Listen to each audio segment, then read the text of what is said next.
you are having a fantastic one. I certainly am. Looks less swollen. Are you feeling better? It gets more swollen at night, and then it gets less swollen. You were so awkward last night. Man who has never actually been around real human beings and kept up normal conversations while simultaneously trying to make it entertaining says you were so awkward. No, I wasn't. Anyway, I like that we started it. Well, I like that we started it already. Two Tylenol, one naproxen, best dental after surgery combo. Yeah. All right. So, folks. This is a part of the broadcast where I tell you about my personal news. It is Sunday, 1/12/2025. We are so close to Japanuary. Okay, we're so close to Japanuary. But of course, I'm going to be covering a lot of what I did last night. Last night, as you guys, many of you were in here. As many of you know, last night I went to the Rose Bowl, the staging area for a lot of the wildfire initiatives. A lot of the firefighters that are, staying in that area as they go in and combat these wildfires all around Los Angeles. And I went and I interviewed the incarcerated wildfire firefighters, right?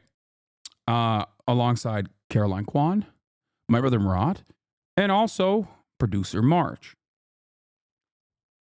And it was fantastic. It's one of the few instances where anyone has had this much real-time, consistent access to these guys, these heroes. And it was fantastic. That is, for the record, journalism. Just so you understand. That's what I mean when I say sometimes I do end up doing journalism. This is one of those instances, right? But it filled my heart with, I don't know. I don't know what the right term is. Like I get so much fulfillment out of doing stuff like that. And I think you guys would too, if you were out there directly hands-on helping people or talking to people that are in desperate need of just a helping hand, just someone to talk to every now and then. You would appreciate it. So you would truly, truly appreciate it, I think. Yeah. After the stream, I came back. Few attempted to post you on LSF last night. They all got downvoted by normies. That's kind of crazy that there's no motion on LSF for like any positive clips of mine. Where like I could literally save a baby out of a burning building and they would try to find something that's like clippable that makes me look bad. Like it's kind of shocking that there are still people who are so aggressively working to do that. But it is what it is, you know?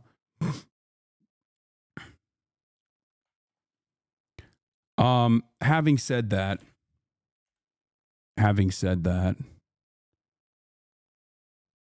oh, there is one. There is a clip by Ninjite, actually. So not a hater.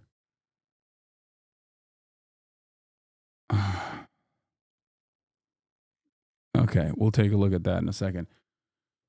Bro, these Reddit normies idiots don't consider the prisoner firefighters as slave labor, but as volunteers. So stupid. No, there is... Listen, all labor under coercive conditions, under prisoner conditions, are still considered effectively, theoretically, slavery. Having said that, however, this is, and I 100% stand by my statement that I'm going to make here, and I'll talk about this more extensively in a little bit. This is a rehabilitative program. It's the closest you can get to a rehabilitative approach.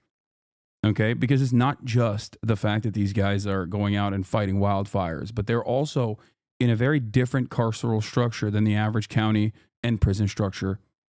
Okay?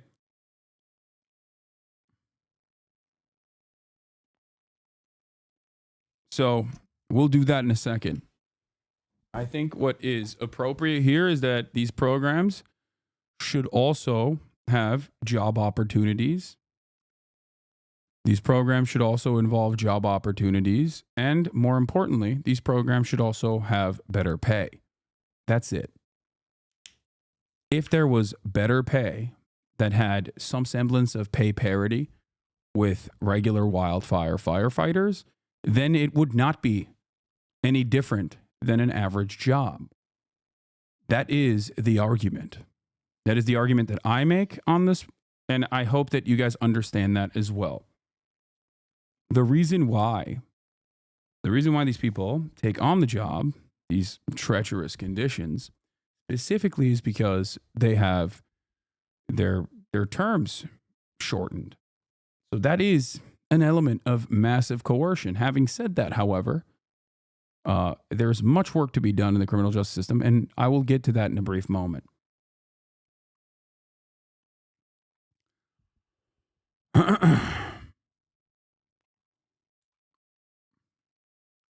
So,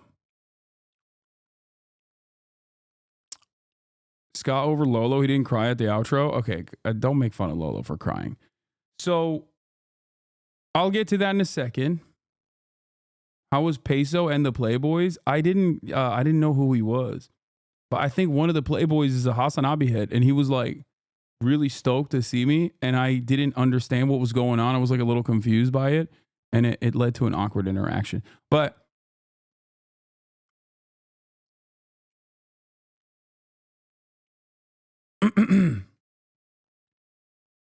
one of the biggest employers in the UK that provide programs for prisoner rehabilitation is a key cutting company. Yeah, Lolo's interview of mine came out as well. We'll be taking a look at that as well. But yeah, I ended the broadcast last night. I went to bed. We're almost done. We're almost done with Lord of the Rings extended trilogy. Okay. My mom calls it a job. And but I'm very proud of her for not falling asleep every time we actually watch. So, we did that last night. I went to bed, woke up in the middle of the night with some throbbing teeth pain. Cracked some Advils, went back to sleep, woke up early, played some basketball. Played basketball for 2 hours, actually. I went crazy mode today. Won a bunch of games, lost a couple. And I'm feeling pretty good. And don't worry, before you get mad and say, Hasan, you are so irresponsible, I checked the air quality index before I played basketball. Especially because of my previous experience playing basketball when the air quality index was so horrific that the air was basically radiating. So I will not be making that mistake ever again. Trust me. How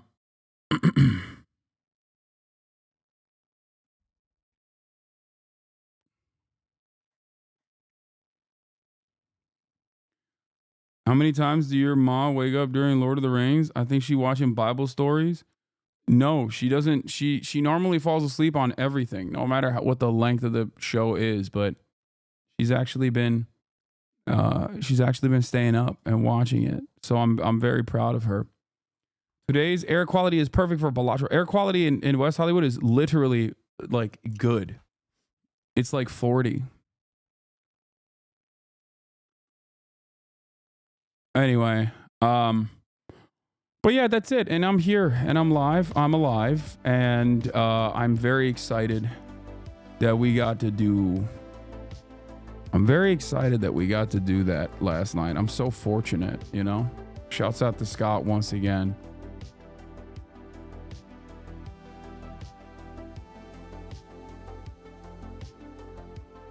Oh wow, I got a mention on ABC Australia. YouTuber and Twitch streamer Hasan Parker, known as HasnAbi, alongside actor and fellow streamer Caroline Kwan, have been able to speak to some of the hundreds of people fighting LA's fires as a part of their prison sentence. The US famously uses prisoners to respond to natural disasters and build roads, and the LA fires have drawn huge attention to nearly 1,000 strong incarcerated people deployed across the city. Nice. Actor Caroline Kwan. Very nice. Thank you, ABC Australia. Yeah, I posted the tiny head meme in there, and it's so funny that like everyone is posting it now.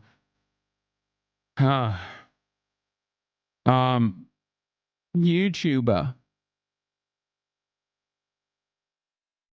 Small playlist related. Thank you, Themasius.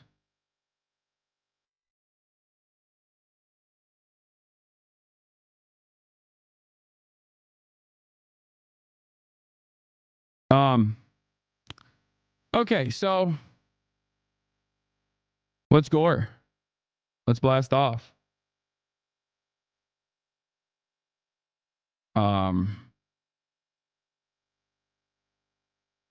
It's Sunday fun day. Recapping my experience with the incarcerated firefighters. My takeaways.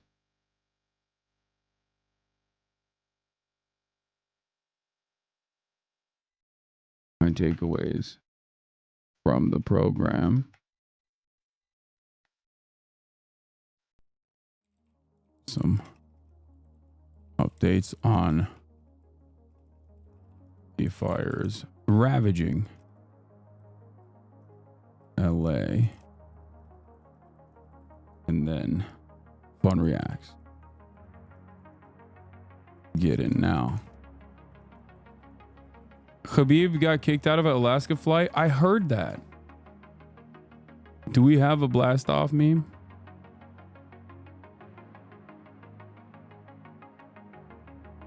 HasnAbi after balling in the LA smoke. That's so stupid. Okay, respect. I like it. It's a One Piece meme, so I'll take it.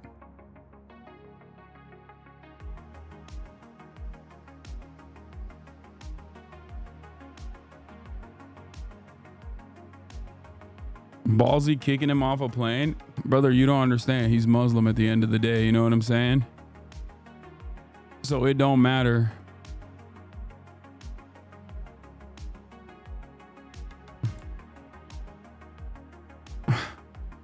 It's the Muslim nerf. Like, it's the Muslim debuff. Okay? You can be famous. You can be one of the best fighters of all time. You can run one of the best fight camps of all time. And like at the end of the day, when you get inside of that plane, dude, that's all you are. Scary guy with a big beard. All right.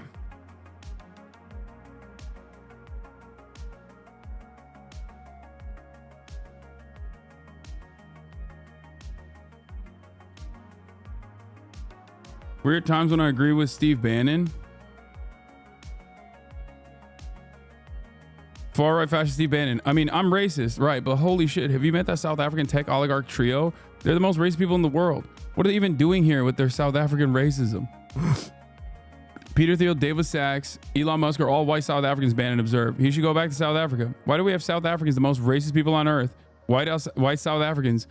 We have them making any comment at all on what goes on in the United States. Oh my God. He's like, listen, he's like, listen, they already failed their racial apartheid. Okay. Why you got to have these failures here teaching us what to do? Okay. He's like, I am going to have the best racial apartheid regime, unlike South Africa's, which made many mistakes. That's funny. There's something to be said about Steve Bannon being like, listen, as a racist, as a massive racist, these South African racists should go back to their own country. That's funny.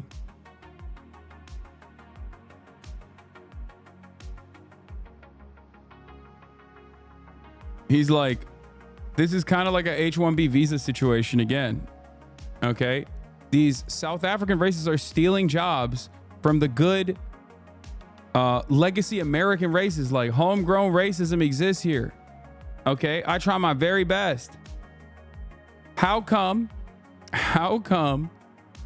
we're not putting homegrown races in the top slots? Why we got to rely on this South African imported races? Respect, dude. Racism Olympics.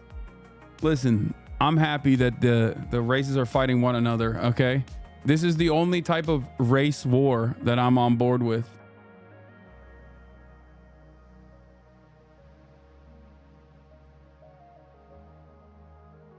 Good thread about last night's stream. Yeah.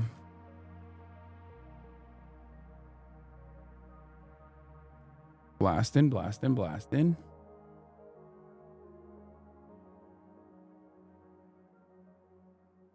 Funniest moment from yesterday, Hasan checking out married dudes.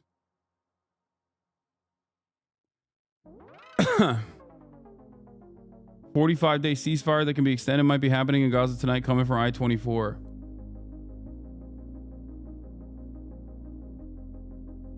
I haven't seen anybody. TikTokers, the algorithms are editorial and qualify as free speech because they can be edited and controlled like normal media, undercutting big tech's defense under Section 230. Are you energized by this newfound fight? What do you mean?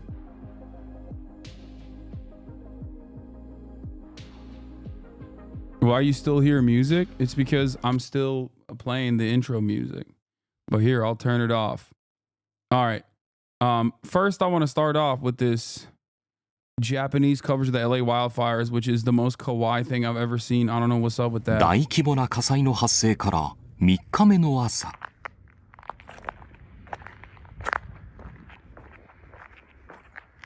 Like, why are they?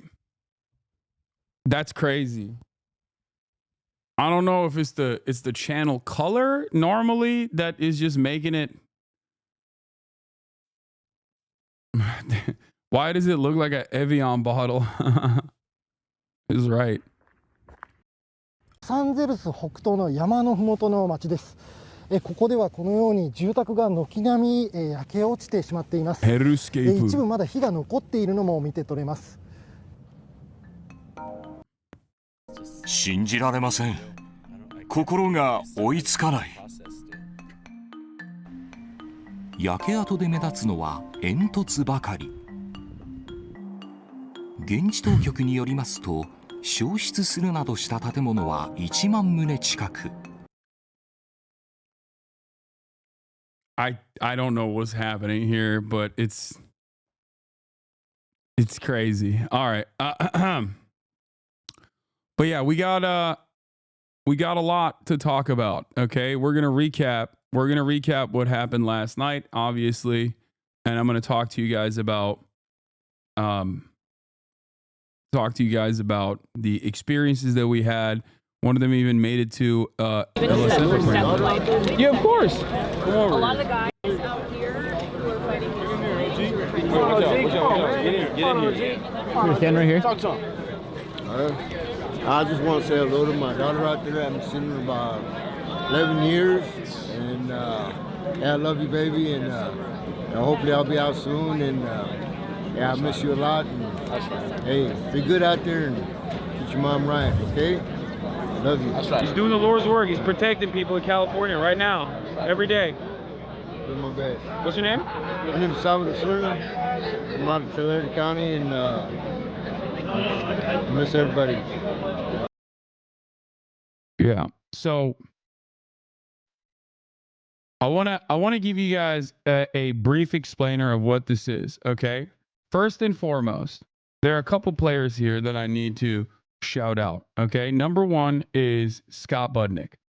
So Scott Budnick, who you saw on the broadcast last night, is a Hollywood producer. He made The Hangover. He made Project X. He made Old School. And he basically explained it in his own words, but he is a criminal justice reformer. Okay. He's a big rehabilitation guy. And part of that, I think, comes from his own personal experiences. I feel like when you meet some of these people that are absolutely at the bottom rung of society, just like forgotten people, people that have passed, people that have been cast aside. Okay, people that are consistently dehumanized. At least in my experience, these are some of the kindest individuals. Okay, these are some of the most thoughtful, some of the most kindest individuals you'll ever see, you'll ever meet. You can tell Hasan thinks he's tough. What? So these are some of the best people. I swear. Like, it's just, and it fills my heart with joy that, you know, any moment that I have working with these guys, talking to them, having a normal conversation. It's really funny seeing you cuss more than you have all of January so far. Oh yeah, I dropped the whole not. Are you saying poor people, peasants? No. I'm just gonna ban people like this, I think, instead of responding to them. So, no, I'm talking about homeless people. I'm talking about prisoners. I'm talking about people who are actively dehumanized by everyone. That just like society is basically left behind. Okay, people that are oftentimes treated as pariahs. And these are just normal people, right? They're normal people that don't have the same support system that we are all privileged and fortunate enough to have. They're normal people who had a sequence of fuck ups, okay, back to back to back, and just kind of fell through the cracks of the system. And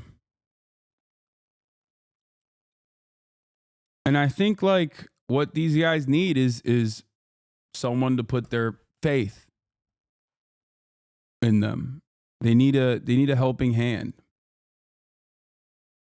And that's I don't know. That's just I'm going to try to do more stuff like this. All right?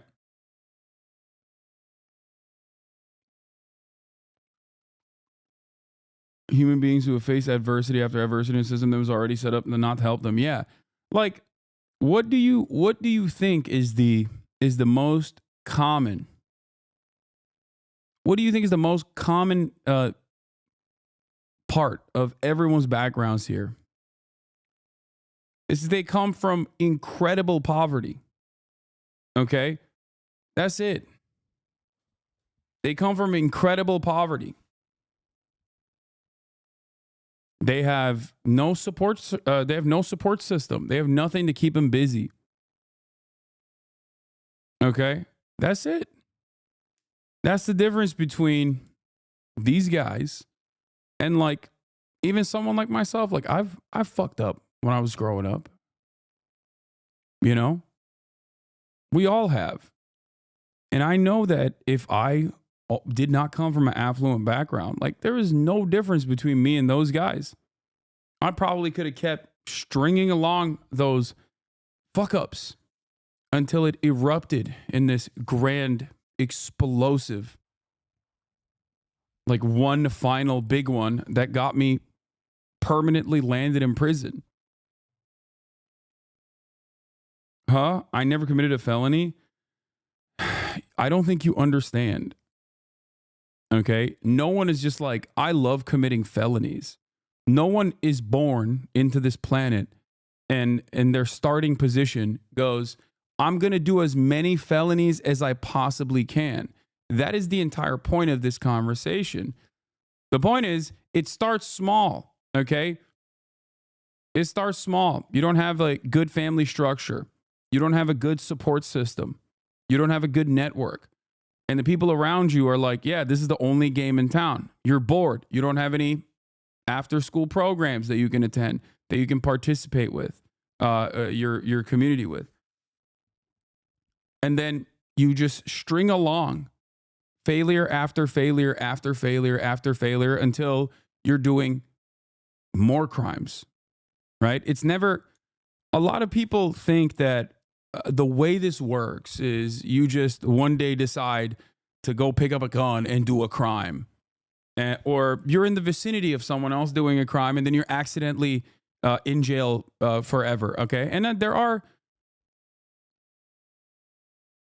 there are some people who do get caught up in this dragnet. Now, I know fools that could have done that other thing other than rolling with cholos.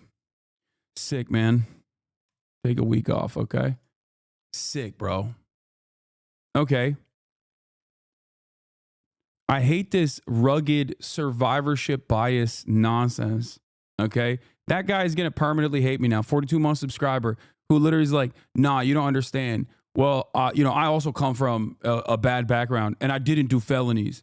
Why do so many people do that? Why do so many people have this attitude where they're like, how do they not realize it? It's just survivor bias. That's all you're demonstrating here, okay? I'm glad that you didn't, I'm glad that you didn't fall on this shitty path. I'm explaining something entirely different, okay? I'm sorry that they bullied you in high school, and now some of these dudes that bullied you in high school are in jail, all right? Like, maybe keep that to yourself.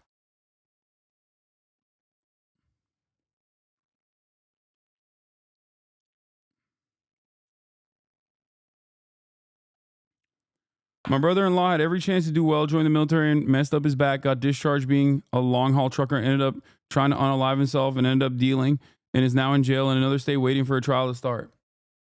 I mean, I can point just, off of what you just described, I can point to like 3 different things where very clearly he got destroyed by the system. Not everybody gets the same hand is my point. There is a lot of probability here. Probability plays a major role in people's outcomes. Okay? It's rarely ever about personal choices. Having said that, however, are there people who are just constant fuck-ups? Absolutely. And there are constant fuck-ups in your immediate life as well. Like I'm sure you know someone that you no longer are friends with, that you no longer keep contact with, who is just a straight-up, constant fuck up, okay? He just gets in his own way. He can't help himself. Guess what? That guy's not in prison though, okay? But there are people like that, okay? You just have to keep focusing on people who do want a helping hand. People who may not even recognize that they need a helping hand and just unconditionally offer them that help. Every single person has infinite potential. It's up to us to try to maximize that. Okay? In any case,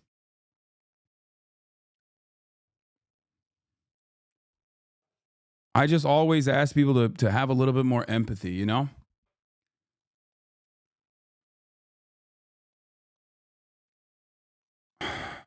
Regardless,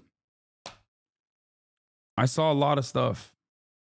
I saw a lot of stuff last night. I saw a lot of things that reaffirmed my commitment. I saw a lot of things that I think proved me right once again. The very fact that, like you never feel unsafe, right? Like for most normal people, I feel like they would just feel unsafe around prisoners. They'd be like, oh my God, these are prisoners. Like, they're just normal people. And I think part of that, and this sounds silly, but part of that comes from me consistently playing basketball at public parks, because I don't know what people's backgrounds are. I don't know where they come from. There's a lot of homeless people that I ball with as well. And it's like, they're just normal dudes. If you treat them as normal dudes, then it's fine. But if you don't do that, and if you have no experience with that sort of thing, you develop this sense that these guys are evil, and they're there because they're just like truly evil people. And the reason why they've done crimes is not because of socioeconomic indicators and factors and a lack of support system and no opportunities whatsoever in their lives, but it's because they're evil people. And the media, I think, reaffirms this narrative over and over again. consistently. And that's how we arrive at so many people who just have these incredibly draconian attitudes. These opinions about what must be done with these scumbags. Like they need to be cast aside. They need to be treated as pariahs. My dad is a felon. He made a mistake, all just to make ends meet for us. He's the sweetest person I know. That's what I'm saying.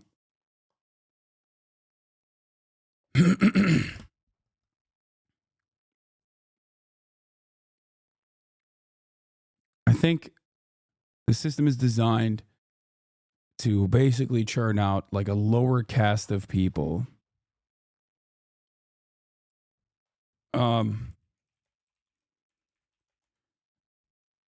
And keep them consistently within the carceral structure so that they can use them for free labor or almost free labor. That's what I think.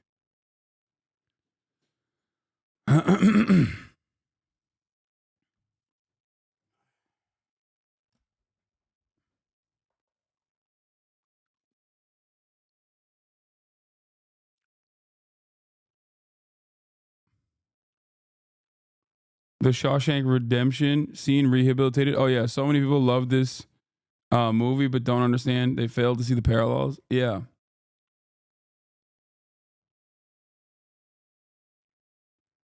But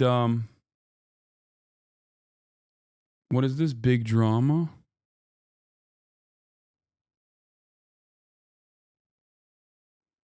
Okay. A song lyric that I really love. We are only all 2 or 3 bad decisions away from becoming the people we fear and pity. Also, so much of the stuff that I talk about on a daily basis is warning you that the system is designed in a way where you could be, or your next of kin can be in these dire conditions. What do you think happens when the housing market becomes inaccessible, unaffordable, and you no longer can retain permanent shelter? You know? So I want to give you a little bit of a background on this pilot program. So Scott Budnick is the man, as you guys met yesterday. As a criminal justice reformer and advocate, he does fantastic work. And he works with these guys. A lot of them sang his praises. A lot of the dudes we talked to. And I mean, he's a great guy. Basically, he really pushed for a pilot program. Just so you understand, okay? The pilot, we talk mostly to the dudes with the red hats. The dudes in the red hats are a part of a pilot program. It's a new program. It started in August 2023. And the program is for violent youth offenders. So previously, if you had a violent felony offense, you were ineligible for this firefighting program. But Scott pushed for the California state by petitioning Governor Gavin Newsom to expand the existing California wildfire incarcerated firefighter program so that even violent offenders that committed crimes under the age of 25 before their prefrontal cortex developed could actually participate in this program as well. What kind of violent offending? You know, kidnapping, gun charges, things of that nature.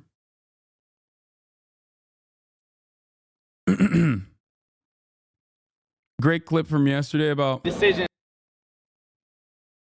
before our brain was able to develop, before the age of 25, you know? So, I mean, this is our second chance, and this is our second chance to prove it. And, you know, at this point, it's a blessing, you know? It's not more about the material, but the growth that we gain from this experience. I think it's important to talk about how there are obstacles though after you are released, where you have this training, right? You have this experience. You deserve to have this as a career, but you know, it's still really difficult even with legislation that's been passed to work at expunging records and make it easier to get hired in this career. Like, it is still the reintegration process is As a woman, I have to say that scares me to death.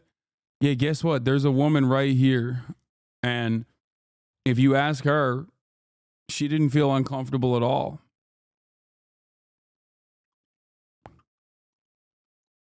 She was surrounded by violent youth offenders, and maybe it's because of her extensive experience being in Hollywood nightlife, where she was surrounded by infinitely scarier individuals who should be in prison, that she did not feel, she stated to me that they did not make her feel uncomfortable at all, that she didn't feel uncomfortable around these guys at all. It's a little tricky, you know, and I believe it depends and it varies on the individual, you know, because circumstances are subject to change. But at the end of the day, I believe if you want to change and you want to get out there, it's... How long you guys got, if you don't mind me asking? 4 months, I'm out.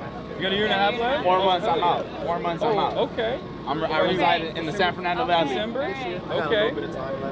All right. 2020. Also, for the record, none of them have sex offenses. They have other violent youth they're violent youth offenders, but not you can't have, they're ineligible for this program. So the types of crimes that render you ineligible for this program initially were violent offenses, if I'm not mistaken, unless there's like some way to demonstrate good behavior over an extended period of time. And also on top of that,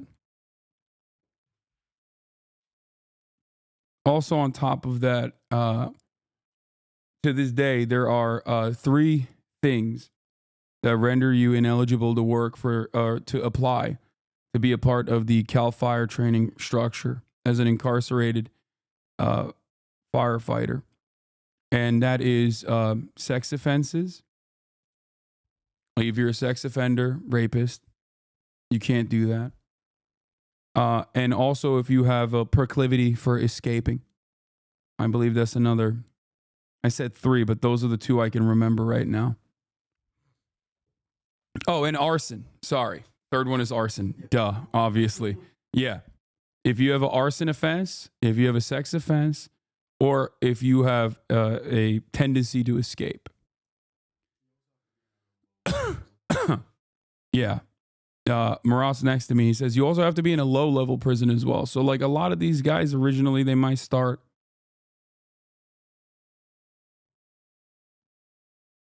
Hasan, do you think it's correct to acknowledge people who are automatically afraid of prisoners have a superiority complex, or like, what would you call it?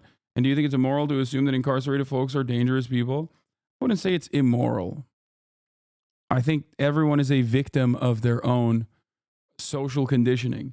And if society is constantly telling you that like prisoners are all rabid serial killers, it's understandable that people operate with those assumptions. I would say it's misguided more than anything else.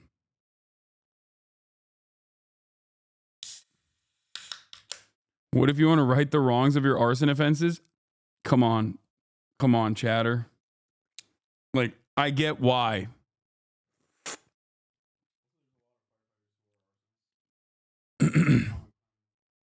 Really? Maras says that it's a common crime among firefighters that go to jail as arsonists.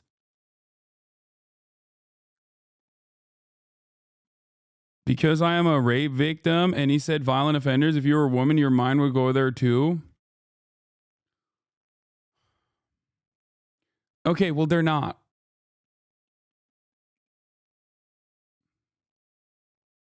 can we please stop having a conversation surrounding your own personal feelings? We're doing, systemic analysis of how people's material conditions end up putting them in these circumstances.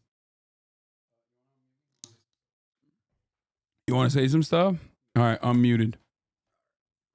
All right, what are you going to say, big dog? All right, I don't know how much you've talked about like this topic before I got here, but I mean, talking to these guys, it's like two very common themes that kept coming up as part of this program was dignity and service, right? Incarceration, imprisonment's a very undignified position, and conditions can be very tough, and they have to go through a certain level of criteria to be eligible for this. And then they have to maintain a high level of good standing to be able to stay in these programs. And talking to the small group of people that we talked to, like their attitudes were incredibly positive. I was not expecting this level of positivity. They're getting to be in conditions that are way more dignified, and they're getting to give back and, service their communities that, not directly the communities that they've hurt, but that they've done. And so, and some of the they talk about wages a lot, at least you guys do, but a part of that wages also helps the retribution payments. So, it's overall, I can only say positive things about like the attitude of the people that we talked to yesterday. Yeah, those are the common the common things that I heard as well in all of our conversations. I think number one is the camp conditions. I asked a lot of the old prisoners, which I found out that we were not even supposed to be talking to, by the way. We were only supposed to be talking to the Red Hats, but I didn't realize that was the case. But some of the older dudes I talked to openly stated that they would rather do double the amount of time in camp, because the way that this prison structure works is like you have some of the worst prisons in the state, and then depending on if you can survive without actually getting into additional trouble in some of these worst prisons, you can inevitably move to a lower level prison, okay, inside of the state. And ultimately, the camp structure that they have is basically the closest I have ever seen to like almost a Norwegian style prison system. Okay? Like you have regular prison, you got county jails, and then you have the fire camp. Once you volunteer to be a part of this, you can have your sentence reduced, which is again a massive deal for these guys. That's one of the biggest reasons why they do it. Okay. And then on top of that, they also get, a little bit of pay, that's like the lowest, I would say. So the thing they mentioned with pay was that they haven't passed a bill to increase that since like 1984 or something. Yeah. I think that also kind of speaks to why it's at the level it is, and like it also kind of makes sense for they were, it hasn't until been recently raised. They were getting paid $5 a day. Now it's up to 24, and they want to, like, Scott is pushing gruesome Governor Gavin Newsom to once again increase the pay. Because we talk about like the coercive elements of being in prison, right? And volunteering for any position whatsoever when you're in prison. You're not doing that because you want to make a living, you want to make a wage. You're usually doing that because you're technically in chains by the state, and this has a likelihood to lower the time that you serve. That's not a normal level of coercion that exists under, regular wage slavery and capitalism. Okay. It's something beyond that. So I think making it, basically bringing up those wages to a standard that is humane would turn this into a much more ethical structure overall. But having said that, the program, even with the way that it's currently designed, has a lot of good things in it. Okay. Now, the reason why I say that is because one thing that I don't even think they personally recognize, even though some of the prisoners we talked to openly mention this, is that when they're in camp, because when they're done fighting, they fight fires for 24 hours. They're out in the field. They sleep out there. They're constantly opening up trenches, right? They're trying to manage the vegetation. It's the most difficult part of wildfire fighting, as far as I understand, right? Yeah, it's a lot of work. It's like a tremendous backbreaking labor. You are constantly hiking up and down these windy conditions. If the ground is flat, they'll just have a bulldozer do it, right? Yeah. These guys are going up to the terrain that is otherwise inaccessible. I mean, and it's not just the inmate firefighter program. Like, that's just what this type of firefighting is. Yeah. They're all hot shots. They have to cut a 6-foot wide path within, which is a 3-foot scrape that digs up the dirt. Yes. Well, I don't know about the exact numbers, but yes, that's the idea. So it's a very difficult task. It's a very dangerous task. You're breathing in a lot of these like fumes and whatnot. And the equipment that they have is the exact same equipment that CAL FIRE wildfire fighters get as well, which is substandard in general, from what I understand. I mean, it could probably be a little bit better. I can't comment on that. But overall, it's a very, very difficult. It's a very difficult job. Like, they talked about one of the treks that they had to do called the rocket ship, because it's a vertical climb where you have to literally climb up. Where they literally have to climb up a vertical climb with ropes. Right? Why'd you say falls? So, you're risking injury, you're going up these mountains, and you're putting your life at risk when you're doing this, right? But I think one of the most significant aspects of their experience is that once they are in this structure, once they've been allowed to get this training, they go to a place called fire camp. And hopefully, if we have the opportunity, I want to shine a light on that as well and go to one of these fire camps to show you the living conditions there as well. But the fire camps, as far as I understand from the interviews that I conducted, is different than prison.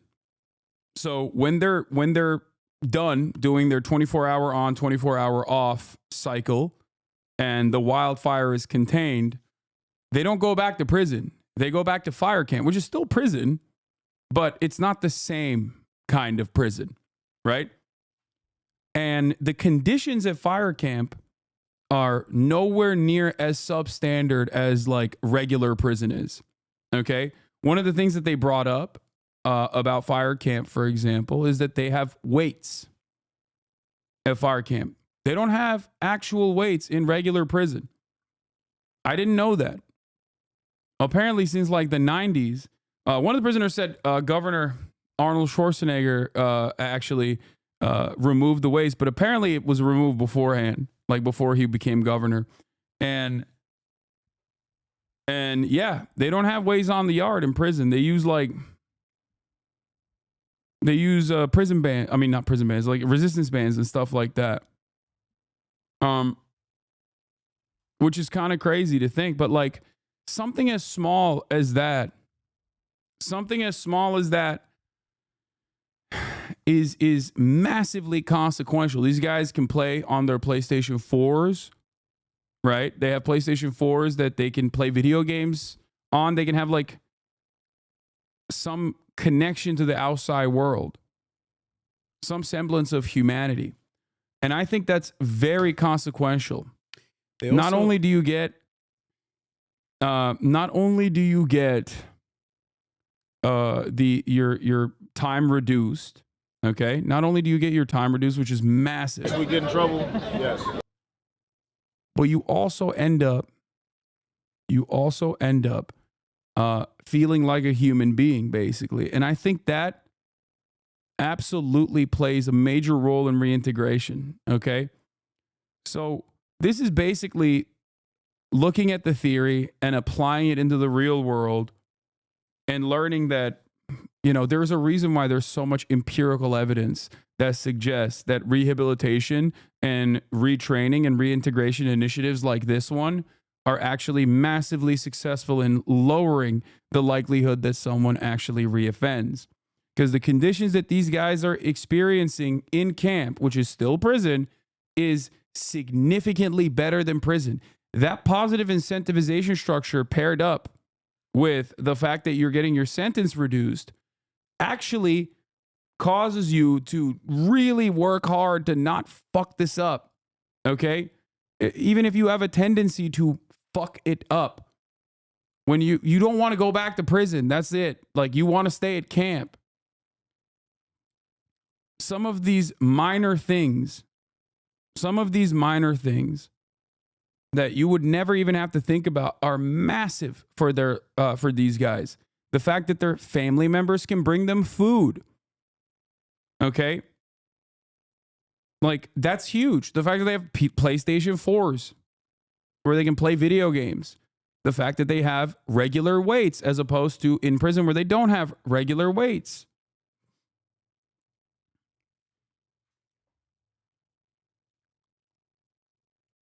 This is huge.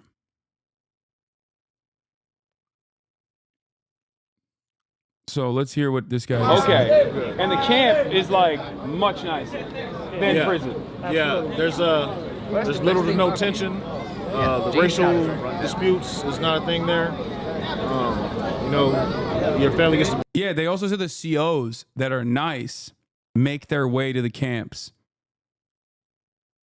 I don't think it was particularly that they were nice. It's the more seasoned, like, more COs. seasoned It's a more COs. coveted position within the Department of Correction and Rehabilitation. Like, it's a higher, it's a sought after position within the Department of Corrections. I mean, that makes sense. It's a more peaceful environment. Yeah, but that's it. It's a more peaceful environment because it's a successful rehabilitative structure. It's a successful rehabilitative structure because it's focusing not on like deterrence measures and dehumanizing the people there and treating them like shit and putting them in horrible conditions. And that's the reason why every single person that's involved in the program is, you know, a lot nicer overall, including the COs, the correction officers. That's it. That was also interesting. Like, I maybe shouldn't have even prodded that too much as far as like, what do you think about the cops? Are they like some assholes or whatever? Like how they treat you? Because I also personally thought it was interesting that the cops normally, you know, I've met COs before, and I would say that beat cops on the street are definitely the beat cops that you're usually around on the street give off a worse aura than the COs do. At least these COs. And they were very forthcoming with this. Like, they straight up were like, listen, these are, even the corrections officers, like, there are some assholes, there's some power tripping assholes in general, but like, in terms of like the experience at camp, like, most of the COs, they get it, they understand it. Bring food to you from the street. That's you it. There visiting. It's nice. You feel like a human. Yeah, you got real weights there. Yeah. Definitely. Oh, they got fake weights in prison? No weights. They don't have weights in prison? No, Arnold Schwarzenegger took him out. He took him out? It's kind of funny that Arnold's the one who took him out. Cal Fire refused to give the inmate crew access to their showers. What the guy said, he said he would get kicked out of camp for saying it, if I recall correctly. Well, they did. They gave him they showered after we were done. Yeah. Why'd he do that? I don't know. He didn't want nobody else to be brolic like him. You know what it I heard that's what it was. Yeah, he got jealous. That's what I heard. What it was. I don't know how true it is. Was it Kali muscle that got jacked in prison? I think that's what it is. I heard of something like that though. Yeah, he got jealous. Fucking Arnold. Yeah. When he was the governor. Exactly. That's crazy. Yeah. Hopefully they come back. You know, they've been giving us like resistant bands and agility ladders. Anyway, that's like, you're right. I've known a lot of COs, and I would say most are decent people, even if they're hogs. Yeah. I almost died when you say, like, what else are you going to do? What else do you guys do if you didn't have a PS4? Crimes? Lol. No, I was joking. I said, what are you going to do if you get access to the internet? Crimes? Well, one of the guys was super into crypto. Yeah.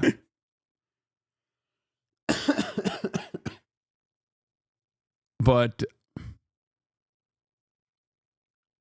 it was eye-opening, but they need proper pay, healthcare protection, and being a frontline and transitioning into society. No, absolutely. Absolutely. Yeah, those are the guys who are going to get their rug pulled, by the way. They're not going to be doing the rug pulling. I feel foreign with you guys because I feel like I'm part of the prison. That's who I was. That's what they indocted me to be. Yeah. That's what they wanted me to be. So, like, now they want you to get out here and then go to a fire camp and then act like if you're a firefighter when we do get, like, minimum training, right? So how is it that you do that? How can I become a better civilian, a citizen? Coming from prison to this, like maybe you guys know something about that. Like, that's my biggest question. How do I've only been in jail. You know what I mean? Like, it was not. Okay, what's normal to you guys? What's normal to you guys? Are you asking like personally how you make that transition? Right. I mean, He asked a serious question and I made jokes. I'm sorry. No, it's fine. It's a job. It's a job. It's my job. It's my what's job. key is having support, right? Right.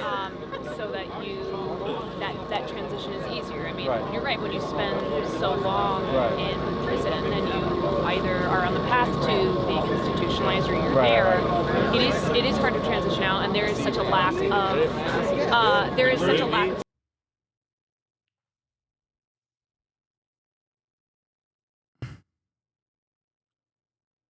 What is this that you sent me?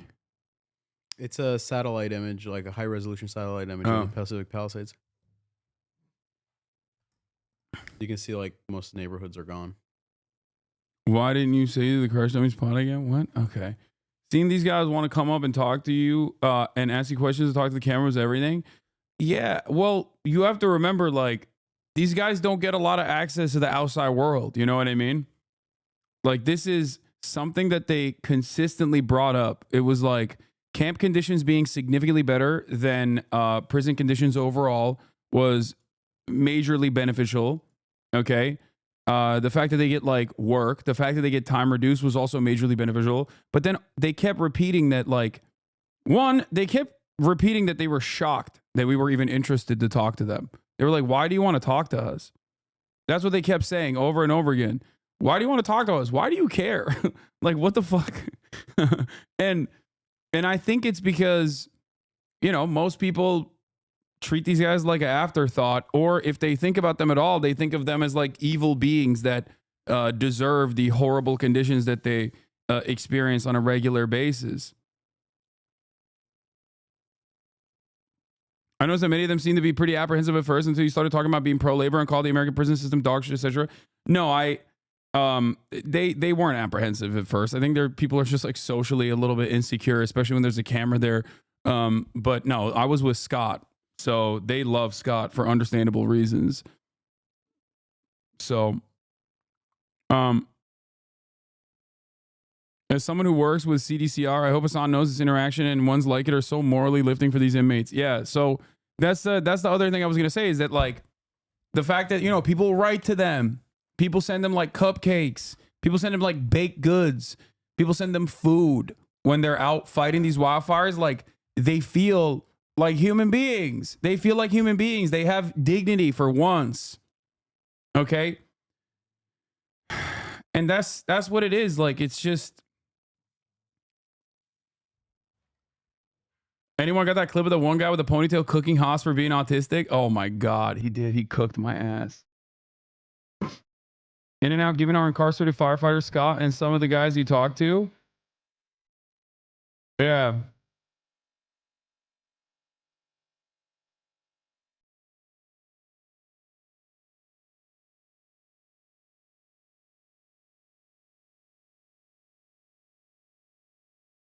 There's Scott again.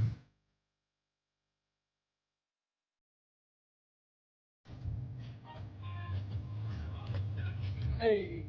It's just crazy because like most of those dudes that we talked to were younger than me. Even the adult, even the adult offenders in the program, like they were still younger than me. You know, they knew Kai Cenat. I hope he sees that. Yeah, one of them knew Kai Cenat. That was funny.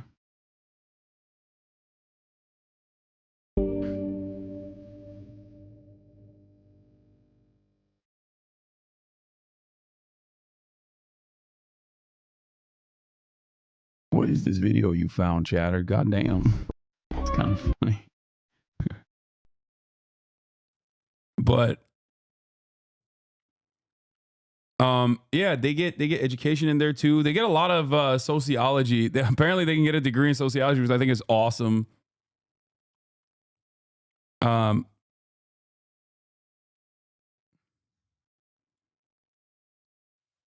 Younger than you and already 10 years in. Yeah, that's what I'm saying, bro. Seeing them chop it up between groups, just like any workplace, just some guys doing good despite everything trying to shove them down. Yeah. So one of the things that I wanted to highlight as far as the incarcerated firefighters is, hold on, let me find this real quick. That Scott actively pushed for. Yeah, they offered me their tacos, which was crazy. It's like, come on, dude. I'm gonna tear up. You're gonna make me cry. This is the Youth Offender Camp Pilot Program. Okay, in August 2023, CDCR launched an innovative youth offender program camp pilot program at Grolersburg Conservation Camp, okay, in Georgetown. The program is designed to expand opportunities to volunteers to serve their time at the conservation camp and encourage self-improvement and rehabilitation. In addition to educational and rehabilitative programming, camp participants receive wildland firefighter training, enhancing their opportunities for future firefighting careers. The program provides additional hand crew members for emergency response to fires, floods, and other disasters in the state. The initial 17 participants arrived at Grolersburg Conservation Camp in November 2023 after completing training at the Sierra Conservation Center. Now, what's important about this is that a lot of the dudes with the red hats that we talked to, they are youth offenders, which means that they did crimes under the age of 25. Okay? They committed crimes under the age of 25. But the program actually expands, unlike the normal structure, it actually expands to violent offenses as well. So if you were if you committed like assault, battery, you have a weapons charge, kidnapping, things of that regard. And also, kidnapping doesn't mean like kidnapping in the way that you understand it. Okay, just so that's a term for if you steal a car and there's someone in the car, is considered kidnapping. Just so you understand. Okay, not like Taken style kidnapping.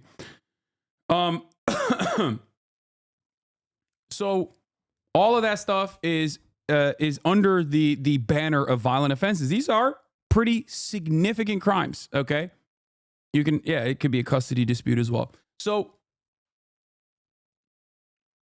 the thing is, despite the nature of these crimes, these guys, you met them, you saw them. Okay, I didn't want to like spend too much time on what they had done because I didn't want to, like, I talked to them off camera beforehand. As far as like what they had done. I didn't want to talk to them on camera about what they had done because I feel like it's unproductive. But yeah, like they openly revealed some of the stuff that they were locked up for, and yeah, it's some pretty significant stuff. But it's important for you to understand, like, in spite of what they had done, like they were just chill as hell. They were just normal ass dudes, right?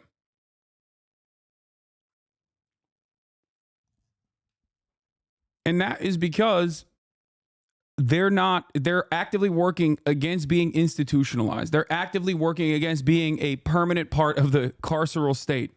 Okay? And the reason why they have this ability to get out of this structure is because they've been given this opportunity for this training program. They've been given this opportunity to basically work and even work to reduce their sentences.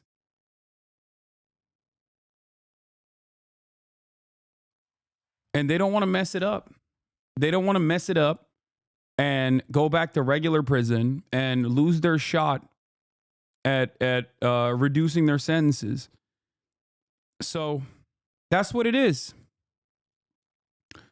Camp POP program expands access to camp programs and provides participants access to rehabilitative programs and job skills. The goal is to encourage offenders 25 years old and younger to commit to positive change and self-improvement with the goal of being law-abiding members of society upon release. This is one of the closest things, as far as like the conversations that I had, this is one of the closest things I've seen, shockingly enough, within the California state prison structure that is as close as you can get to a rehabilitative system. Okay? It's genuinely shocking. And I will admit that in spite of my initial assessment saying this is slavery, this is slavery, this is slavery, this is slavery, this is slavery, like, I would not want this program to go away. Do you understand? Like, I would much rather expand this program. I would much rather ensure that this program also offers reintegration after you're done, if you want to work in this field, because some of the guys I talked to didn't want to continue doing firefighting. It literally was like, yo, this stuff is like, this is dangerous. I don't want to do that. I don't want to do this shit, you know? And that is a part of the element, I would say, of coercion to a certain degree, right? And I think this program could be expanded to other fields as well. But the issue is, it cannot be used to displace the current civilian, non-carcerated population. And that is the problem here. And the only way to fix that is by offering not substandard pay, but having some semblance of pay parity. Okay? That's it. Because if you actually turn this into a regular program where there is pay parity, okay, where you're getting paid decent wages, then all of a sudden, it's no longer extra coercive.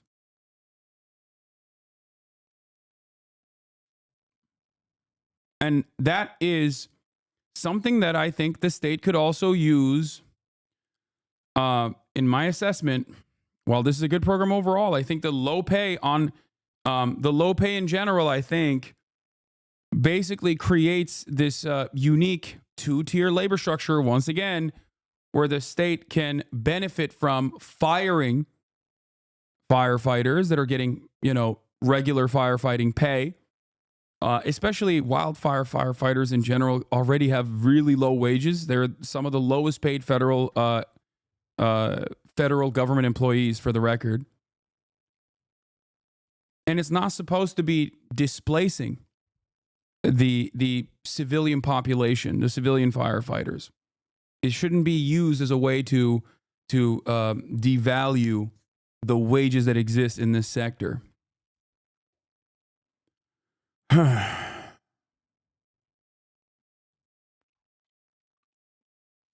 you understand? I think you should apologize to chatter earlier. See prior chat. The insensitive messaging doesn't help the mission. They were chill, very human and deserving a second chance, but it's also very fair for the chatter to feel nervous and scared around them. Okay, you get a week off. Dude, imagine we're having, again, larger conversation about the carceral structure, and you just chose to chime in to be like, no, it's actually okay to immediately assume that these guys are rapists and it's totally fine to be afraid of them, while I'm directly talking about how some of these guys committed violent crimes, okay? They committed violent crimes. And it doesn't matter. It's not the entirety of their personhood. It's not everything. They should not be reduced to a sequence of awful things that they've done that have led them into going into prison, okay? And you're like, no, you don't understand. I'm gonna reduce them to that, and I'm gonna be fearful. It's normal to be fearful. Shut up. How can you not see that this quite literally undermines the point that I'm making? The point that I'm trying to make here is the exact opposite of what you are trying to draw the conversation back into. And I don't care. God damn, Americans are so fucking selfish.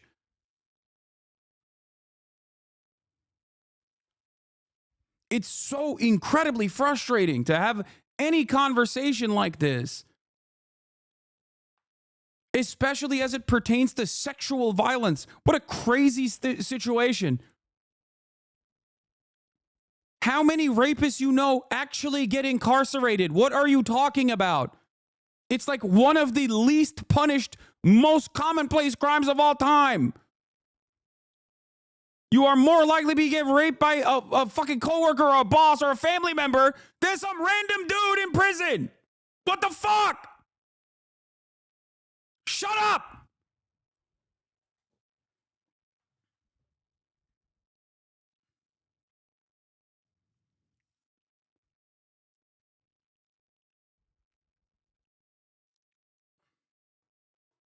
I can't stand some of you motherfuckers, man. Jesus Christ.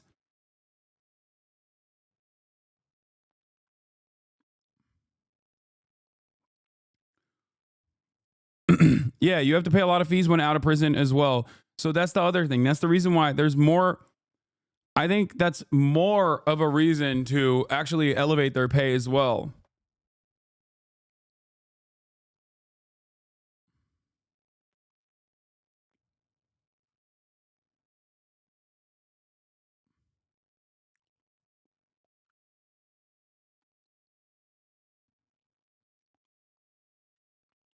It's so crazy because, like, even in a supposedly quote unquote progressive community, people still somehow find a way to use emancipatory language to center themselves in this conversation and then aggressively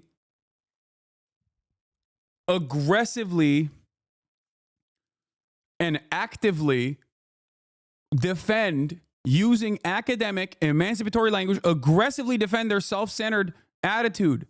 It's a reactionary take.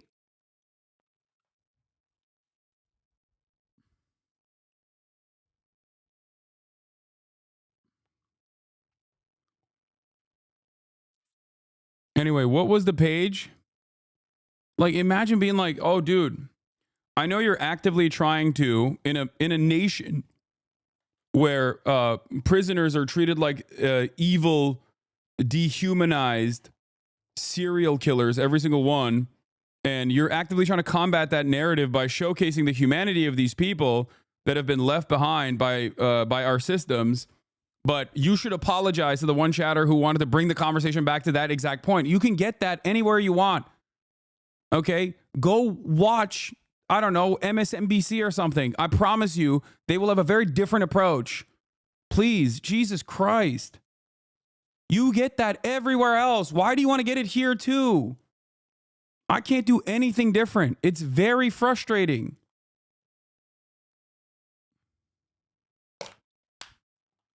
And then we wonder why America has the largest prison population on the planet. It's crazy.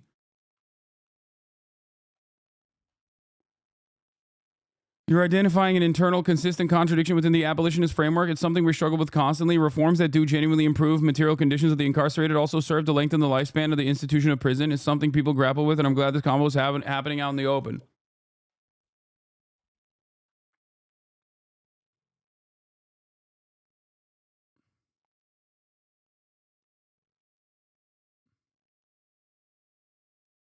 What is this? I went to prison around 15 years ago for a burglar one, which is a class A felony. I was in dope and desperate to get high, so I stole shit.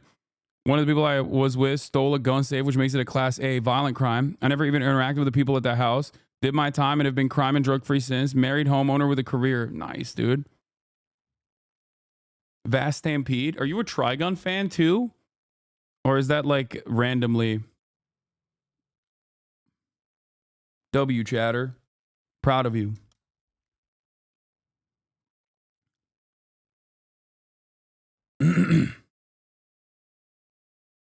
I think the problem you posed, the question of whether we would be safe with these prisoners at a time when you were alone on screen, surrounded by 10 men. A lot of people would never feel safe in that situation. That's all they could think of when you said that. I don't care, dude. Please. The point is, it's incorrect to feel that way automatically. That's my issue. Okay? Like, dude, there are 1,000 inmates at that camp. There are 6 corrections officers at that camp. Do you understand? 6. 1,000 inmates, 6 corrections officers that I could count. Do you think that if these guys wanted to be like violent, it's the 6 corrections officers that are stopping them? Or do you think that it's because they don't want to mess this up, that they've gotten a new lease on life in their assessment?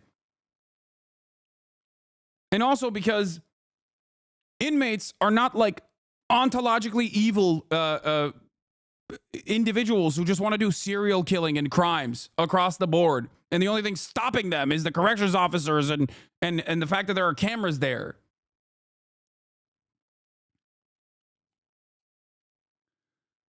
The problem with this kind of attitude is that if you have this opinion, if you operate like this, then you do not want these guys to ever be out. That's the problem.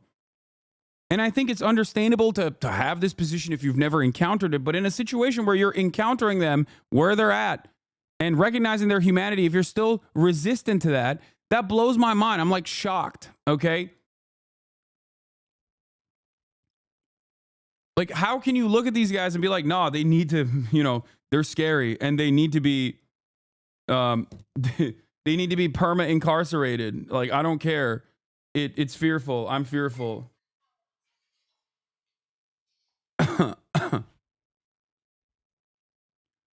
No, look, I will say one thing about Gavin Newsom, and this is something that I've defended of Gavin Newsom against my uncle Shaky Gurga as well. His approach to rehabilitation has been pretty solid. Like, California is a devastating carceral state. Don't ask me about the housing market. Don't ask me about his approach to homelessness and combating homelessness. That stuff is awful. But the very fact that the Republicans came after him so aggressively for releasing 85,000 prisoners, like, these are the guys he's talking about.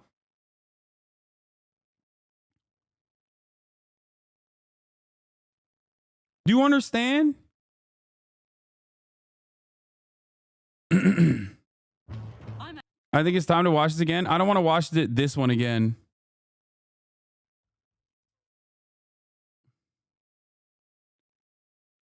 And yeah, for me, it's not even about like, it's not even about like me being fearful or whatever. Of course I don't, because I'm a big dude and I can handle myself. But like, not that I even thought that would be a situation. There would be a situation like that. But like, Caroline is also surrounded and she's a woman. And the fact that she didn't feel uncomfortable is important for people to recognize. It's not the way you think it is. That's what I'm trying to explain.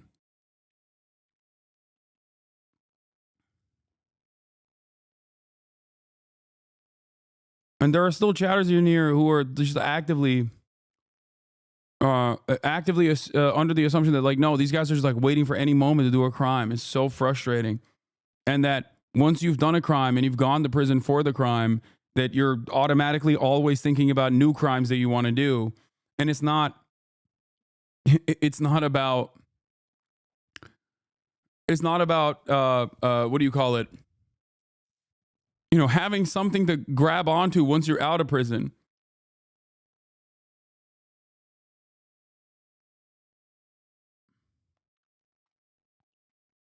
If that's the attitude that you have, he will never be on board with any sort of reintegration initiatives. Like, you'll always further the stigma against people that have done crimes, and you won't want to hire them. You'll push them further and further away from normal civilized society. You will be a hurdle in front of them actively becoming better people and productive members of society. That's it. In a system that is designed to destroy you, outside of the carceral structure as an average citizen, okay? When you have societal pressures that you have to deal with on a daily basis, a bad job, a shitty boss, inconsistencies in terms of how much money you have in your bank account at the end of the month, not knowing if your rent is going to go up, okay, once your rental agreement is over. All of these forces literally put you so close, much closer than you think, in the throes of the carceral state, okay? Hasan couldn't deal with the steam off my piss. Don't act hard. Hell yeah, brother. You are the hardest. Hard body. Been on this platform since 2013. When I think about how hard that is, this guy is like, the attitude here is like, that's right, baby. You wouldn't last a second in the COD lobbies that I was in Modern Warfare 2, baby. Xbox. Yeah, I'm hard body, dude. I'm a cool guy. Yeah, I shit my pants when I think about going to a big city, because every single person is probably trying to do violent crimes to me, but also I'm hard body, you know?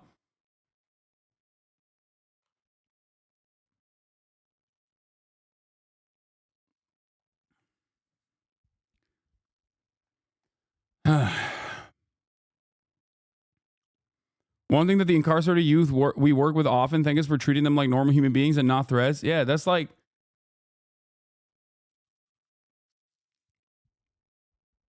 that's the major thing. That's crazy that there's such a major incentive. It's FYI, certain actors and other chats are going back to this violent criminals talking point continuously. This stun lock, keep that in mind. Yeah.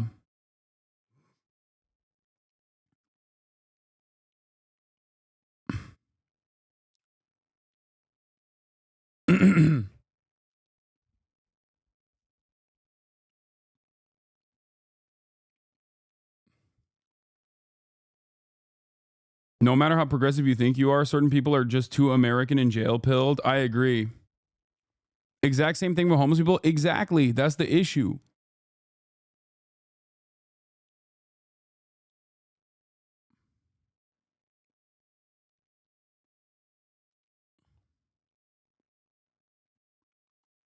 Anyway, Complex wrote this article. Hasan Piker interviews inmate firefighters in Los Angeles.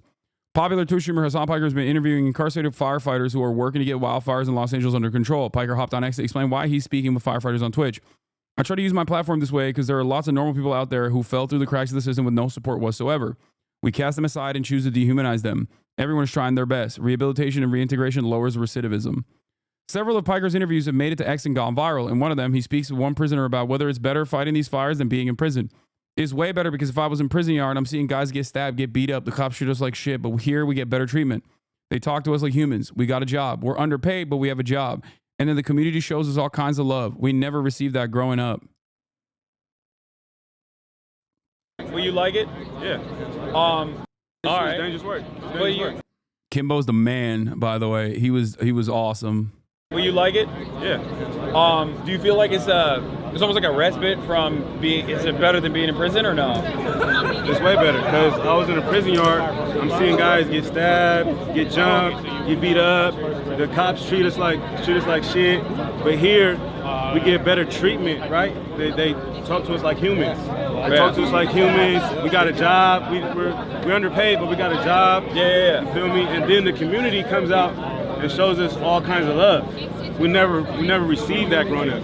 We never received that kind of love, that kind of recognition for anything we've done. So now, doing this kind of stuff and all this love coming, that's life-changing for a lot of guys. That's all they be needing is a little. It didn't look like you were checked for weapons by the COs before you got close to the inmates. That speak volumes about how safe they perceive things to be in that situation. Like you said, these are just normal people. Exactly. That's a great point. That's a great point. No checks for contraband, no checks for weapons whatsoever. Now, you might think that that's a crazy thing to notice, but absolutely. You think you can have normal interactions with prisoners in America without having that level of security? No, this is a collaborative effort between the COs and the prisoners, okay? That's it. A little bit of recognition with this, it's life-changing. And we get opportunities at careers. How long was your sentence? You don't mind me asking? 17 years. 17 years. Yep. God damn. They're gonna shave it off. Yep. They're gonna shave it off. They're gonna shave it off. They shaving some off. They better shave it off. But you feel me? We ain't. Crazy how you try to do a good thing and it still gets clip chimped to make you look bad and failing. You also did pop a Zin in front of them. Yeah, I wanted to actually give him Zin too, but I didn't want to put. I didn't want to get Scott in trouble, and I didn't want to ask either. In another interview, Parker listened as the inmate explained the experience of being in the world after being in prison for so long. I've only did it for 12, 13 years, but the point is that I'm about to go home next month. The man said, "You go from a cell to this right here, and it's culture shocking.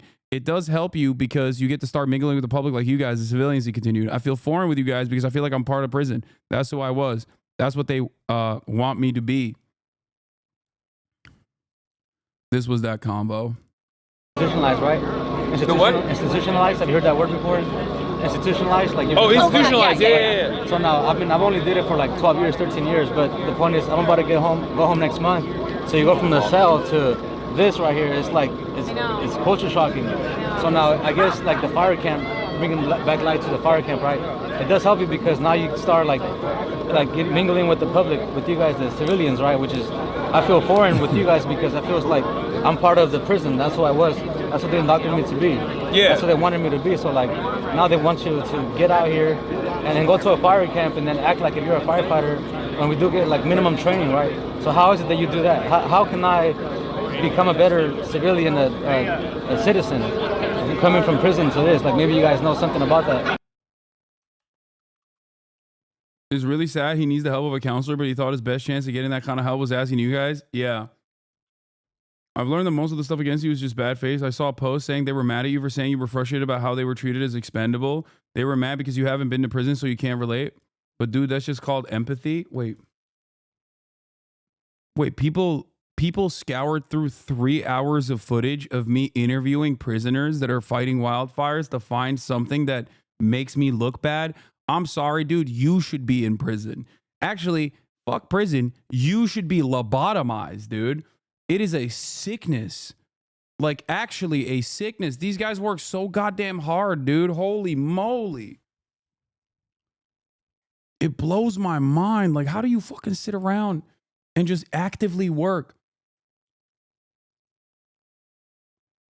Do you feel good? Does that give you happiness? There's no way that gives you happiness.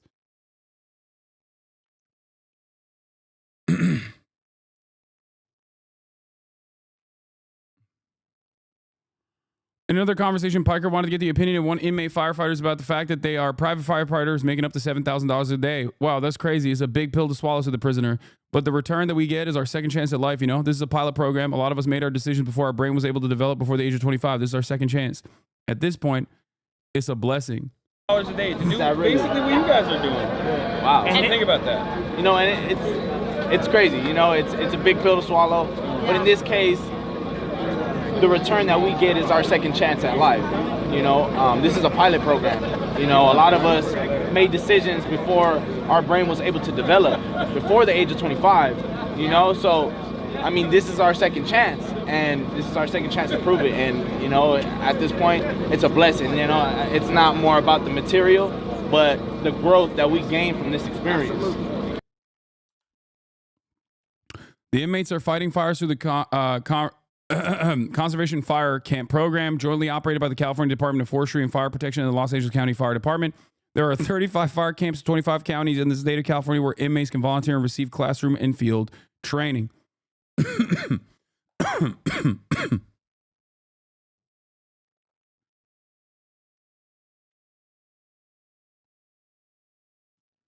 Hey, chat, fellow institutionalized person, how easily we are dehumanized is insane. I committed a victimless crime, speeding, turned, resisting arrest without violence, but turned into assault a police officer thanks to tests of lying.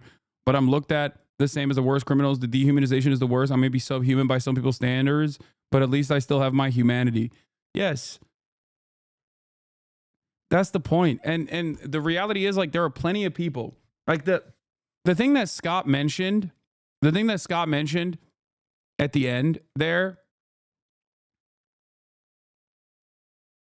New York Times put an article saying these guys make $10, $24 a day max. No, I think they now make $24 a day in California, at least.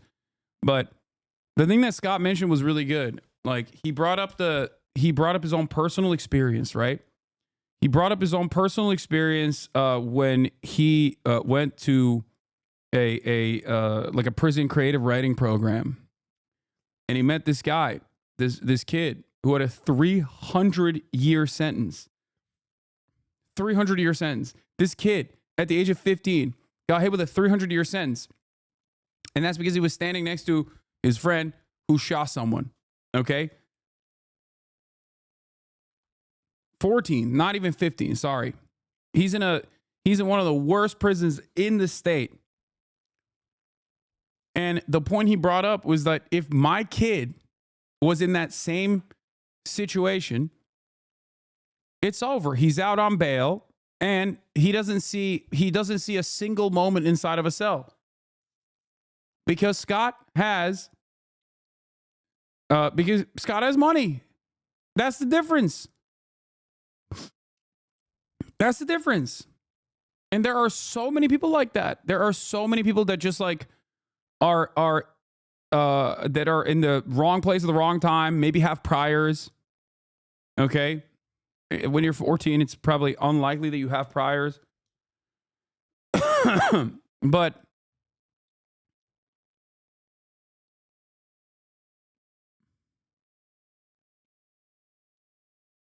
Hasan gets invited to camp to do prison cribs and cook some food. Oh yeah, this was sick. To initiatives that, initiatives that are helpful with reintegration, initiatives that are helpful with like hiring, former inmates.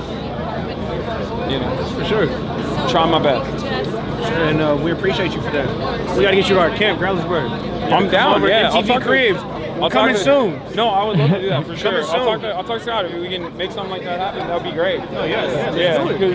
Let's do it. Come check out my bunk. We'll make you a little spread. Eat real quick. Yeah. I went to an expensive private school and kids in my class crashed cars, had drug problems, etc. But they're all doctors and run banks now. Exactly.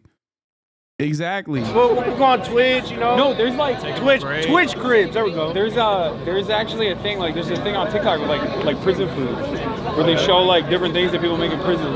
So we could do something like that, like a little cooking segment. You gotta make it though. You gotta make it. I'll make it. Yeah. We'll tell you how to do it. You do it. The only thing I know how to make is chicken. That's all I know how to make.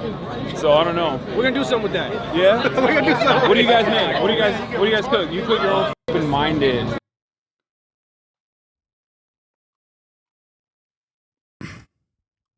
How are you so much taller than these guys? Bro, I'm 6'4".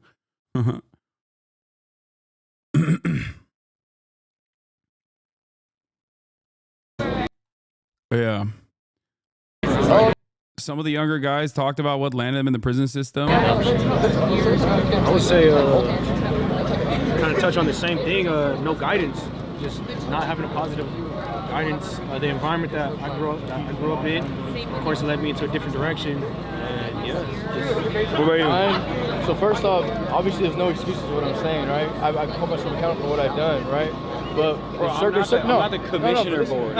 There's circumstances, right? No, I feel you. My circumstances, like my mental health, as in my insecurities, I didn't have no one I could talk to. The schools I was in, they didn't really teach me how to like behave and like correct behavior. They were like favoritism toward different races and ethnicity, and I think that like made me go different ways into social groups. So like I couldn't really like fit in with nobody. So I had to branch out to different people, and like that's what made me commit my crimes and find different people that had the same values as me, which is violence. Okay.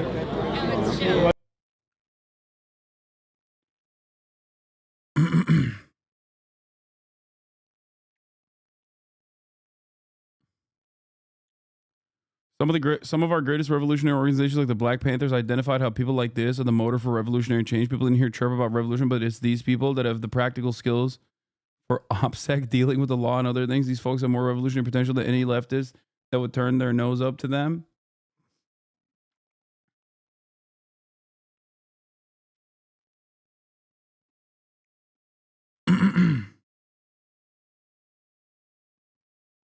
Yeah, I think it was also important to notice that important to recognize that like another big fear that they had. Swap it out. another big fear that they had was reintegration. Like the fear that they have of like getting back out into the real world and not having, you know, not being able to cut it. Because the reality of the matter is, it's not like the tools are abundant, okay, for what you can do when you go out. And especially if your records are not expunged and if they carry over into civilian life, you are going to be limited in the job opportunities that you do get. So that's another thing that Scott's working on as well, is to ensure that these guys' records get expunged so they can get their EMT certifications. And also on top of that, be able to continue working within the CAL FIRE structure or even work inside of the municipalities now that they have experience on the job.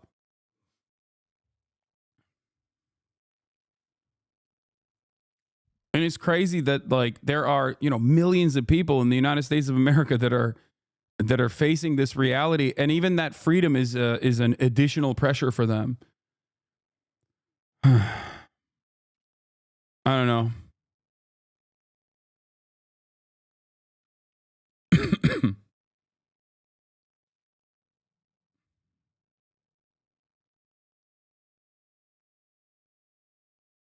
Like, think about that.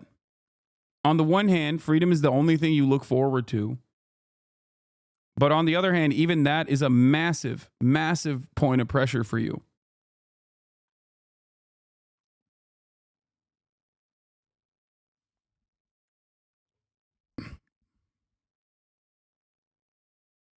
Is expunging the records of something that happens for everyone? No, these guys, even violent offenders, because they're youth offenders, can have their records expunged.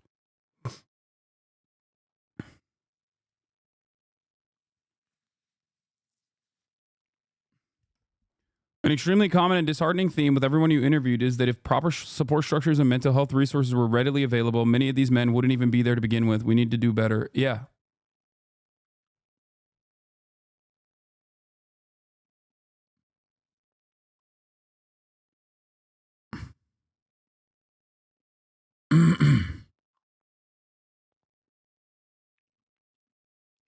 But that's why I'm so aggro against Uncle Shaky Gurga. Okay? How about that? That's why I'm so aggro about Uncle Shaky Gurga and the way that he talks about this situation. These are the types of people who get their sentences reduced, and they've already served for the 85,000 people that Gavin Newsom released onto the streets or whatever. Many of them have served a ginormous amount of their sentence already. Many of them have served the majority of their sentences, and they obviously still have to go through the parole board structure and demonstrate their capacity that they will not reoffend. And it's crazy that it's like it's crazy that people still are just like, nah, they should stay in prison permanently. We shouldn't be releasing prisoners. It's like, it's so frustrating, dude. How about that? And then swap it out. So again, Xavier and Angel, for those who you don't want to eat on camera? Huh? Nah, I gotta go wait. There's hella ladies watching right now. They're gonna be judging. They're gonna be judging the way you're eating. He's not shy. He's not shy. No, don't even worry, because he eats on stream, and you cannot be worse. Fucking with you. You cannot be worse. Yeah. So how are you guys doing? We're blessed. We're blessed. You know, we're taking it all in. We just came down from the mountain yesterday. We were assigned to the Eaton Fire. Our division, you know, was meeting up with other crews, doing some hand line. The dozer only goes so far. You know, our job is really to kind of get in the cracks and crevices where. Purely curious, what type of things fall under violent for these guys? Everything that you can think of, with the exception of sexual assault or arson related charges. The dozer can go, and when we get more of the OGs talking about the programs. Some of the older firefighters that have been in the program for a few years talking about how they've been treated by the police. Like, why do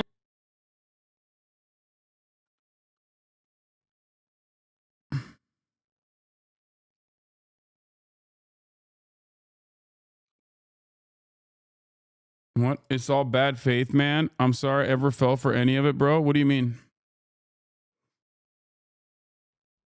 I don't know if it's manslaughter, but maybe. We saw this live. Why are you self-reacting? Okay, take a week off.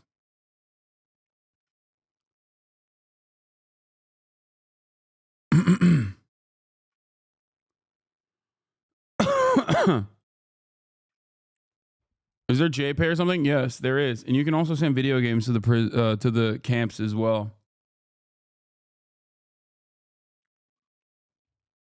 Would you ever run for public office? No.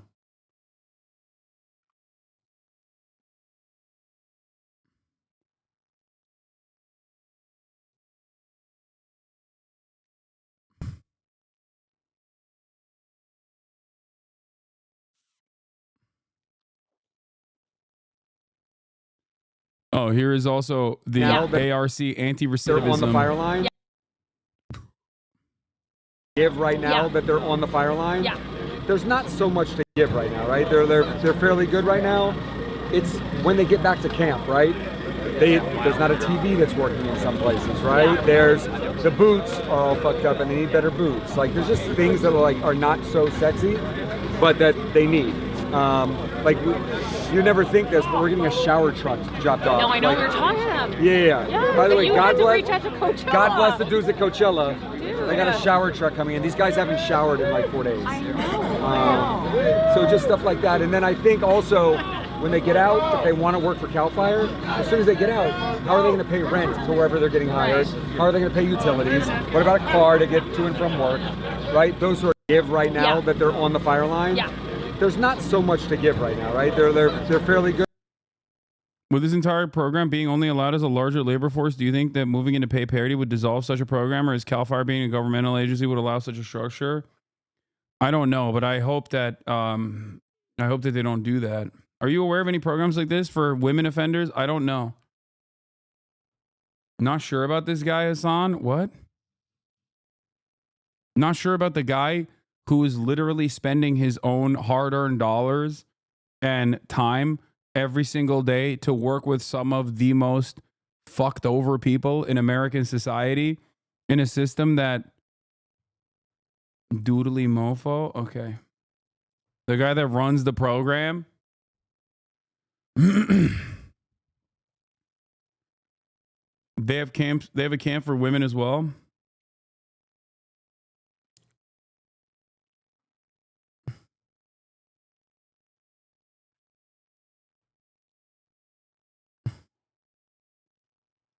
Yeah, look, the last thing I want to say is that I am so grateful and so fortunate that I have a platform of this size comprised of incredibly thoughtful individuals such as yourselves and maybe even the haters, that I can use opportunities like this to shine a light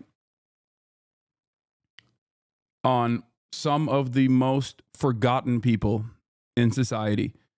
Talk to them, humanize them, and hopefully get others to see the situation differently. Because I fear that, unfortunately, every single outlet out there on a daily basis actively undermines these people's humanity. Okay? And it causes a lot of people to forget that they're like, these are just normal human beings. Okay? Yeah, they fucked up. They've done stuff. Okay? Some of them have done bad things. But at the end of the day, these are just, these are people who should have a second opportunity, a new lease on life. They're just human beings. Okay? And I hope that people can see that and not, refuse to recognize their humanity for things that they've done. This is Lieutenant Hasan. Nice to meet you. Nice to meet you. I can't say nothing. How do we send these guys video games? There's a lot of people watching right now. How do we send these guys video games? Yeah. video games are a challenge because I can't give them access to the internet without it being supervised. Yeah, no, I meant like hard copies. You donate them to the camp, so you send it to the address of the camp, and you state that you wish to donate it for camp, and then we'll include it in the systems we have. Hell yeah. Does it have to be like a maturity level restricted? Yes, it has to be maturity level restricted, and it can't have an online component to it. Yeah. Okay. There's a lot of good single player games. They have PS4s, right? Yes. All right. Get to work, chat.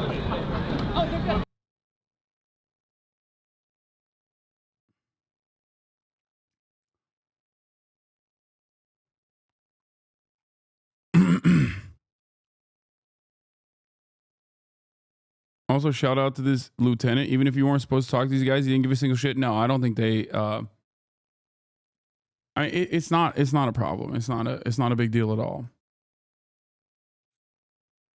Did you interact with Mr. Gavin Newsom, gruesome Governor Gavin Newsom? No, I did not. I didn't interact with Nick Cannon. I didn't interact with Governor Gavin Newsom. I didn't do any of that.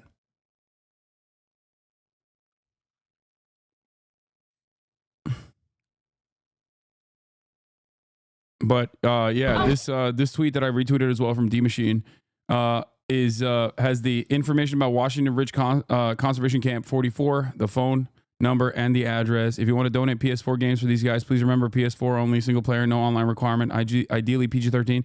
No, you can send rated M games. It's fine. They play Mortal Kombat and stuff. Why was Nick Cannon there? Because he knows Scott. I think like he knows. Scott brings a lot of people like this. And they, they come and show love. Also, I'm glad that Nick Cannon showed up because those guys don't know who I am, but they know who Nick Cannon is. They were so excited to see Nick Cannon. It was awesome.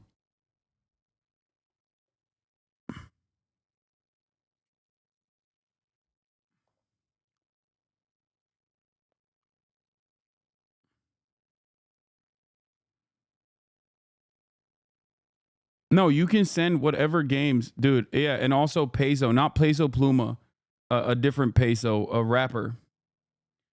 Yeah, one of the guys knew who Kai Cenat was. One of the guys asked me about Ninja. They knew who Soluminati was as well.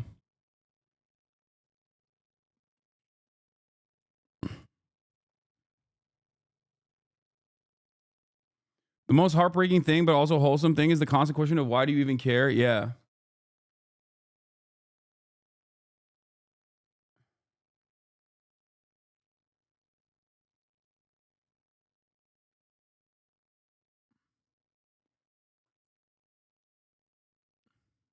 They should have phones in prison. They do. I didn't know this either, but this used to be a major problem with the with the prison structure is like it was incredibly expensive. It's really important for people who are incarcerated to be able to have access to their family members and the outside world. And that structure was so awful in the past, and it still is in many other states, where you pay incredible amounts of money to even make these phone calls, and then the people that are receiving those phone calls are also getting the people that are receiving those phone calls also have to pay as well. It's a really, really costly endeavor. They have mobiles, but I'm glad you didn't say it on camera in front of the COs. Wait, what? No, not everyone. That's contraband. But in any case, for a lot of these guys, they have free phone calls now. Like phone call. Phone calls for these dudes are now free. I pay $1 for 10 minutes to speak to my brother in Utah.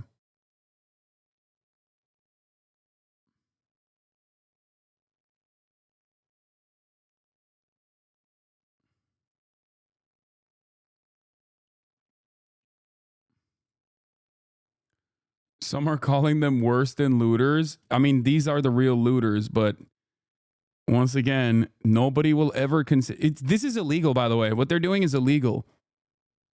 But you'll never hear that from mainstream media, okay?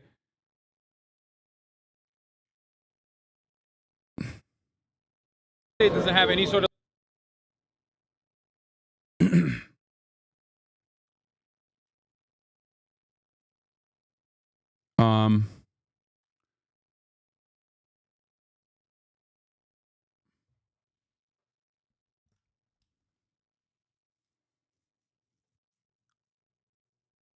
Were there any women inmate fighters? No, I didn't see them at that camp. They're probably separated though, but apparently there are. A furnished Bel Air home went on Zillow today for $29,500 a month. A few months ago, it was asking for $15,900. I called up the agent. She said she told her client to relist the home after this week's LA fires. People are desperate, she said. You can probably get good money. I asked why the rent had risen so much. The agent said she was getting another call and hung up. The listing was later removed. Here's my LA story on massive rent hikes people who've lost their homes are now seeing in their search for new housing.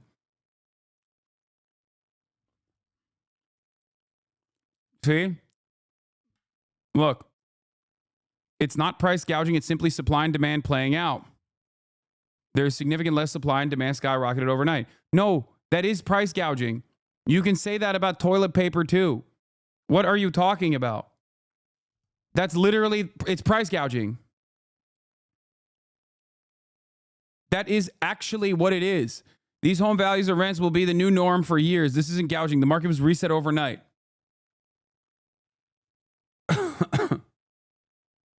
I don't understand how you have this mentality where you're like, nah, dude, that's not price gouging. That's just like normal market conditions. Okay. So it's always normal market conditions. Don't you think that one can make the argument? Don't you think that one can make that argument for everything, whether it be water, in the aftermath of a hurricane, whether it be, toiletry, supply such as that in the aftermath of a hurricane?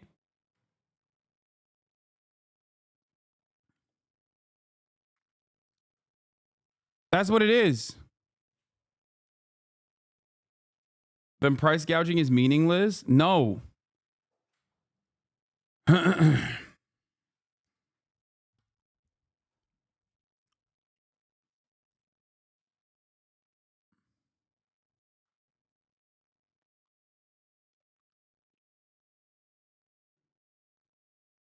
People will care about some people stealing their burned down TV or someone forcing them to spend $14K more per month. Yeah, that's the problem. Their hyper focus and their attention being directed to a person who they suspect is going to steal their television from their house that didn't burn down, hypothetically, is the real way that they forget that these are the real price gougers. Some of them are calling them worse than looters. Some landlords are raising rents after Palisades fire. Here are two listings that went up. One listing was lowered days ago, only to be raised by $3,550 this weekend. The other reverse course, perhaps because of the anti-gouging laws. And by the way, this is illegal. Okay? This is illegal. Straight up. You cannot supply demand your way out of this. This is absolutely illegal. Just so you understand. And the prosecutor, the new district attorney that sat in front of his sister's burned down house should have been talking about how he's going to deal with these looters. Okay? Here.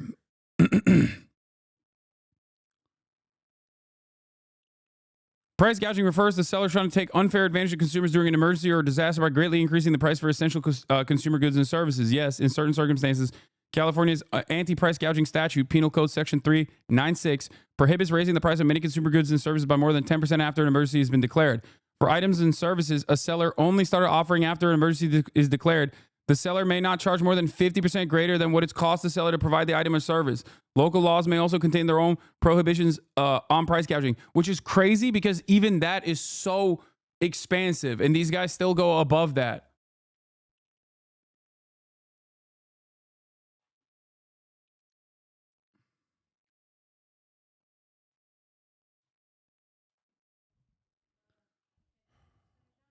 Evet.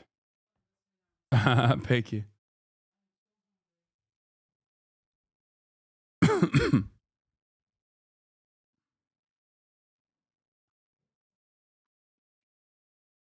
You going to the gym today? What? I already worked out.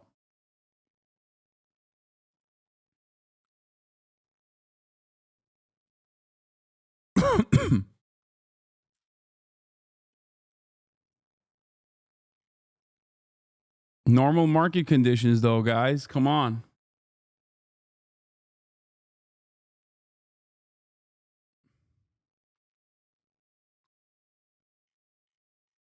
But yeah, this went viral. Interviewing. Let's talk. Yo, those are. Does the state give you those? Yeah, we get them brand new. Those are kind of drippy, dude. Just a little bit. Yeah, so you look fly on the mountain. Something nice. Yeah. Do you get to keep it? Do you get to keep the hats? Yeah. Oh, you get to bring it back? Well, everything, they give us everything. Everything's kind of state issue when you get there. They kind of prepare you for the fires. So that way when you get out there, do what you gotta do. I'm saying, like, when you go back, do you get to keep them? I don't think so. It's crazy. It's considered an antique. I don't think he wants to keep that either. I'm not gonna, I'm gonna copy shoot. You're like, hey, can I get this? No, but I did see some jackets there. They're pretty sweet.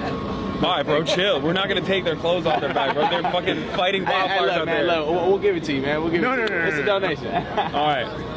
So, how are you guys feeling? Tacos good? We're blessed. Yeah? I haven't even tried them yet. I'm not gonna lie to you. Do you want to eat first? No, it's So, again, Xavier and Angel. This is the elevated content you want to do in 2025. This was great. Yeah, I'm going to keep doing that. I'm going to keep doing more of this. Just, with prior consent, try to put a face to a lot of these people that are oftentimes actively dehumanized by mainstream resources in general. Like, I think it's important to do that. And I think it's important to show that, hoping that people will see their humanity in this process. Yeah, they wanted to share their food with me. It was crazy. But yeah, we got an ABC Australia notice. So that's cool. But yeah, just to specify for those of you who don't know, I talk about how I don't do journalism, but this is one of the instances where this is journalism. This is new information. This is no different than what like media outlets would do as well. So this is, something that I try to do, and I will continue doing more. Also, HasnAbi Productions had an incredibly viral Twitter thread, which is crazy.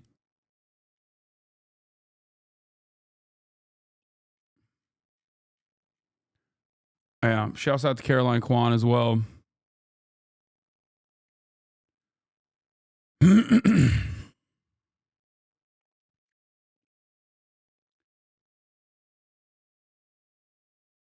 No, the media would also report their crimes. My favorite comment on this, funny how Hasan shows respect to these convicted felons, but can't extend that to our President Trump. Yeah. Why don't the local Dems cover these programs as the W that they are? Because there's a lot of resentment towards treating incarcerated people as human beings. Here, let's see how the media covered it, though. I'm sure there's a little bit of coverage on it. There are thousands of professional firefighters as well as volunteers battling the fires, but you might not know that there are also nearly 1,000 inmates, prisoners of the California correction system, also out there on the front lines. The Forestry and Fire Recruitment Program works to assist those who were released from being incarcerated transition into a professional career in forestry and wildland firefighting. Royal Ramey is the co-founder and chief of this program. Royal, thank you so much for joining us and talking to us about this. We appreciate it. I worked in LA, covered news for a long time, and I remember covering the wildfires. You would see, the inmates up there, cutting those fire lines. Talk to us a little bit more about the program that you represent. Yeah, so first off, I want to say thanks for having me. I also want to send out my thoughts and prayers out to the families who have been impacted by the LA fires, and a big Thank you to all the first responders and volunteers who are serving the LA community. What we do pretty much is 4 ways we do it. So we recruit, we train, we help them get I didn't meet this guy, Chad. a job, and then we mentor them throughout their career. And we're so proud that we have our graduates that came out of our program out there in LA right now fighting those fires, and we are proud of them. And I understand this is personal for you because you helped found this program. Talk about what this did for you in your life and career. Yeah, so I learned to be a firefighter when I was in prison. I was a part of the California Fire Camps program, which trains, deploys those that are incarcerated to fight wildfires. And since the 1940s, thousands of people have gone through this program, and it really changed my life. It gave me an opportunity for a career path, but it was difficult, coming home and understanding the process of actually becoming a firefighter.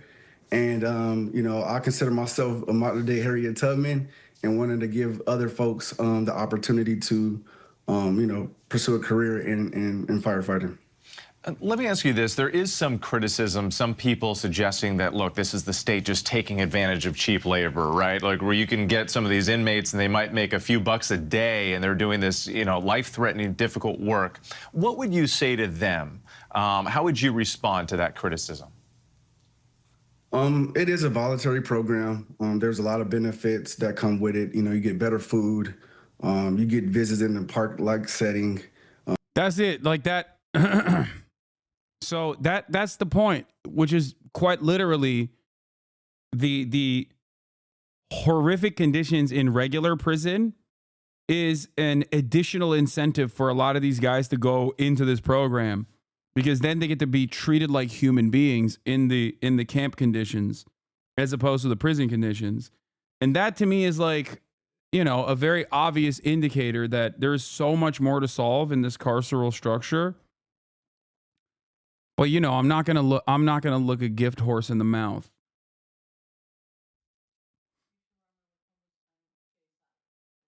Dormitory living. You get out in the community and folks are eligible to get time off. But for me, it exposed me to that career that I love now. And that's one of the reasons why I started FFRP. So for me, and my experience was kind of a roller coaster mentally, physically, emotionally. But for me, I turned that negative into a positive, and I found a career path that that I love, and I'm just trying to help others find their path too.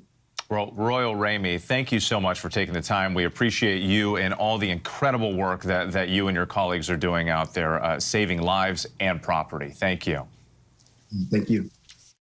This is truly when we see the best of humanity is through these times. Tom Vakar has been live at Santa Anita Park in Arcadia for us. Tom, it just must be overwhelming to see the goodness in people's hearts. I think it's fair to call this a flash mob of friendship and faith. And I want you to just take a look at what's going on. This is remarkable. All this stuff has been donated. It continues to pour in. And now that the sun is up, people are coming, but you're seeing as many right now volunteers as you are seeing people. Yeah, I mean, this is what I was talking about when I said that, like, there's a lot of good in humanity. Like, people talk about the looting and whatnot and really unnecessarily hyper focus on that. And it's very frustrating when by and large, this is what people are doing. By and large, across the board, most people want to lend a helping hand.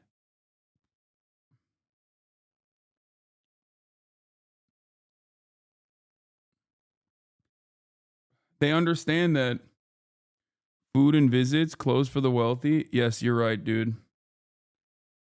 All of those like middle-class Altadena, all those middle-class Altadena families, dude. I don't know why people think that like wealthy people are going to go to this pile to get other people's used clothes. Like, what's wrong with you? No, these are people who need it, okay? Just think, please, think before you speak, okay? Think before you speak. You look at like an incredibly wholesome situation and immediately go, How can I ruin the vibes here? Like, why?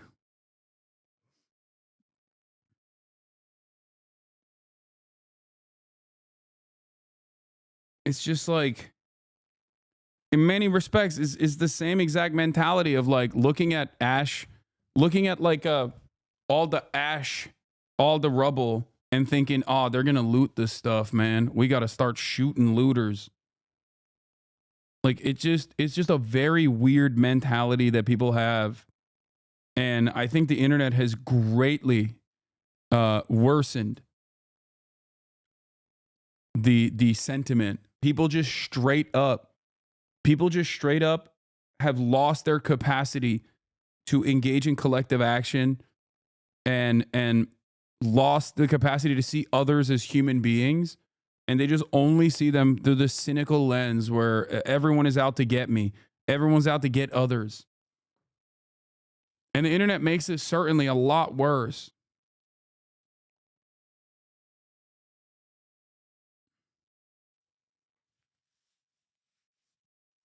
The less we see our fellow man out in the real world, the more we spend time online, the more our interactions are relegated to the internet, the worse we become, the more cynical we become, the more isolated we become, and the more anti-human we become.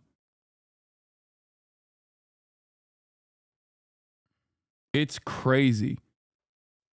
And people see it as like a point of pride almost to like constantly seek out the worst possible framing of situations.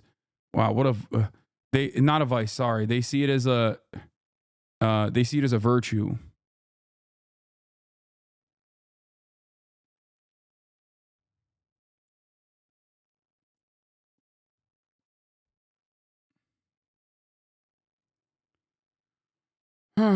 Donate lightly used to new items. Some people have been donating dirty clothing and trash to clear out their homes. Yeah. That are actually coming to get these things. This is a remarkable ad hoc, let's just do it because it's the right thing to do kind of thing. And all of this clothing, remember, if you left and you had only the clothes on your back, this is something really critical. And the other thing that you have to realize is that like these are people who lost everything. They lost all their clothes in the fire. They lost their home. They lost their most prized possessions that have tremendous impact in their lives. And now they're just like looking to recover, looking to survive, looking to start anew. And you're over here being like, nah, a middle-class person's getting shoes? Fuck that. Not on my watch, dude. this is something that a lot of people who are coming to were renters. And why I bring that up is yesterday there was a similar distribution at a park in Pasadena. They should wear the same clothes for the next month. Yeah. As they battle homelessness.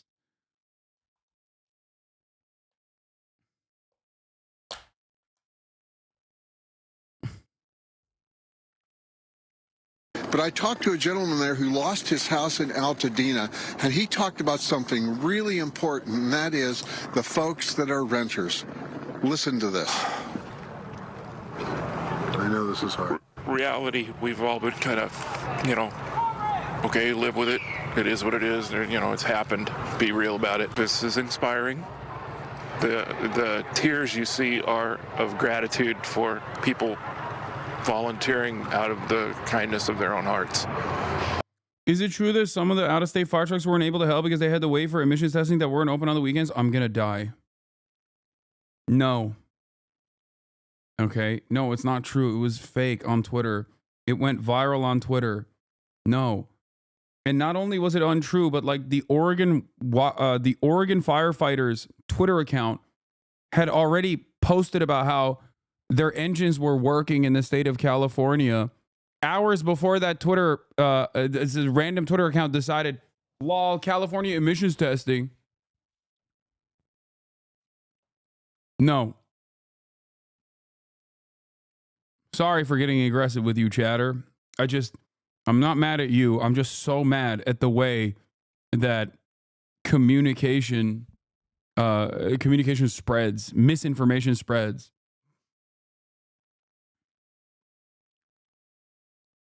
And it literally doesn't matter. It doesn't matter at all. Because it's so much, because it corresponds to prior biases that people have about like lol, California, lol.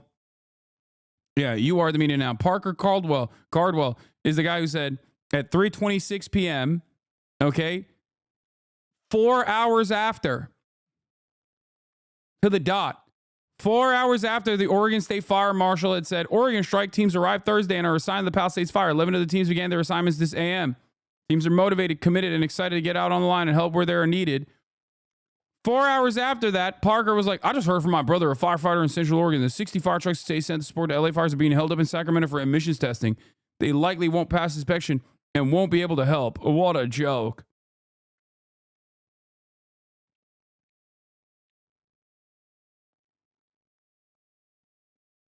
And it got highlighted by the CEO of Twitter, Linda Yaccarino.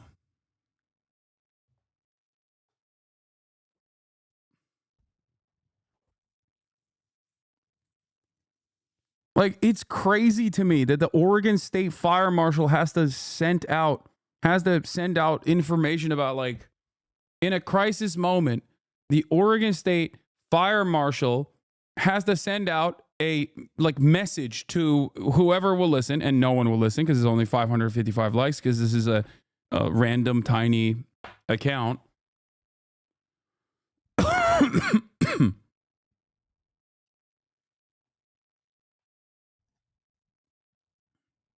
It just blows my mind the tendency that people have where they are infinitely more interested in spreading untruths than they are in exercising a little bit of critical thinking. You know, some people are born under certain circumstances, like you said, or like the young lady said, some people start ahead in the race. Young lady.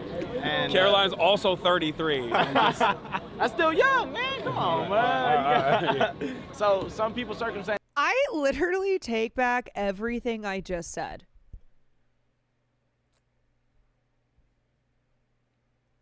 I take back everything I said. I'm sure there are exceptions, but I just don't like acting like these homes are in very wealthy areas. It doesn't make sense to me.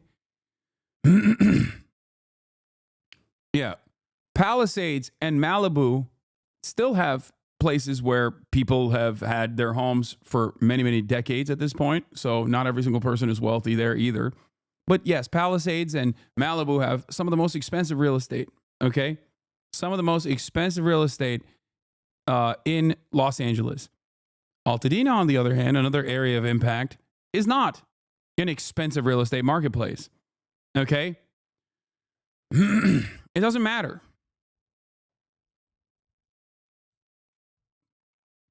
It's still a horrible situation. You don't know what people's background is. You don't know what they do on their day-to-day basis. Like, I just don't understand how you're pocket watching victims of a natural disaster. Like, it blows my mind. Bro is from Bel Air. No, I am not. I am not from Bel Air.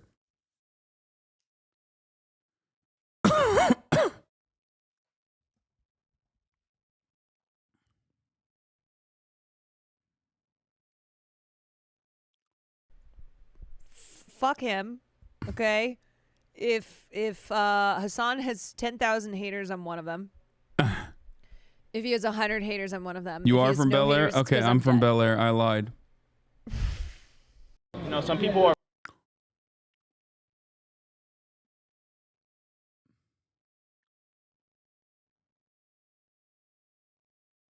Middle class or not, if you're in a country that has its support system stripped bare, then you are essentially one major crisis away from homelessness. That's going to be the case for many of these families. Yeah.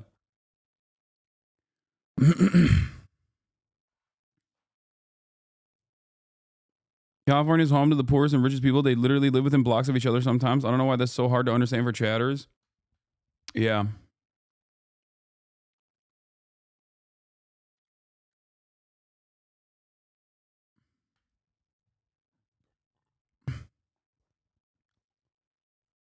I promise you the folks in Altadena and surrounding area are not wealthy. Even if folks own their homes, most are folks who bought years ago and have already been consistently priced out of their homes. Those left now have been permanently pushed out and will most likely not be able to buy again in the area they lived in. Exactly. It's going to be an endless struggle to try to rebuild their houses in the same neighborhood that they lived in their whole lives now, in the land that they own, as all of these predatory, vulturous private equity firms try to seize as much of that land as possible to develop, I don't know, luxury high-rise condominiums or something, I don't know, that they can use as a tax break down the line as they can offset their other costs.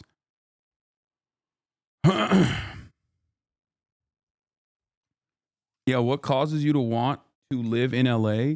I love Los Angeles, man. I really do. There's a lot that sucks here, but, you know, I like it. That's it.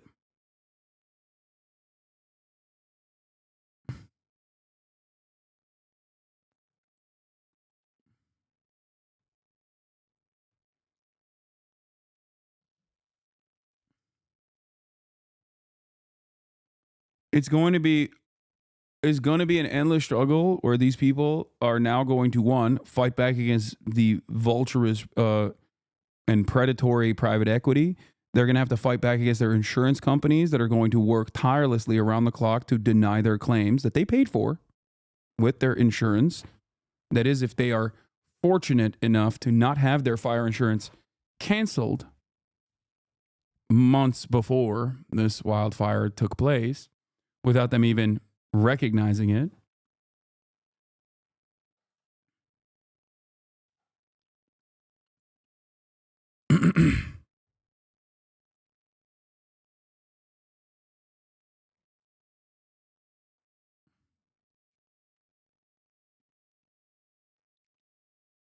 But the real looting starts now, and it's not like random broke people that are looking to steal a TV in the crisis.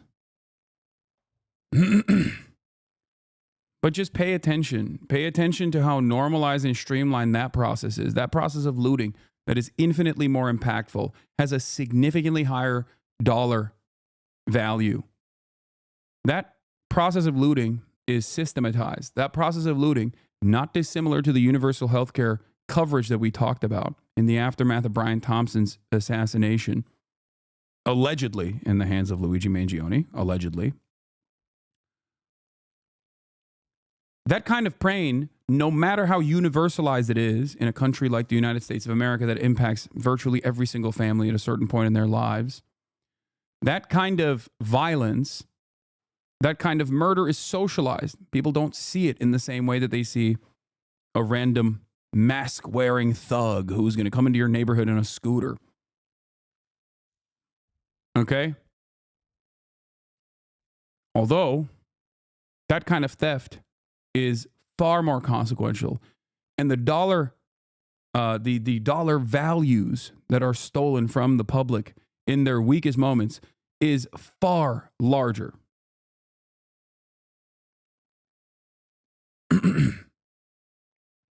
This TikTok pissed me off about the looting. Yeah, I saw this. It's got 2.2 million views since the last time I checked it. Last time I looked at it, it had 1.6 million. This guy is out of his mind for this. He doesn't even live in Los Angeles. He's talking about like, yeah, ladies, protect your own. It's got 2.2 million likes, dude. This is magical.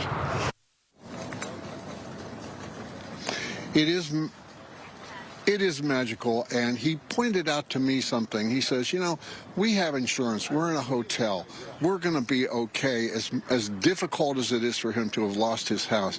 But he says, you know, the renters, that's a whole different thing. Many of them have nothing, and they've left with nothing, and they have nothing to go back to. So as a result, something like this is a real ray of hope. And as the sun comes up, those rays of hope are shining on this, and this will Chuck Dies, thank you for the 25 gift this last until Wednesday here, and as a result of that, there are people that are going to be able to do that. And yes, it won't be just the victims of Altadena, but there's a lot of need all over California, to say the least, in the country, and people are going to come here and they're going to be able to get a little bit of a leg up, and I think that that's really important. And that's all for now, but it's really amazing to see. Back to you. Oh yeah, thank you, Tom. Appreciate you very much. We want to get right to that growing situation in LA. Even though winds were calmer yesterday, firefighters had just hours of relief because overnight, those Santa Ana winds picked up yet again, raising concerns that the wildfires could grow and more homes could be threatened. Let's talk about where we stand this morning. The death toll right now rising to 16, with 13 people still missing, although it's unclear whether those are all fire related. Over 150,000 people are under evacuation orders. Over 71,000 customers are dealing with power outages. And more than 12,000 structures have been damaged or destroyed, and new evacuation orders were issued overnight. At least 8 states and 2 countries, Canada and now Mexico, pitching in to help fight the fires. We have team coverage this morning, beginning with Matt Rivers in Pacific Palisades for us. Matt, good morning. Hey, good morning. With yesterday, very tense scenes in a Brentwood neighborhood where we saw flames coming right up close to some properties there. But firefighters were able to fight those flames yesterday, thanks in part to a lull in the winds. The winds have gone down a little bit. That's a good thing. I think there's an uneasy calm right now in Los Angeles as we are expecting those winds to pick back up this week. This morning, a fierce battle against fire underway across Los Angeles as those powerful Santa Ana winds make an unwelcome return. The Palisades fire, scorching through more than 23,000 acres and counting, only 11% contained, now threatening popular neighborhoods like Brentwood and Encino, triggering new evacuations in both places. It's very difficult, but we're alive. We're alive. First responders working tirelessly around the clock. Aircraft diving over and over, dropping water and retardant in an effort to stop the flames from spreading. But, we were sitting here, they probably did 50 drops between this whole line here. And on the ground, we followed firefighters in Brentwood as they held the line against the onslaught of flames. So you can see with these wind gusts, those flames trying to force their way up from the bottom of the canyon, and as they do so, they're getting closer and closer to this house here. This is somebody's patio that we're on, and you can see the firefighters doing their best to make sure the flames don't get this high. Without these firefighters here right now, the house here, other houses in this neighborhood, almost certainly gone. With dwindling... Hey, what is your street address? I'm simply concerned about your safety, and I would like to ensure that you are not at risk. Yeah, totally, dude. Let me tell you real quick. Pull up. Resources, the firefighters using water from the pool of the very same home they were fighting to save to bolster their own water supply. A flare-up early Saturday even spawning this stunning fire-nado, spreading the flames. New satellite images showing the Palisades fire burning south of the Encino Reservoir. Massive plumes of smoke blanketing the skies. Palisades just one of several fires still burning around Los Angeles. The Eaton fire scorching through more than 14,000 acres and only 15% contained. Malcolm Stewart did his best to save lives the night that fire broke out near his home in Altadena, racing around without water, still trying to put out the flames. I wasn't even thinking about it. I was just thinking about trying to save my neighborhood. I grew up here. And he managed to save several homes. But for so many others, he could only watch. I'm devastated. I wish I would have had water, and saved all these houses. The death toll from all the fires now rising to 16, though officials warn the full scope of the loss of life is still unclear. Governor Gavin Newsom now doubling the amount of National Guard deployed in Los Angeles. Firefighters even flying in from Mexico to join the fight, the governor greeting them at the airport. And local authorities vowing to find out what exactly caused these devastating fires, announcing a task force led by the ATF. This task force is made up of local, state, and federal partners designed to investigate the cause of these fires and to see if there's any connection between them. Volunteers descending on this parking lot in Arcadia, hundreds of people donating supplies like clothes and food to evacuees, coming together to help their community however they can. And so while things are relatively calm for the moment, we know that that might not last. These red flag warnings in place until at least Wednesday of this week. The winds expected to pick. My conservative dad is convinced that illegal immigrants are starting the fires to steal the land. He heard it on Fox News. Oh my God.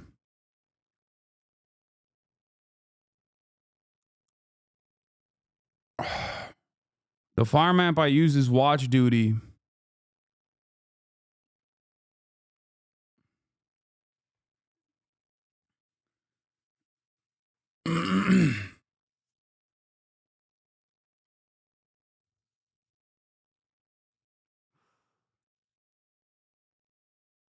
Bro, I promise you, put parental guidance. Put parental guidance on your parents' TVs and their internet access. Okay? I promise you, if they can't figure out how to get onto these websites, if they can't figure out how to get to the TV, you will literally have a better life. They will be better because of that. Okay? Some of y'all's parents need parental guidance on their TVs, okay? I'm serious.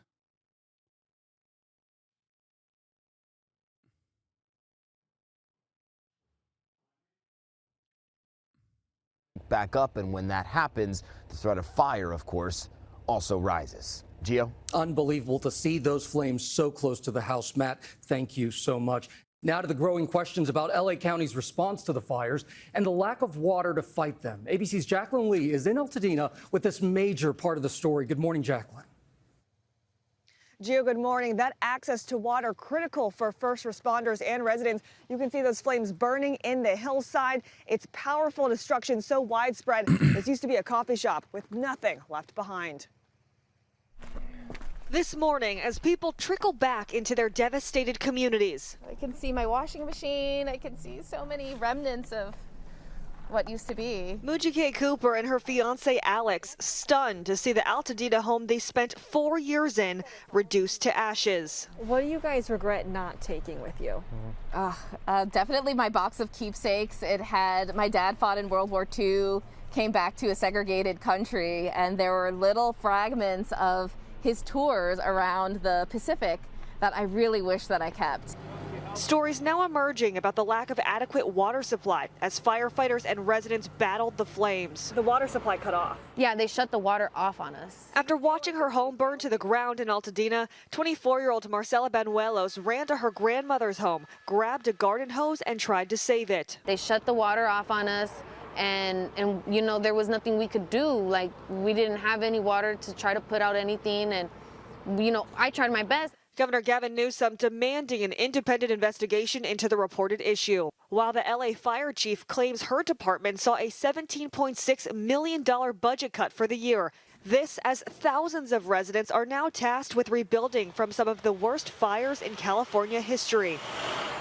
You see the rake, all of this just fell straight down. Alex and Mujike say they will do so differently. I'm going to be very conscious, since we're rebuilding from the ground up, of the materials that we use to make sure that it is fire deterrent, and in hopes that this doesn't happen again.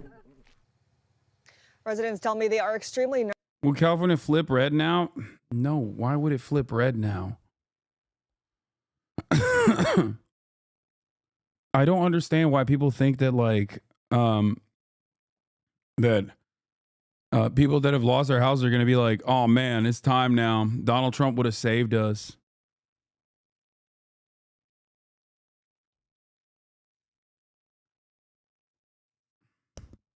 Nervous about their ability to obtain home insurance after rebuilding, and the state banning insurance companies from canceling and not renewing policies for 1 year. Rhiannon. Oh, just devastating. Jacqueline Lee, thank you for that. As you heard Matt Rivers mention, a red flag warning remains in effect for much of Southern California as LA prepares for more strong Santa Ana winds this week. And then, sorry, just Everybody except people who live there seem to be doing it. Yeah. Everybody's fantasizing about like a red wave in California, which is like such a freak like attitude to have. I don't understand it. Did Florida turn blue after the hurricane? No, that's not how this works. Just one more question. So we are expecting severe gusts of wind in the coming days. Is the city prepared regarding fire hydrants and water pressure? I believe. It feels like there's a lack of fire education in the USA. We're told not to rely on water lines to fight fires. We have ads on news in Australia about what to do in a fire. Yeah. I think there isn't enough communication of like mitigation stuff that you need to do, definitely, that is enforced by the local governments and the state broadly.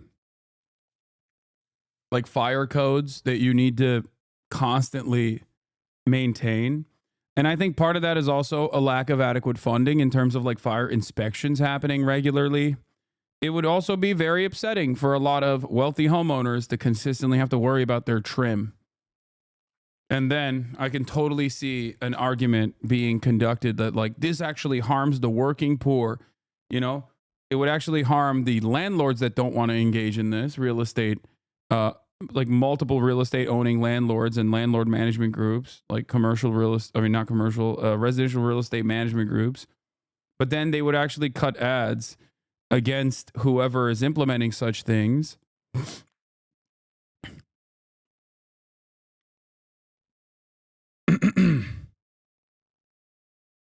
By saying this is hurting the middle class and the small business owners because it disproportionately harms the working poor. I believe the city is prepared. I'm going to receive reports in a couple of hours from a couple of the other city departments. And Chief, if you want to expand on that. Thank you. Hi, Hasan. I just finished volunteering with Water Drop LA. Thank you for bringing this org to my attention. It was such a cool experience, and a ton of HasnAbi heads were there. Super cool org, and just wanted to say thank you. Hell yeah, chatters. I know that the mission is also looking for extra helping hands right now. That's like down the street from Skid Row. I think my mom left the fridge open. Oh my God. Thank you. We had a. Oh, I'm sorry, Chief. Any other comments? Okay, thank you. And go ahead. Over Could you clarify the total death count related to the wildfires? And if I could also clarification or guidance from the health departments regarding the air quality for residents. Thank you. I can confer for the Los Angeles County jurisdictional areas that we are at 14 deaths. That's 11 in the Eaton area and 3 in the Palisades area. But that's just for Los Angeles County. Los Angeles would have different numbers, and the city of Pasadena may have different numbers as well. I would say that the best source for that is the LA County Coroner's Office, because they encompass the entire county of Los Angeles, including the jurisdictions I just mentioned. She didn't leave the fridge open. It was Murat, and it was the freezer. Yeah, hi, Anish Mahajan, Chief Deputy Director at LA County Public Health. The air quality is improving as we have seen the smoke lessen with the better containment of the fires. At this time, the South Coast Air Quality Management Division is indicating a smoke advisory specifically in those areas close to the fires in the northwest component of the county. County residents should continue to monitor the air quality index, the AQI levels, wherever they are, but we are seeing improved AQI numbers. And so we encourage residents who are closest to the fire, who are smelling smoke or seeing it, who have the AQI levels in the unhealthy zones, to be using masks when they're outside. And I apologize, Tom Manson with CBS News. What, if any, concern is there about animosity from the incoming Trump administration toward California and its efforts to fight this fire? And that's Mayor Bass, that's directly to you. Actually, I'm not worried about that. I mean, I joined in the invitation to the incoming president to come to Los Angeles. I joined with the supervisor and the governor, spoke directly with the incoming administration yesterday. It was a fine call, so I'm not concerned about that. There are also, as I mentioned before, a number of my former colleagues who are up for confirmation, and I feel like I will have good relations there. Is the incoming president expected to come here? I believe so. I mean, I certainly, it was a positive response yesterday. Yeah, you know, I will say, knowing what I know, and I represent Altadena, which is probably the most diverse community that in the 5th District, this is the exact constituency that he was talking to. You've got socioeconomics from all walks of life, and they are suffering. So I am confident that this president will come. Well, my conversation also yesterday was throwing around possible points of timing. Hey, it's Will Kane. Click here to subscribe. No. First, let's take a look at the criticism from the man who will be president in 8 days' time. Donald Trump said the fires are still raging in L.A. It's so cool that Donald Trump gets to have zero accountability permanently when he's in office as the president, but everyone else has maximum accountability all the time. Like, the fires are the governor's fault, okay? But it's also never the president's fault. I need you to understand. Now, he wasn't president during this time, okay? And that's fine. But given the tendency for accelerated weather conditions caused by anthropogenic climate change, we're probably going to see a bunch of other natural disasters under Donald Trump's leadership as well. But of course, none of that will be a problem. We have seen many natural disasters under Donald Trump's leadership. I mean, he chucked paper towels at the people of Puerto Rico, if you remember, famously. It's great. The incompetent Poles have no idea how to put them out. Thousands of magnificent houses are gone and many more will soon be lost.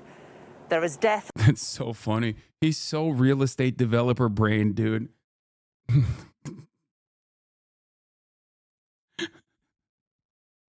Magnificent houses that were built so perfectly, let me tell you. All of these beautiful looking, magnificent houses. Like, it's understandable to point to the property loss in that situation. Obviously, it's devastating, but it is pretty funny. He's like, they're magnificent. The houses were magnificent. All over the place. This is one of the worst catastrophes in the history of our country. They just can't put out the fires. What's wrong with them? Well, the governor has responded to the incoming president's comments in an interview with NBC. He's hit back at what he calls misinformation coming.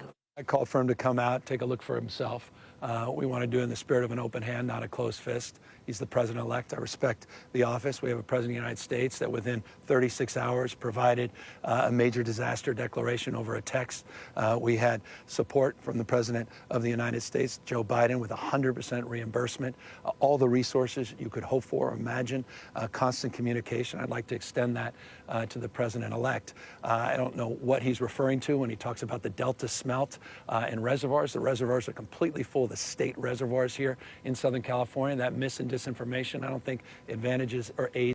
It is pretty wild that like when you are in the midst of, look, you're in the midst of dealing with a major, perhaps the most expensive natural disaster in American history, right? And on the other, like, while you are trying to manage resources, I guess, maintain proper communication, and also ensure that you are not the responsible party, you also have to turn around and actively deal with the faucet of misinformation that Republicans are just pushing like crazy. Like, it is wild where we've gotten to. I live in downtown LA. It is a super surreal feeling being in the same city, but still feeling so detached from the issue at hand. It feels like I'm in another state watching from afar. Yeah.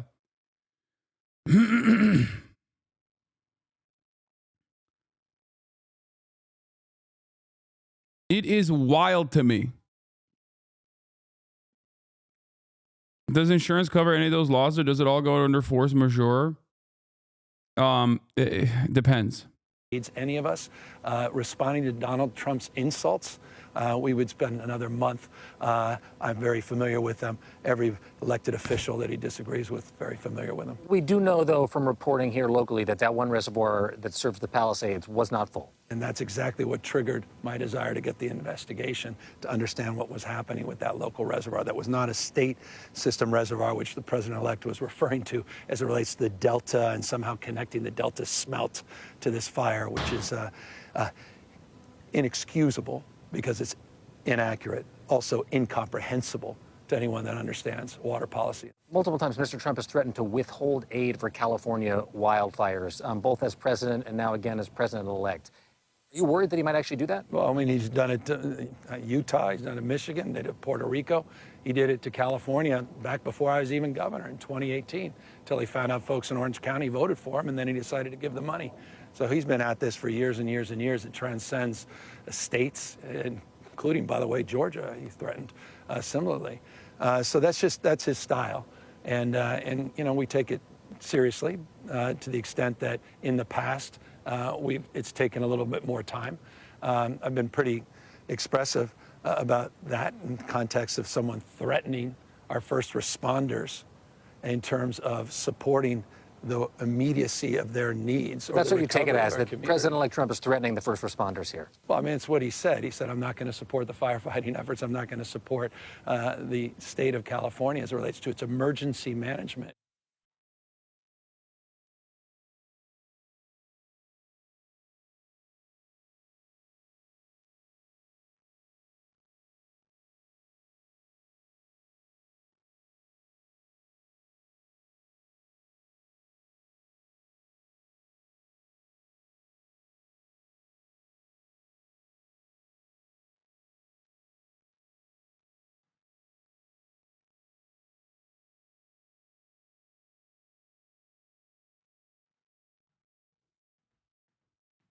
Hold!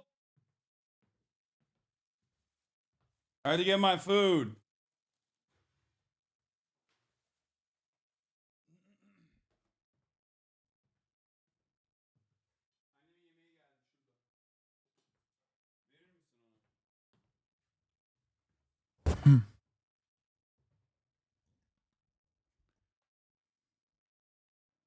Click on the dog video. This is my mom's doing.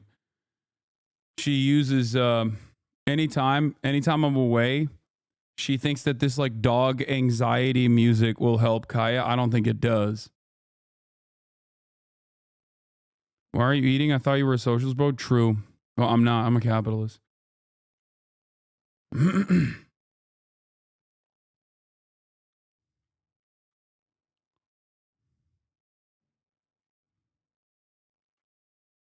Trump calls for Newsom's resignation. This is all his fault. Oh, this is from 3 days ago. FUNDAY's in the stream title, bro. I know. And I got some stuff lined up. We're also going to be talking about the TikTok ban. We got the Lolo coverage as well. We have this slop economics video that you guys wanted me to watch. Okay. This is, I don't know. This is the national correspondent for Fox News, Bill Melugin. This shit is going quick. Who posted these videos or reposted these videos saying this is the closest and clearest footage I've seen of the first moments after the Palisades fire started, and it shows the exact starting location, which appears to be near a trail. This is the last. Dude, that's right where we were standing. We were literally right there. Holy shit. This is the last. Dude, it's catching up. And people are like, will you be watching a new Bestie Marks vid? Bro, this person has nonstop I don't know what Bestie Marks wrote about, but it's crazy to me that you have just been writing for this Bestie Marks video so much.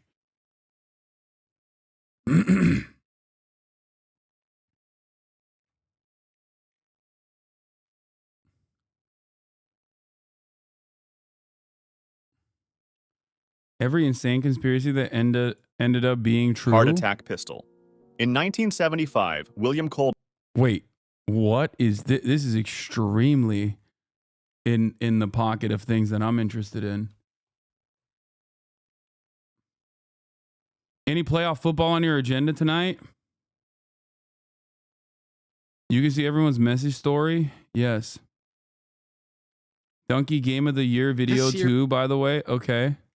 Donkey's Best of 2024. I like that.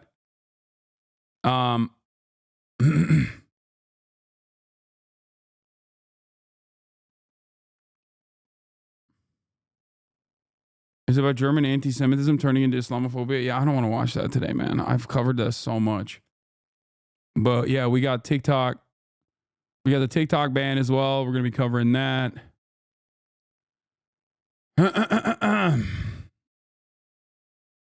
And a lot more. Khabib Nurmagomedov removed from an airplane, which is a crazy situation.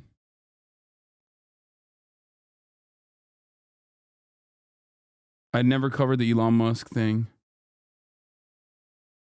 The Elon Musk like pro-Nazi Germany thing.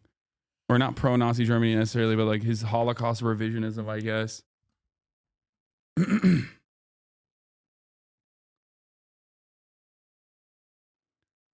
Southern California Edison preserving equipment near Eaton fire starting point.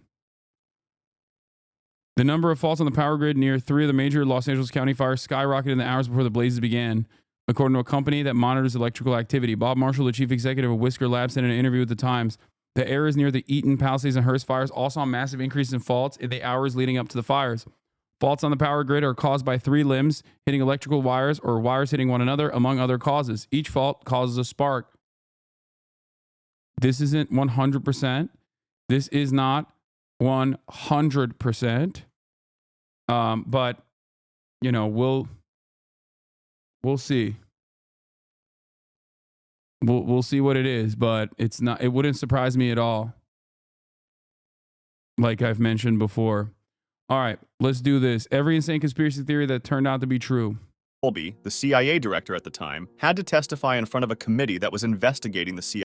This happened because there were many accusations of assassinations of foreign and American politicians from the CIA, so the U.S. Senate put it under investigation for alleged covert action abuses, which resulted in 14 reports of major abuses by the CIA, FBI, and NSA. However, there was an accusation or conspiracy theory that was much more worrying than the rest of them. It was thought that the CIA had developed a pistol that could fire a poison dart from around 300 feet, cause death, and leave no trace of what the cause was. When William Colby declared that they had a poison dart gun that was potentially basically completely silent, felt like a mosquito bite to the target, went through clothes, caused a heart attack, and left no traces but a small red spot because the dart melted, the public was shocked. Furthermore, it was revealed that this wasn't an isolated case. It was part of Project MK Naomi, a project designed to increase U.S. biological and chemical warfare capabilities. This was the only time this gun was shown in public. Nice. USA's fake Cuban terrorist attack. In 1962, during the Cold War, tensions between the US and Cuba were high because Fidel Castro had risen to power in Cuba and allowed communists to join the new Cuban government, nationalized US businesses, and improved relations with the Soviet Union. Furthermore, the Cuban Missile Crisis happened when the Soviet Union placed nuclear missiles capable of hitting the US on Cuban. Unacceptable. Wait. You can tell a lot about an account's politics and understanding of historical understanding of a history if they mention what preceded the Cuban Missile Crisis. Very important. Now, of course, as a Turkish man, this hits close to home. As a Turkish man, this hits a little close to home because, once again, Turkey not mentioned, okay? But Turkey at the table. Once again, Turkey at the table. Turkey is the table. For those of you who don't know,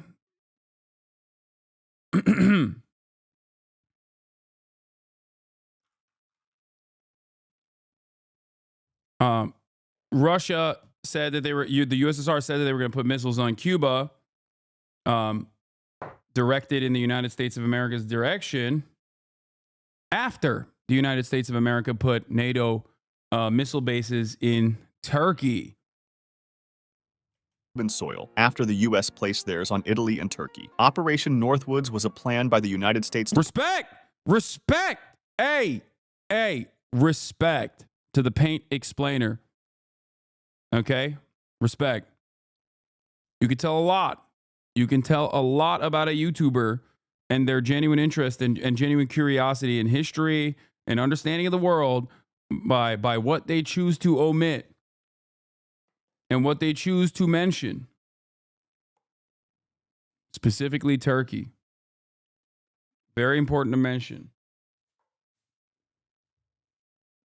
Department of Defense to stage terrorist attacks against American citizens and blame the Cuban government in order to justify a war against Cuba. They wanted to hijack civilian planes and make them appear as if U.S. Air Force planes were shot down by Cuba, to simulate the downing of a U.S. fighter jet off the coast of Cuba, to blow a U.S. ship, and to organize terrorist attacks in U.S. cities. The plan also included creating a Cuban communist terror campaign in the Miami area, in other Florida cities, and even in Washington, which would involve bombing. By the way, how insane is that the federal government, like our state intelligence apparatus, was actively talking about doing this?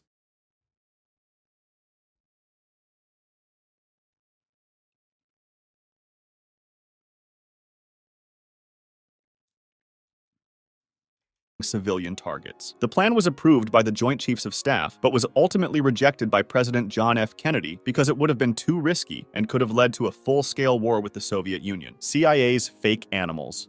In the 1970s, the CIA developed what they called the Insectothopter, which was a drone the size of a dragonfly and hand-painted to look like one. It was kept secret until December 2003, when it was revealed to the public at the CIA Museum, and the project was abandoned because it was too difficult to fly in crosswinds. Another similar project was the AeroVironment Nano Hummingbird, created with specifications given by the Defense Advanced Research Projects Agency. These weren't the only times they used animals or crafted fake animals to spy on their enemies. During the Cold War, they developed a camera so light that it could be carried by pigeons in order to take aerial photos. I wonder what happened to John F. Kennedy. Does anybody know? Like, after he said he didn't want to do the whole, like, false flag terror attack that would kill American citizens?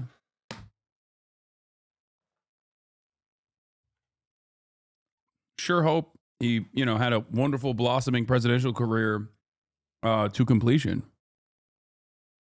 Seems like he's got a good head on his shoulders. And they even trained some of these pigeons to drop eavesdropping devices onto window ledges. However, despite successfully placing some of these devices, no usable audio was captured from them. They even used fake fish to secretly check water samples for the presence of nuclear runoff or other suspicious substances. USA's fake Vietnam attack. In 1964, tensions between the United States this account is amazing. and North Vietnam were at an all-time high, and things worsened on the 2nd of August when North Vietnamese forces shot at a U.S. destroyer while it was doing a covert operation close to North Vietnamese territorial waters. The U.S. government then, on the 4th of August, said that a second attack happened, while this was false. The commander of the Maddox, Captain John Herrick, initially reported the attack but later expressed doubts, attributing the radar signals to freak weather effects. And despite these uncertainties, the Lyndon Johnson administration relied on misinterpreted communications intercepts to conclude that the attack was real. Also, in October 2005, the New York Times reported that Robert J. Hanyuk, an historian for the NSA, concluded that the NSA distorted intelligence reports passed to policymakers. He said agency staff deliberately skewed the evidence to make it appear that an attack had occurred. This was probably done with the goal of providing the Johnson administration with the justification needed for military action in Vietnam. Years after the incident, Robert McNamara, the Secretary of Defense during the time, admitted himself that the August 4th attack had Wait a minute, what? Never occurred. The Johnson administration was probably just seeking a reason to escalate American involvement in Vietnam as Cold War tensions increased, and the domino theory made its way through the U.S. military, which said that the fall of one country to communism would lead to the fall of others in the region, causing more fear. Because of this false operation, Congress passed the Gulf of Tonkin Resolution, granting President Johnson broad powers to conduct military operations in Vietnam without a formal declaration of war. Canada's gay radar. At that time, What? Okay, this one I didn't know either. What are we talking about? Every insane conspiracy theory that turned out to be true. That America staged a fake attack to America created a fake attack to set the stage to invade Vietnam. That the CIA has a heart attack gun. That America openly, like the CIA openly tried to do a false flag terror incident to also set the stage to invade Cuba. homosexual people were persecuted by the Canadian government, and they were trying to find new ways to get rid of them from public jobs, especially the police and military. In the 1960s, Dr. Frank Robert Wake, a psychology professor at Carleton University, developed what's called the gaydar or fruit machine, which was a series of psychological tests with the purpose of... Okay, this is so funny because it's like, dog, you're Canadian. It's gonna do false positives across the board, you know?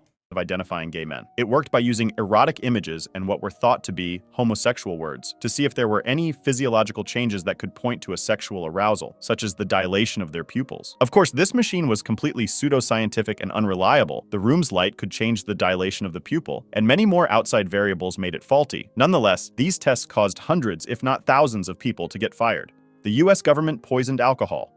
From 1920 to 1933, the United States banned alcohol, entering the Prohibition era. This made the alcohol black market flourish, enabling criminal organizations like the mafia to enrich themselves. So the United States government had to find a way to stop this. They went to extreme lengths to try to reduce the black market's activity and to make people stop drinking, but their efforts had poor results. So the government became frustrated and started adding large amounts of methyl alcohol, a substance that made the illegal drinks really dangerous, as a very small amount of undiluted methyl alcohol could kill a human being. This was probably done thinking that the black market sellers would have avoided selling poisoned alcohol to their customers, as they would have lost them when they died. But they didn't take into account that the demand for illegal alcohol was so booming at the time that the sellers didn't really care about their customers' lives. The effects quickly showed. In 1926, in New York City, 585 people died from this government action, and over 5,000 fatalities from this poisoning, at least a 600% increase. I don't know this either. From the previous deaths from alcohol were said to have resulted in the entire country. CIA's fake vaccines. During the hunt... I didn't know this. This account is amazing.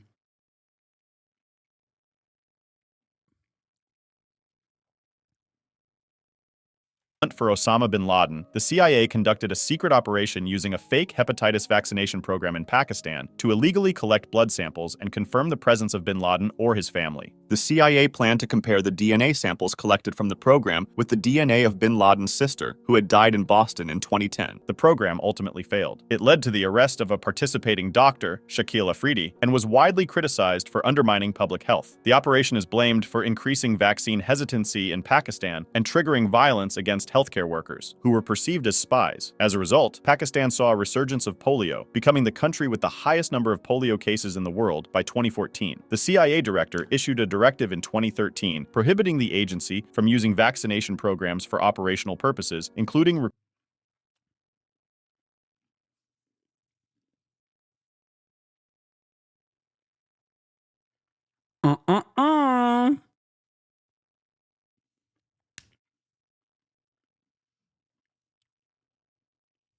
Would it shock you to find out that the CIA deliberately spread vaccine misinformation as recently as 2021 and 2022?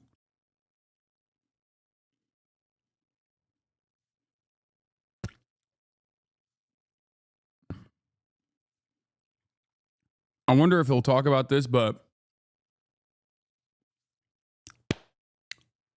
China, in an effort to increase soft power and also not be weird, gross, profit-seeking monsters, decided to send Sinovac, their own COVID vaccine, to the Philippines. Now, if you know anything about China, there's a lot of, let's just say, back and forth, a lot of water wars going on in the South China Sea, where Filipino boats will sometimes be sprayed with water by the Chinese Coast Guard.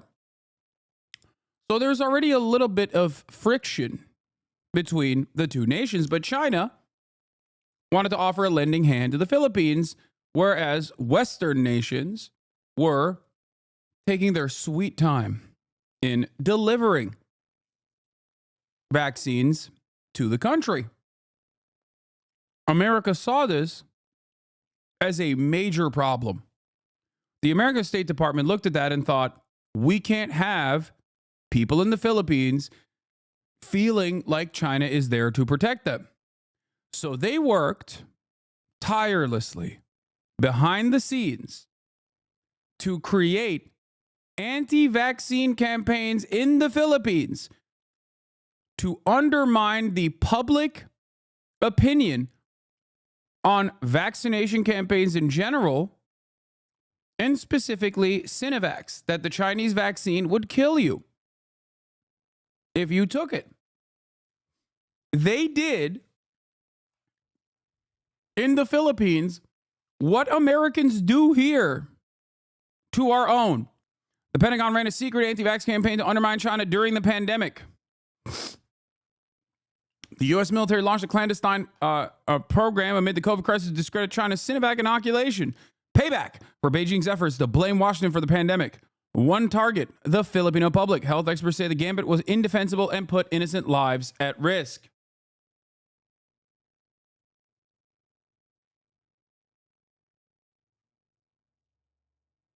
Anywhere where you saw countries that deal with China, where there is like a tremendous number of anti-vaxxer fears, who knows if the State Department had a hand in that? We know for a fact that they did in the Philippines. And that was certainly almost a decade after the CIA openly came out and were like, my bad about the Osama bin Laden, Pakistan situation. Yeah. Hashtag China on virus. This post, identified by Reuters, matched the messaging timeframe and design of the U.S. military's anti-vax propaganda campaign in the Philippines, former and current military officials say. Social media platform X also identified the account as fake and removed it.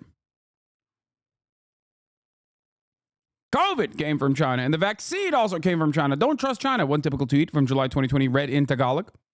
The words were next to a photo of a syringe beside a Chinese flag and soaring chart of infections. Another post read from China, PPE, face mask, vaccine, fake. But the coronavirus is real.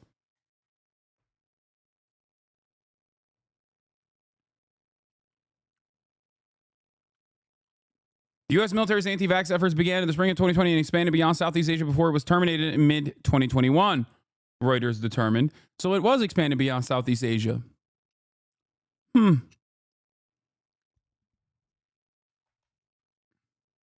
He doesn't understand a simple gambit. Yeah, that's true. It was a gambit, dude. It wasn't a tactical misinformation campaign. You're right, Chatter. Oh, man. I didn't realize it was a simple gambit.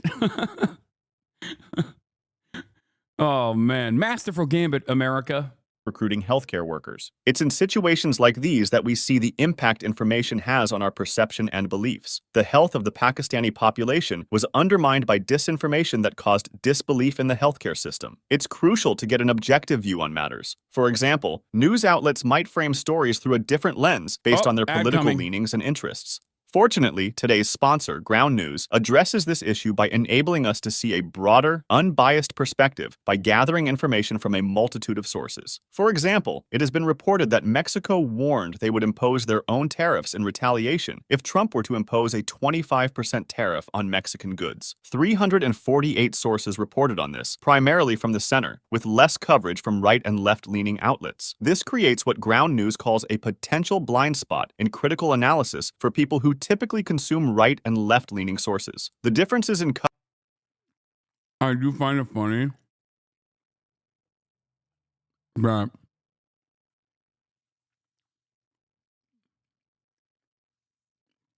many of my friends who do wonderful YouTube videos, this guy I don't know, but he very clearly is like a smart guy, have Ground News as like a major advertiser, And ground news is still, at the end of the day, using a lot of faulty methodology to figure out what their bias chart is, including but not limited to, as far as I understand, the Koch brother, funded Poynter Institute. Like media bias ranking structures are entirely dominated by far-right billionaires that have set up these like supposedly apolitical these apolitical institutions that almost always churn out almost always exhibit a right-wing bias.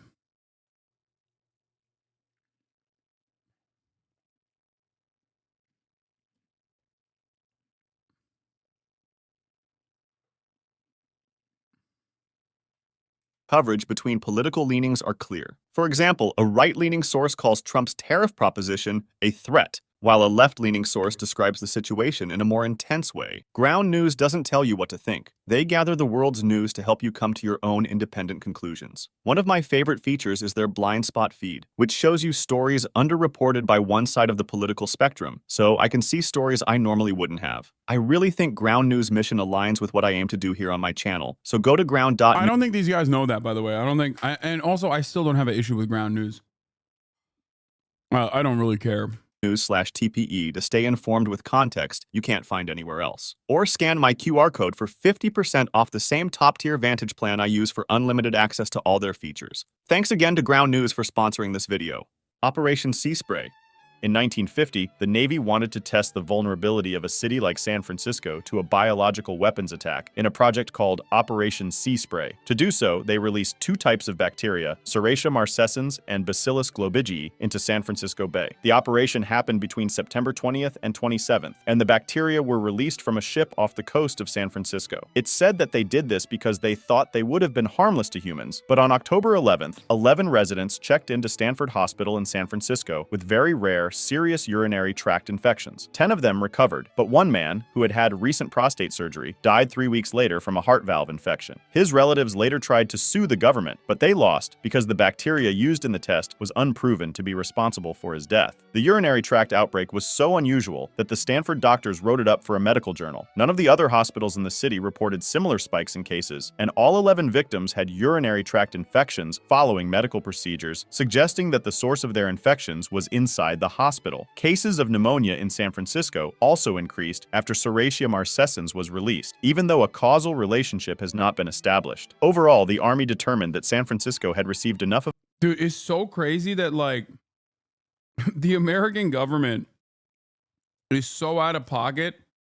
This is something I try to explain to people all the time. Like, they don't even care about Americans, man. Like, what is the expectation that they would ever care about, like, Palestinians or Pakistani people or the Filipino population? They don't even care about Americans. These same institutions are supposed to, you know, protect all Americans from enemies, both domestic and foreign. Meanwhile, we need protection from the military. of a dose for nearly all of the city's 800,000 residents to inhale at least 5,000 of the particles, which is within the range of infectivity for anthrax. Project Sunshine. Project Sunshine was a series of research studies done by the U.S. government that began in 1953 to see the impact of radioactive fallout on the world's population, which remained secret until 3 years later, in 1956. They wanted to see the body's reaction to radioactive isotope strontium-90, which represented the most serious threat to human health from nuclear fallout, especially on kids, since their— I think this was done in my neighborhood VA.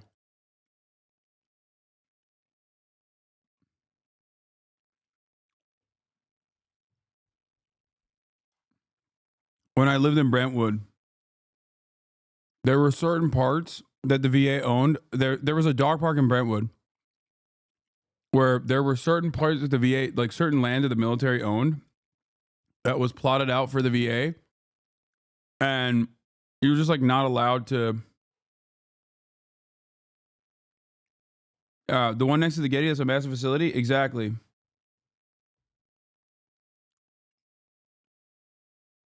And I think that that's where they did this Project Sunshine, if I'm not mistaken. Young developing bone tissues have the highest propensity to accumulate strontium-90, and thus they have the highest susceptibility to radiation damage. Of course, this type of experiment wasn't that feasible, since doing it on alive humans would be an ethical monstrosity, and there weren't many familiars that would like to donate their deceased loved ones to be experimented on like this. Somehow, though, 1,500 sample cadavers, mostly babies and young children, appeared out of nowhere. That's because they were taken from countries ranging from Australia to Europe, often without their parents' consent or knowledge. A British mother had even said that her stillborn baby's legs were removed by British doctors, and to prevent her from finding out what had happened, she was not allowed to dress the baby for the funeral. The Dalai Lama worked for the CIA. During the Cold War, it seemed like China and its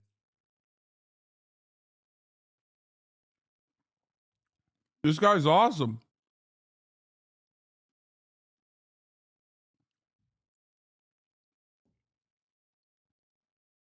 Mr. Tongue Suck. The Dalai Lama did work for the CIA. It's kind of funny because the CIA just gave up on Tibet.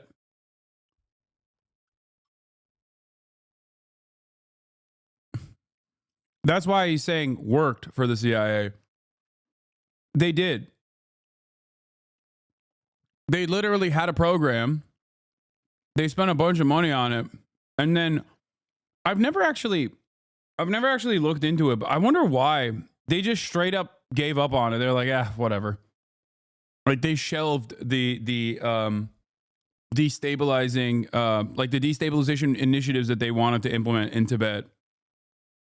There was like a big free Tibet movement. Some of it is also obviously, born out of people and their frustrations, specifically as it pertains to Dalai Lama. Oh yeah, I think they did. They did do that when Nixon normalized relations. You're right.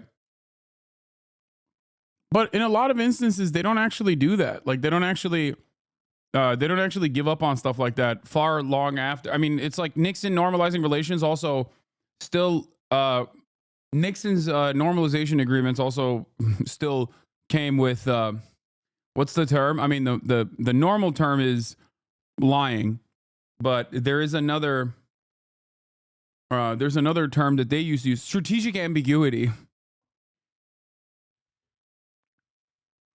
Across China's west, the Communist Party is placing children in boarding schools to assimilate a generation of Tibetans into the national mainstream and mold them into loyal citizens.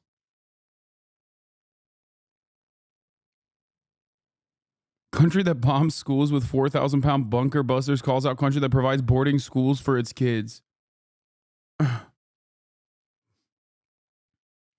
Hundreds of thousands of Tibetan children are being separated. I mean, you'll see more of this sort of stuff in the upcoming administration, especially as we gear up.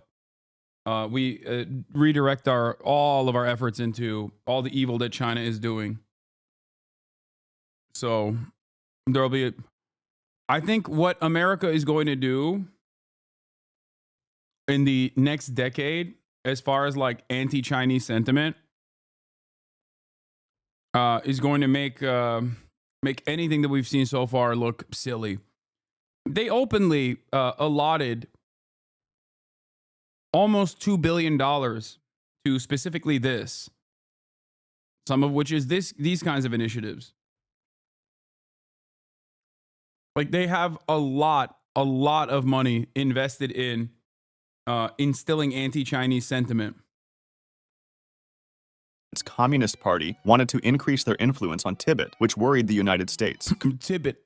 Consequently, the CIA created what was called the CIA Tibetan Program, where they trained and strengthened various isolated Tibetan resistance groups, which eventually led to the creation of a paramilitary force of 2,000 men. They also sent military supplies in stealthy ways to not attract China's attention, and they spread pro-Tibetan propaganda by showing the human rights abuses in Tibet under Chinese rule. The plan reached $1.7 million of annual funding, and the funny thing is that the Dalai Lama himself received an annual salary of $180,000 $100,000 from the late 1950s to the mid-1970s, even though he stated that he used most of the funds received from the CIA to finance the activities of the Tibetan government in exile. His brother, Gyalo Thondup, was also considered a CIA's top asset. The program ended after President Nixon visited China to establish closer relations in 1972, but the Dalai Lama and his brother thought that this demonstrated that the US didn't care about genuinely helping the Tibetan people, but that they were following their own interests in the Cold War.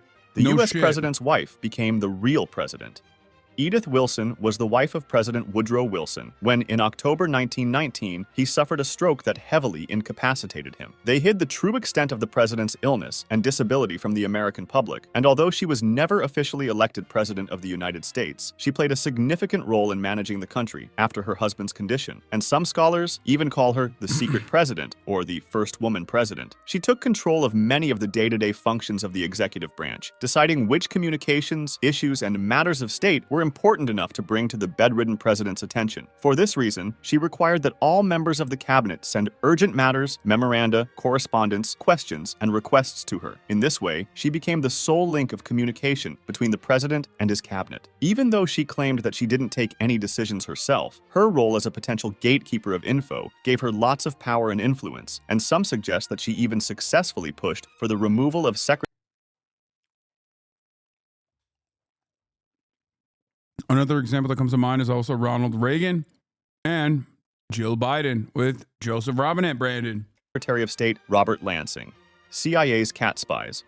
In the 1960s, Operation Acoustic Kitty was launched, which aimed to use cats as spies. This project's estimated cost, according to former CIA officer Victor Marchetti, was around $20 million, and the procedure consisted of implanting a microphone in the cat's ear canal, a small radio transmitter at the base of its skull, and a thin wire in its fur. The first mission of a cat spy was to eavesdrop on two men in a park near the Soviet embassy in Washington, D.C. The cat was released nearby, but was almost immediately hit by a taxi. However, Robert Wallace, a former director of the CIA's Office of Technical Service, disputed this version in 2013. He said the project was abandoned due to the difficulty in training the cat. This failure, accompanied by other failed tests, caused the project to get shut down in 1966. Respect. I'm back in.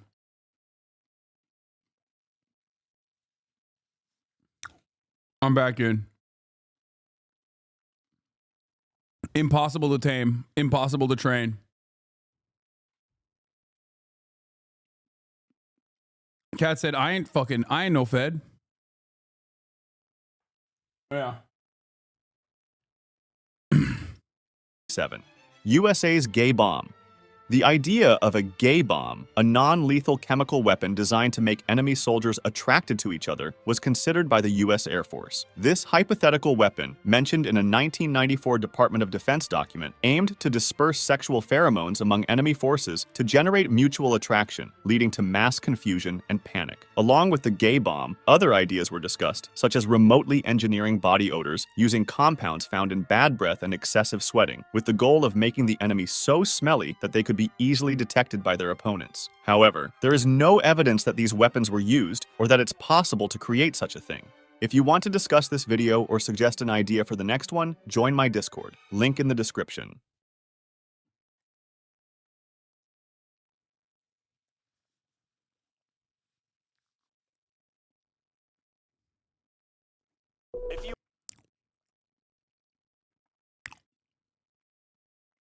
I wanted to mention that the boarding schools in Tibet are genuinely a bit concerning. Propaganda aside, it's pretty classic internal colonial policy to take indigenous minority away from families into regimented boarding schools. Yeah, no, I know.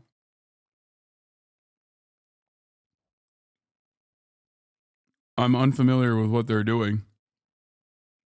And I doubt that this is, as cheery as the Chinese government suggests it is. But I also doubt it's as violent and as awful as the American news reports on it as well. I'm more inclined to believe that this is still some semblance of re-education.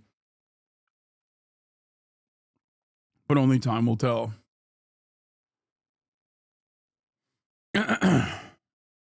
Like, as far as people say they're being educated mostly in Mandarin and indoctrinated with official Chinese values of loyalty and patriotism, that's just public school, for the record. That is literally public school in general. That is how it works. That's what Common Core curriculum looks like. I think one of the major impacts for Tibet, like one of the major hurdles for Tibet, is that Chinese development has been sparse in comparison to other places.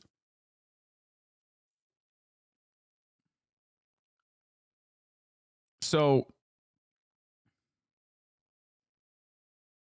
I think that if they were to do major development projects, which there are some, as far as I understand, but if they were to do major development projects, like that would be infinitely more impactful in terms of making people happy with Chinese governance. The western parts of China are very sparsely populated and super spread out, so it makes more sense to build boarding schools rather than have a lot of small schools everywhere. It's really not sinister, in my opinion.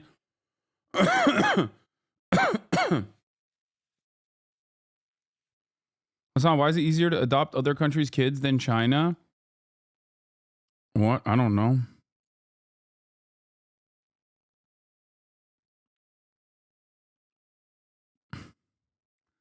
Our reporting shows that far from home, the children are at risk of abuse or being stripped of their Tibetan identity and bonds with family. Across China's west, the party is placing children in boarding schools in a drive to assimilate a generation of Tibetans into the national mainstream and mold them into citizens loyal to the Communist Party. Tibetan rights activists, as well as experts working with the United Nations, have said that the party is systematically separating Tibetan children from their families to erase Tibetan identity and to deepen China's control of a people who historically resisted Beijing's rule.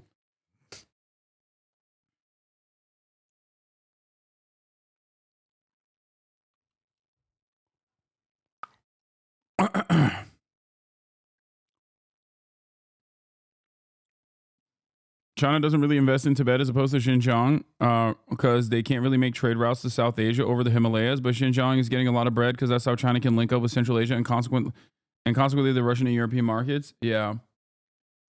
But also, I think part of the reason why is I don't think that there is as large of a Tibetan resistance movement against or a Tibet separatist movement in Tibet as opposed to the Xinjiang separatist movement, which caused China to take action that was completely unacceptable, as I've detailed time and time again.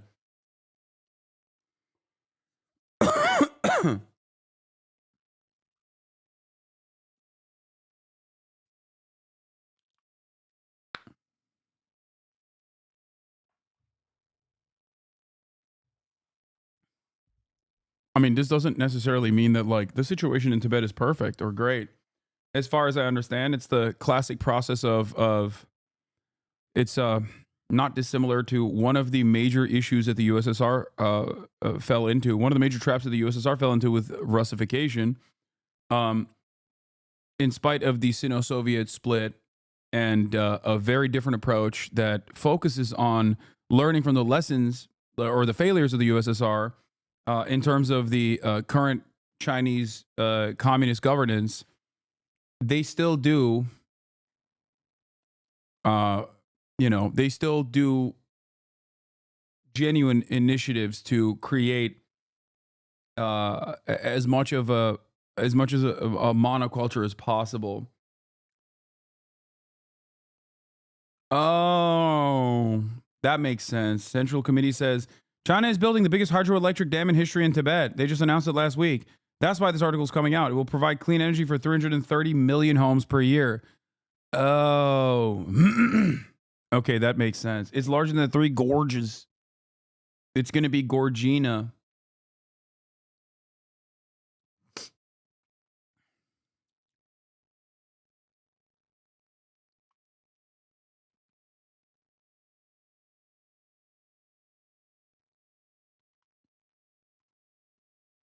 From an Indian Tamil perspective, this reads as something similar to what India has been trying to do for decades, which is making states, especially South Indian states, that don't speak Hindi, learn Hindi through force, which is something that Tamil Nadu has fiercely resisted against.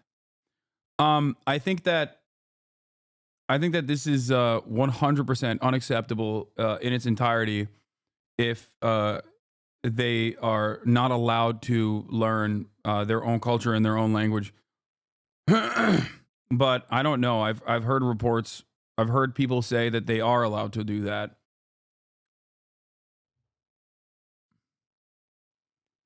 I know India is mad as fuck about the dam being built.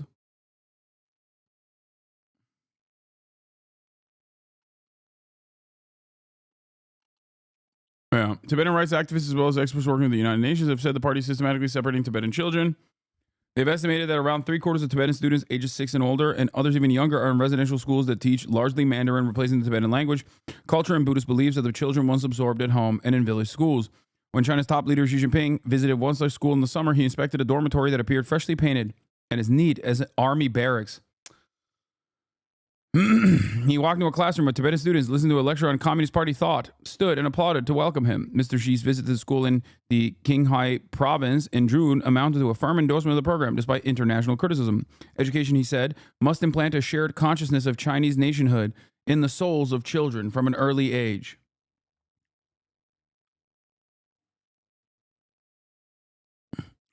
Chinese officials say the schools help Tibetan children quickly become fluent in the Chinese language and learn skills that help prepare them for the modern economy. They say the families voluntarily send their children to schools which are free and that the students have classes in Tibetan culture and language. But extensive interviews and research by the New York Times show that Tibetan children appear to be singled out by the Chinese authorities for enrollment in residential schools. Their parents often have little or no choice but to send them. Experts, parents, lawyers, and human rights investigators said in interviews, many parents do not see their children for long stretches. Dozens of research papers and reports from experts and teachers within the Chinese system have warned about the anxiety, loneliness, and depression and other psychological harm of the schools on Tibetan children. My nephew no longer gets taught Cantonese in school. It is to ensure that they only speak Mandarin, even though Hong Kong is Guangdong, which is Cantonese speaking. For the record,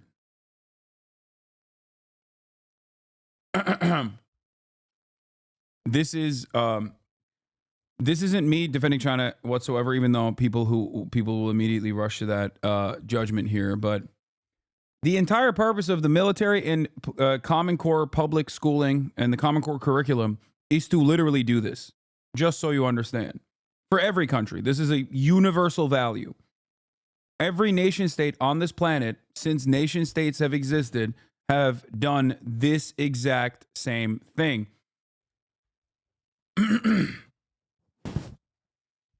That's what it is.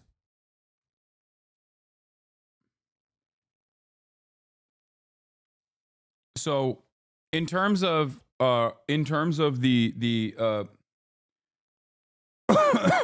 in terms of the educational opportunities like this one, like, people are of two minds where they say, like, this is a residential school, this is exploitative, but we have a process in the United States of America for this as well. Like, I don't think anyone here would say that people that live here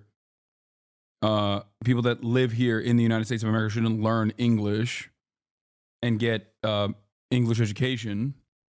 They wouldn't.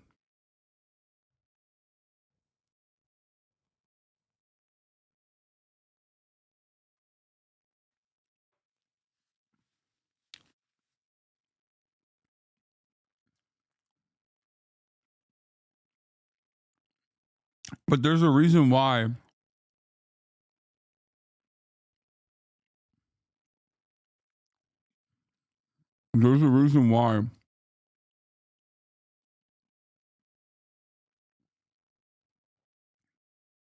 the American schools also teach and make you say the Pledge of Allegiance in the morning. And Turkish school makes you sing the national anthem on Monday mornings and then Friday night. And also say the Pledge of Allegiance. Dozens of research papers and report from experts and teachers in the Chinese system warn about the anxiety. The Times reviewed and analyzed hundreds of videos posted to Chinese social media sites by Tibetan boarding schools, state media, and local propaganda departments that showed how the schools operate and serve the party's objectives. Student life is heavy with political indoctrination. Schools, for instance, celebrate what China calls Serfs Emancipation Day, referring to the anniversary. So, once again, I remember the New York Times article from a couple years ago where they were like, the Red Museum in Beijing is filled to the brim with historical inaccuracies. And it's so funny because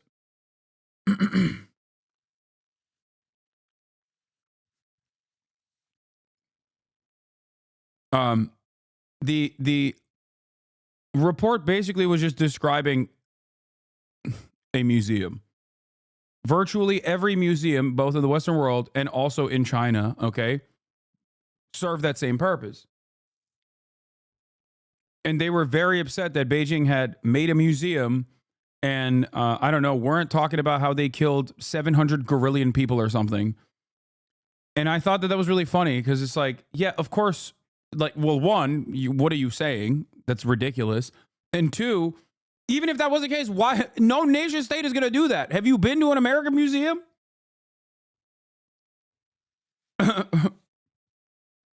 What the hell? Dude, I went to a naval undersea museum, which was cool, but historical inaccuracy is an understatement here. No, that's what I'm saying. It's like, that's why there's always a two-tiered structure in the way that American media, Western media covers China versus Western media covers itself. But because Western media is private rather than like state-owned broadcasters in general, we often have this tendency to think like, no, these are independent outlets. They do not have some specific interests.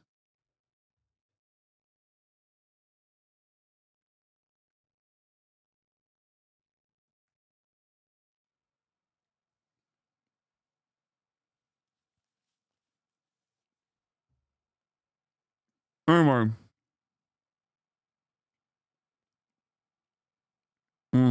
This street has many Tanka painting studio, and at this time, every studio has an artist who's painting now.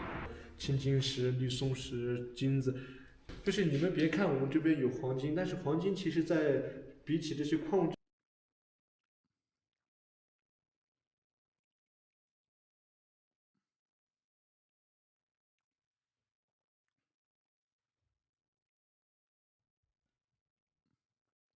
As far as what China is doing here, as long as students are still taught their own culture and their own language, I don't see an issue with it. But if they're actually forcibly bringing people into boarding schools and also forcibly teaching them Mandarin and nothing else, then no, that is not acceptable. That is completely unacceptable. That is yet another instance of a major power player in the world engaging in the destruction of cultural remnants of a population that they are dominating. Student life is heavy with political indoctrination. Schools, for instance, celebrate China calls Surf Emancipation Day, celebrating the anniversary of the Communist Party's full takeover of Tibet in 1959, after a failed Tibetan uprising and a Chinese crackdown that forced the Dalai Lama into exile. The party accuses the Dalai Lama, the Tibetan spiritual leader, of having ruled over a slaveholding society.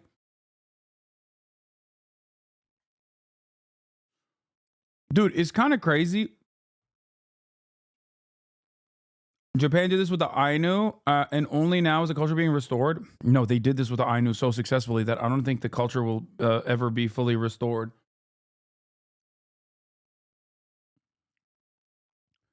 I'm confused by this.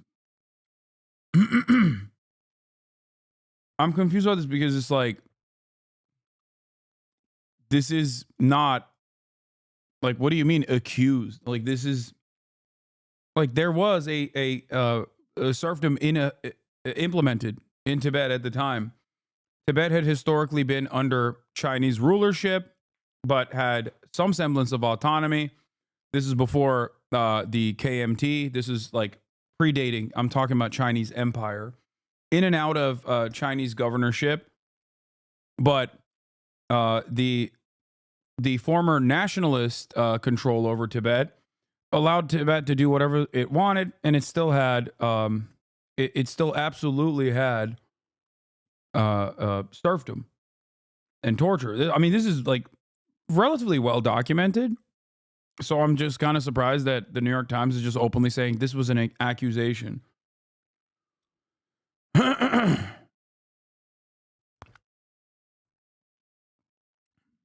Times also found video accounts of boarding school teachers and travels that showed how some schools are underfunded and overstretched. We are not crediting some of the accounts by name to avoid drawing backlash against them. China has been expanding its boarding schools for Tibetan children. Even as countries like the United States, Canada, and Australia have been grappling with the trauma inflicted on generations of indigenous children. Yeah, they're really grappling with that trauma.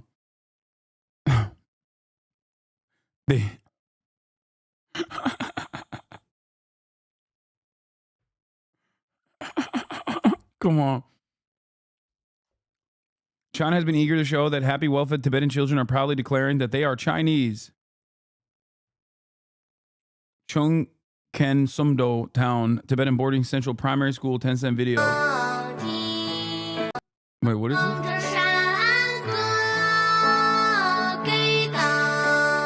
I heard from some drama farmer YouTuber that your take on this matter is incredibly stupid. Yeah. I wonder what the drama farming YouTuber knows about like historic conditions or not only just like the conditions of serfdom in Tibet, but also outside of that, like the long and extensive history of Chinese empire and its control that it's maintained over Tibet, allowing Tibet to operate autonomously while still, entertaining the notion of serfdom existing until Mao Zedong.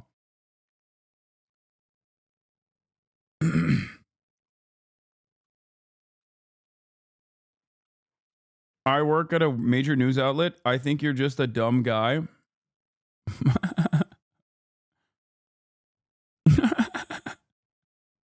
True.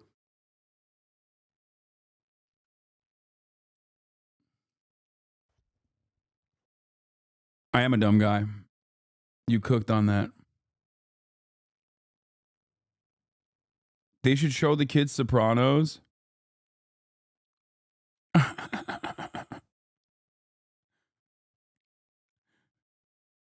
Oh my God. All right, let's continue with the article.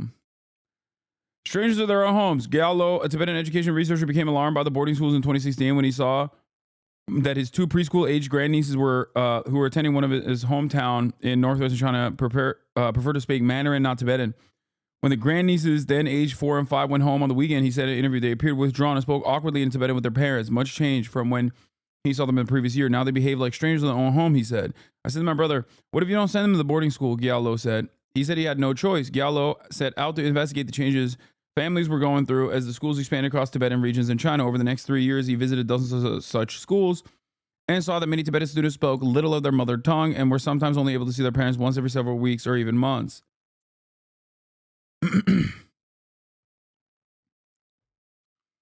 Children as young as preschool age were being sent away, he said, and parental visits were limited. The Times talked to 3 Tibetan parents with children of elementary school age and residential schools who said they had no choice and that they were not allowed to visit their children at will. Many Tibetan parents accepted their children should learn Chinese for a chance at a better job, said Gyalo, who now lives in Canada and is an activist working to draw attention to the schools. But also, most want their children to first gain a strong grounding in their mother tongue. Yeah, this is my attitude as well. Like, as long as they still maintain, as long as they still learn in their mother tongue and that they also learn Mandarin, I wouldn't see a problem with this. I think the issue in and of itself is whether or not this is done by force or what the parents mean when they say, they have no other options. Do they have no other options because they live in a remote village where there is no like Tibetan first education readily available? Or is there no options because the Chinese government's like, yeah, you have to send. What is this? Gyalo works for an NED affiliated NGO. The Tibet Action Institute is a human rights organization that campaigns against censorship, propaganda in schools, and surveillance by the People's Republic of China targeting Tibetan people. The organization also provides Tibetans with digital tools and strategies to create prevalent and nonviolent protests against the actions of the Chinese government. Tibet Action Institute is a human rights organization created in 2009 to assist Tibetans. After large protests were held before the Beijing Olympics in 2008, the organization provides activists in Tibet with digital tools and strategies focused on nonviolent protests and tools to defend against cyber attacks, censorship, and surveillance from the government, People's Republic of China. The organization was founded by Ladong Tatong, who previously worked as an executive director for Students of Free Tibet. She received the James Lawson Award for Nonviolent Achievement by the International Center on Nonviolent Conflict in 2011. Is the co-chair of the International Tibet Network, a coalition of Tibet-related NGOs. The Tibet Action Institute received the 2019 Democracy Award from National Endowment for Democracy, a private nonprofit grant-making organization that supports the development of democratic institutions around the world. Though formerly private, the NED is almost entirely funded by the United States Congress. Oh, man.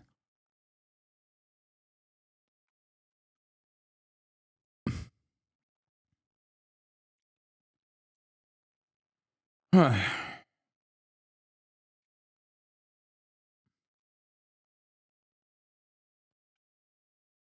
once again reminded of the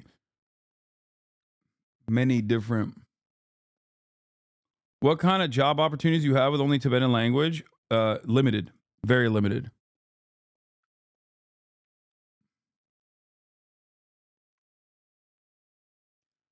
This same stuff was always a point of contention with the USSR, a facet I'm actually researching currently. Cold Warriors always took any push for Russian to mean intense Russification, but now most scholars see it, at least with some more nuance, since many minorities in the non-Russian republics saw Russia as a power to empower them over national leadership. Oh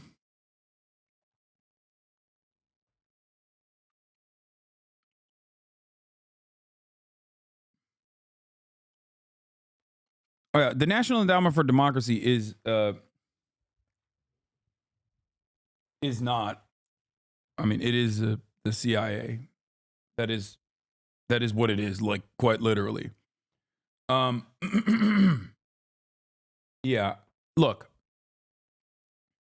Ultimately, you can't necessarily spark any sort of like real momentum if there isn't any sort of real harm. Okay? So what I mean by that is I'm sure that there are very real issues in terms of Chinese governorship over, and there are very real issues in terms of Chinese governorship over Tibet. Okay?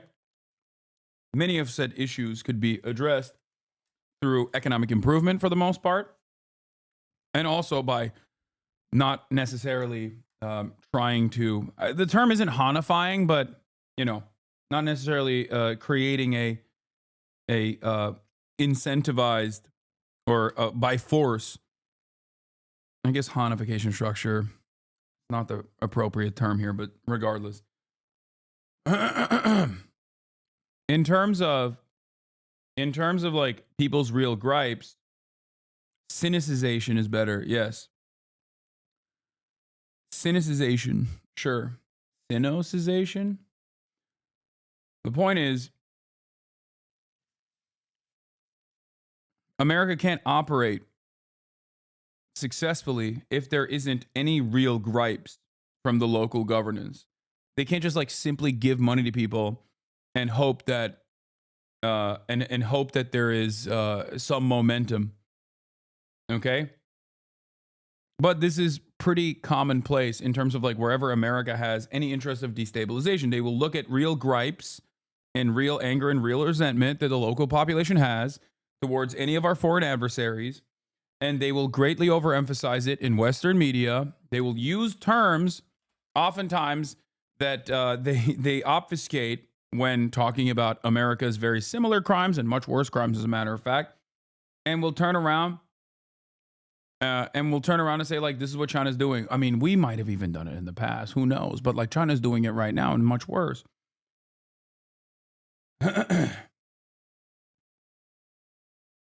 So I don't know what the exact, like, I don't know what the best, I don't know what's going on here, but if this is what's happening and they're being forcibly taken into residential schools and then also simultaneously forcibly only learning Mandarin, then that is completely unacceptable.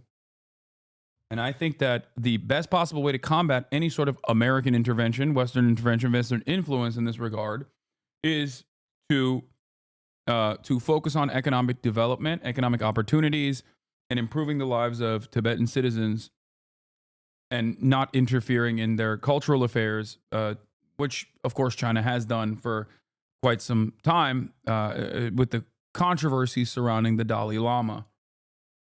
Controversies that are not born out of like pure hatred or anger, but also to a certain degree are serving a security purpose, considering what we just talked about with respect to the CIA giving the Dalai Lama money and using the Dalai Lama as a beacon of Tibetan emancipation from the treacherous nature of Chinese empire.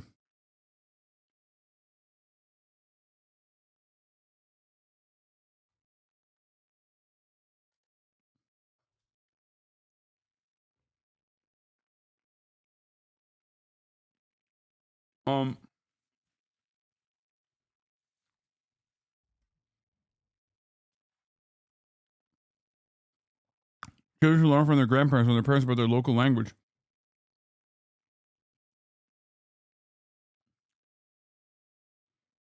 Under Xi, such schools have sharply cut classes in Tibetan. Instead, most classes are taught in Chinese. Wait, what? So they do teach Tibetan.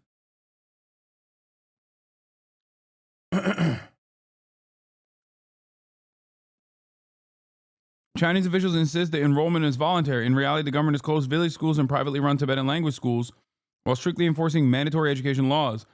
One can hardly speak of any choice if local schools are all closed down. He and two other independent experts of the United Nations investigated the boarding schools and expressed alarm in 2023, and what they said appeared to be a policy of forced assimilation of the Tibetan identity into the dominant Han Chinese majority. Text messages and voice memos trickled in, carrying urgent questions from Tibetans in China seeking legal advice about the treatment of children in boarding schools. One man wrote to ask about what redress to demand for a child who suffered permanent injury in a classroom fight while the teacher was absent. Another said that the child was found dead in the bathroom of a boarding school of unclear causes, and that the child's parents wanted answers. The questions have been sent over the past 3 years to volunteers offering online legal advice to Tibetans. Times reporters reviewed several such messages, which were shared with us, but were unable to independently verify the accounts. This is just a Chinese Moms for Liberty type person? No, it would be a Tibetan Moms for Liberty type person.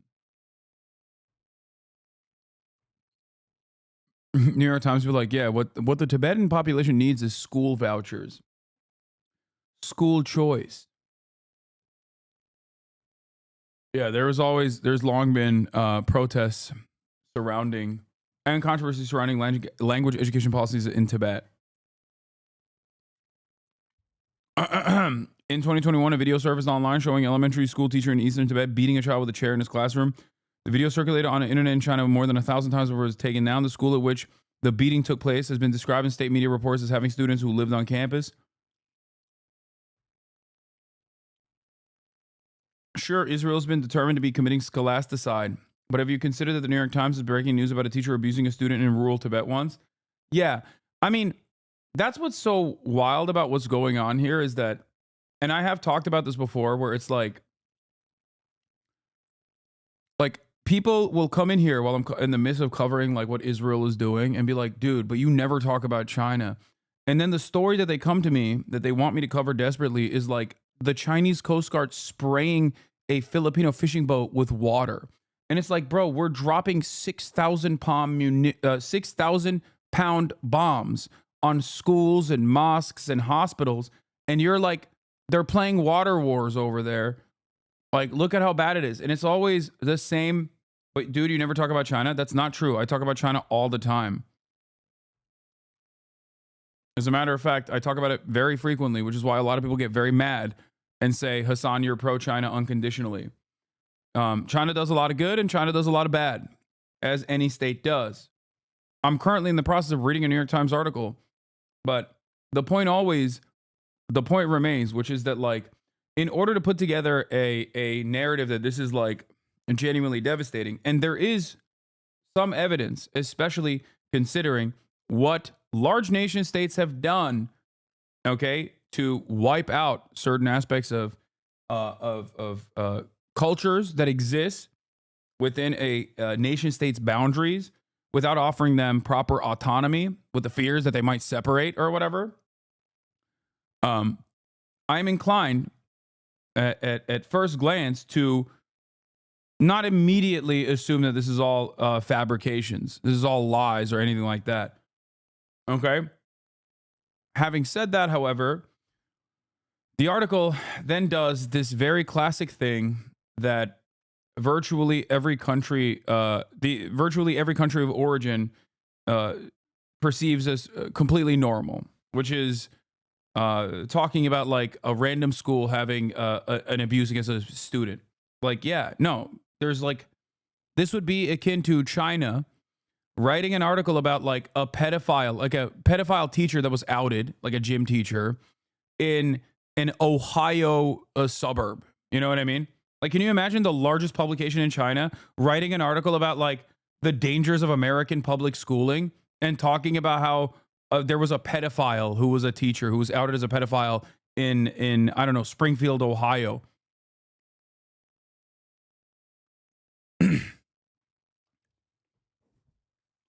Now, the reason why I'm not talking about the school shootings is because that is a valid thing to cover. If there were that many school shootings happening in China, do you think the New York Times would not cover it? They would literally cover it every single day. They would be like, the Chinese Communist Party is purposely executing and turning a blind eye to the gun violence problem in China. That's what they would be saying every damn day.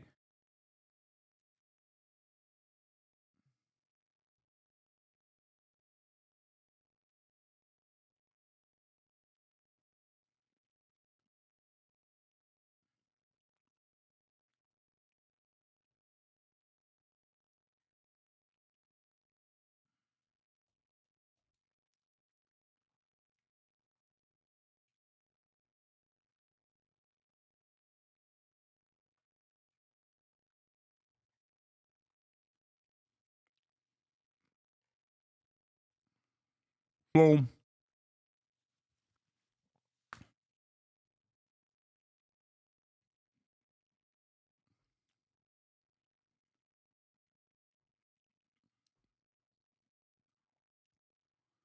A 16-year-old living in a Tibetan village in Sichuan province told the Times that beatings by teachers were constant at the residential school he attended. Said that over the years he had accumulated several scars on his back from beating by teachers, sometimes by hand, other times by a wooden ruler.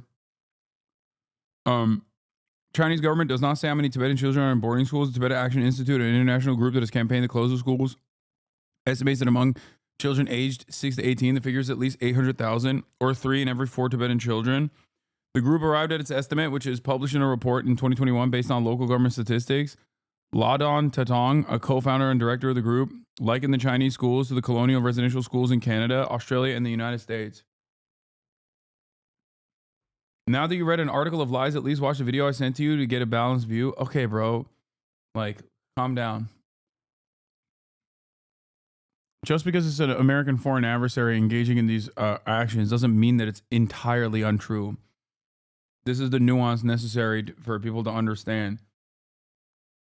This is why so many people have incredibly black and white opinions on, like, Xinjiang, for example. Different time, different place, different government, but same impacts, she said, in the sense of breaking cultural and familiar bonds and roots.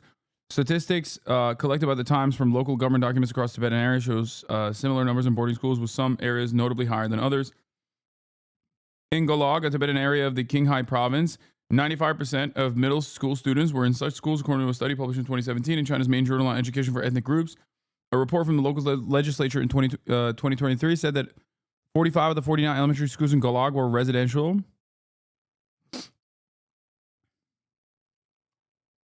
The expansion of boarding school enrollment in Tibetan areas run counter to the national trend. Chinese government guidelines issued in 2018 say that elementary school children should not, in general, be sent to such schools.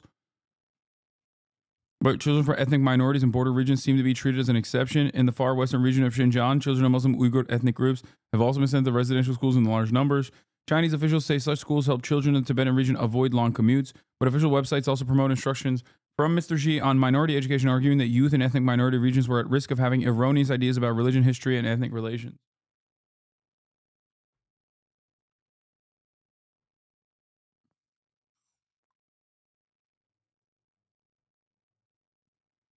To counter those threats, Mr. Xi said in 2014, children of the right age should study in school, live in school, and grow up in school. The government's hope is that children will then become champions of Chinese language and the party's values. In one video, which appears to be filmed and uploaded on social media as a part of a school assignment, a Tibetan fourth grader at a boarding school described how she saved the day when a Chinese cashier could not understand the girl's mother, who spoke only Tibetan. She then called on other students to teach their parents Mandarin. Be a civilized person, speak Mandarin, the video was titled. Is ethnic relations racism? Yes. Yes. No, this is 100%. Like it's there's definitely valid claims and valid concerns. It's true. Like China it's not a secret. China very aggressively pursues assimilation. Okay? They do that. And they have engaged in cultural genocide. People will say, well, that's because it's a necessity, because, you know, American CIA trained Uyghur Islam separatists created an environment of unsafety in Xinjiang. They wanted to separate from China, erroneous claims of independence, and they did a lot of stabbing attacks, and that's why the Chinese government had to do this like comprehensive anti-terror initiative. And I personally find that to be ridiculous overall, because regardless of the veracity of what people are talking about, it is akin to making that argument against undocumented migrants in the United States of America. Okay? Like, it's ridiculous. You can make that argument against black people in America. You can make that argument against anyone. And many right-wingers do. Okay?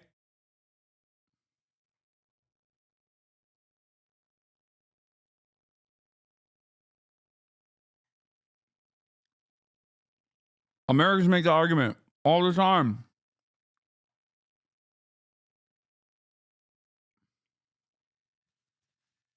And they say it's good. It's still unacceptable.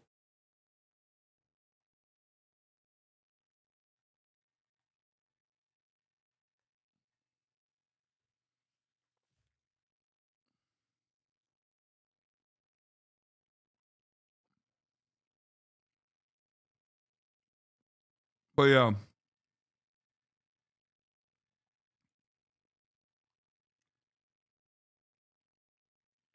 Warnings from within China.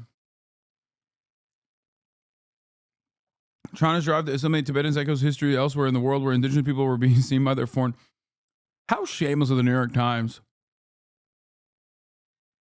How shameless of the New York Times to talk about the like straight up indigenous genocide and then compare it and say like this is what the Chinese are doing elsewhere in the world. Also, if you ask us, like, it wasn't really a genocide, you know what I mean? Like, I mean, come on, they got casinos.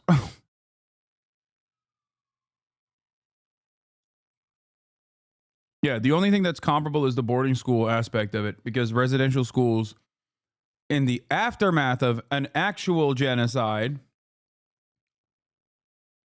was forcible, caused a lot of forcible assimilation. Australia did it to the indigenous population as well. So did Canada. There were practices beyond. Like teaching the indigenous population English, though, like horrifying practices, death, destruction, sterilization initiatives, forcible marriages to white people to make the indigenous population more white. So, you know. Not saying that what China is doing here is good, but it's kind of wild.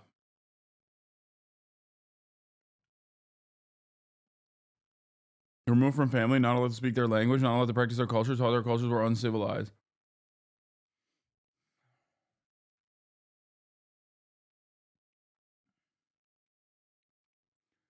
But some of the major difference is this, okay? Look at the conditions of abject poverty in reservations in general to understand whether or not America's interests are to actually integrate and collaborate and have a normal relationship with the indigenous population, which seems laughable when you think about it because we did a genocide to them. You know what I mean? At the end of the day, if the Chinese government engages in like cultural re-education, forcible re-education, in an effort to make the Tibetan population more subservient and then wipe them out or something like that, then it's like, then yeah, the comparison is apt.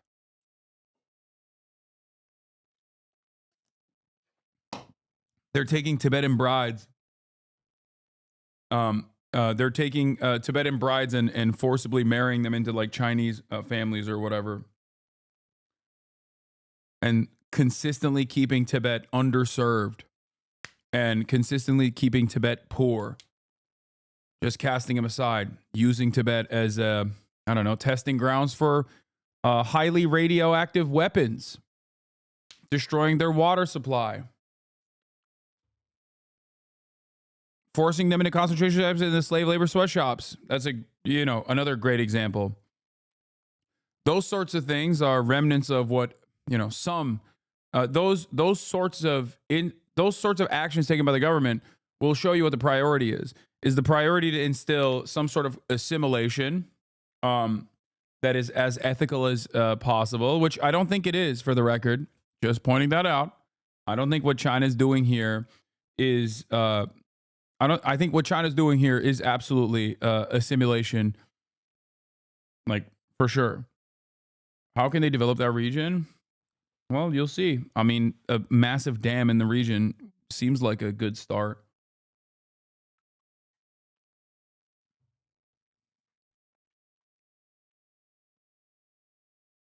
Tibet is the fastest growing province as a point of common prosperity. Real growth rate of gross domestic product in China in 2023 by province or region. That's interesting.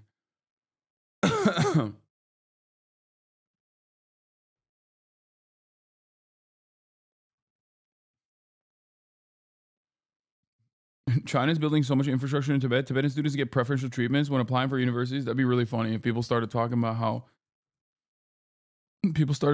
affirmative action for Tibetans. 元那里面就是最便宜的，黄金也贵，对吧？但是最便宜的珍珠粉、对珍珠粉、绿松石对和黄金。 China's doing woke DEI for Tibetans. They don't let my daughter from Shenzhen go to school.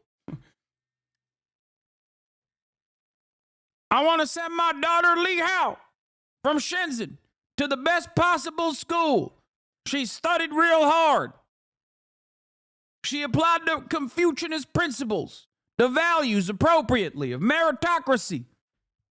And now you got them goddamn Tibetans coming in, taking over government positions. What's next? You're going to put them in the Communist Party of China leadership? My daughter deserves that.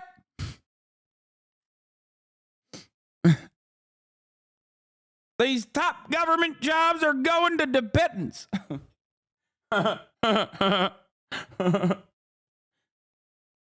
Unironically, there are Chinese hogs that say this. I mean, hog principles are universal.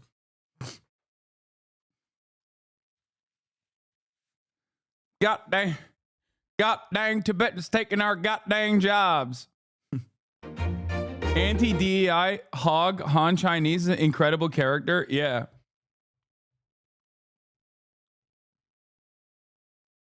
A lot of the affirmative action policies were put in place in the 50s when the CCP was arguably maximally pro-ethnic minority rights.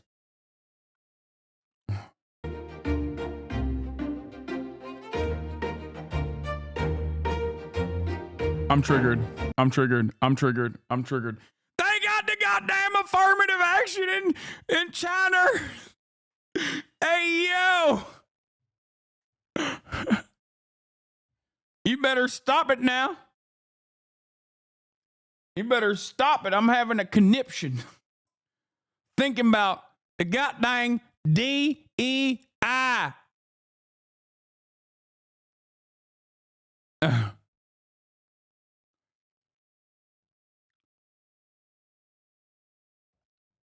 No taxes in minority regions are required to be sent to the central government. All of it can be spent locally. Minorities will receive proportional representation in local government. Higher level jurisdictions ask lower level minority areas to put forth extensive efforts to support the country's construction by providing more natural resources, and in exchange gives them infrastructural subsidies such as personnel training, budgetary subventions, and disproportionate public works investments. The Chinese government encourages business to hire minorities and offer no interest loans to businesses operated by minorities.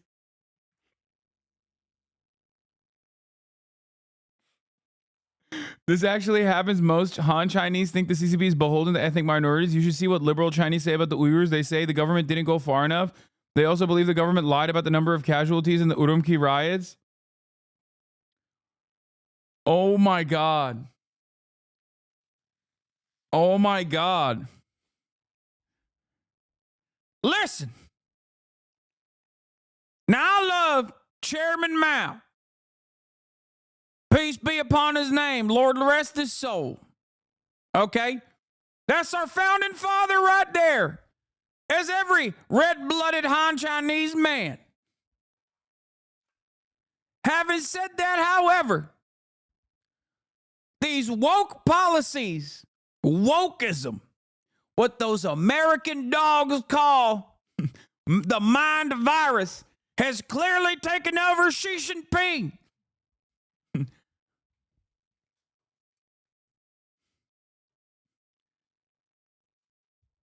Wokeism is making China less Han.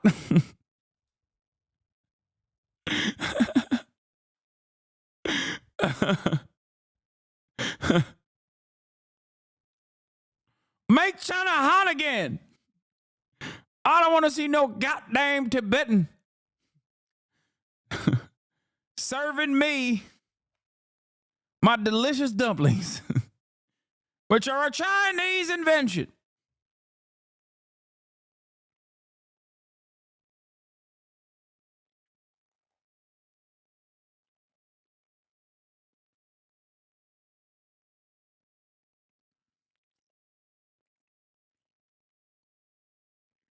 Anyway.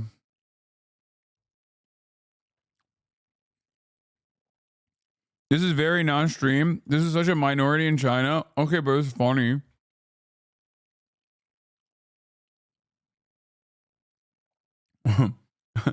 I'm urging you to build a wall around Tibet. Why are they building a dam? I don't want no Tibetan water powering my Chinese infrastructure. I want to build a wall. What they got over there? Mountains like a wall when you think about it. Build a greater wall.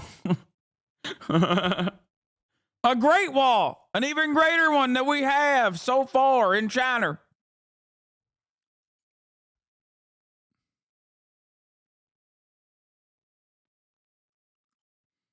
This is hilarious. Historical presidents Phúc Kangan, a Manchu military leader, recommended for an increase of the quota for the Hui people in a civil and military suishi examinations during a 1785 memorial for the governor of Gansu and Shanxi provinces. Li Zhongshan, the Hunan provincial education. Oh my God, bro. They've had DEI and affirmative action in China since 1785. No wonder Americans hate China. Yeah, the Chinese government officially allowed minority parents to have more than one child per family instead of the one demanded for Han people as a part of the former one-child policy. Rena Singer of Knight Ridder newspapers wrote that in practice, many minority families simply have as many children as they want. Singer wrote that the policies are meant to encourage assimilation instead of empowering minority blocks, and the idea is to give minorities just enough power, education, and economic success to keep them quiet.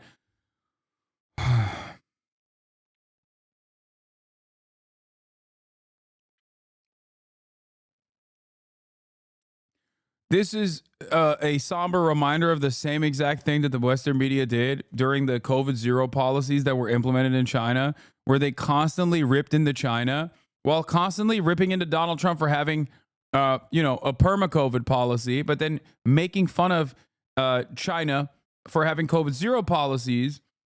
Okay. And then when public pressure got to a uncontrollable degree, and they decided to no longer have the COVID zero policies in China, they had a massive amount of COVID in China. And then the Western media wrote about how stupid they are. Look, lol, you let COVID roam through your streets.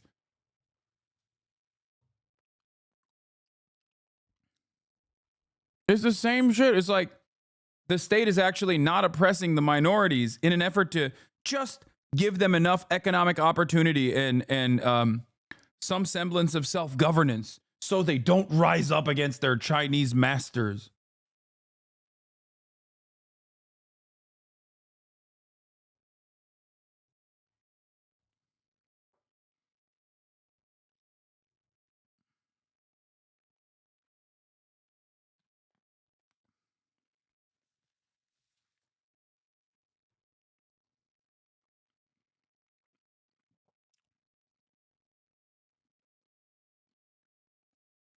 It's like my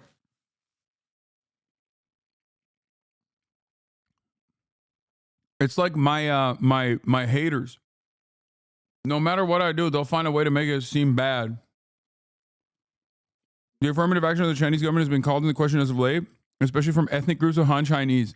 Unfair policies on Chinese college entrance exams, as well as human rights considered to be favoring the national minority, have been believed to be causing reverse discrimination in the mainland. Yes.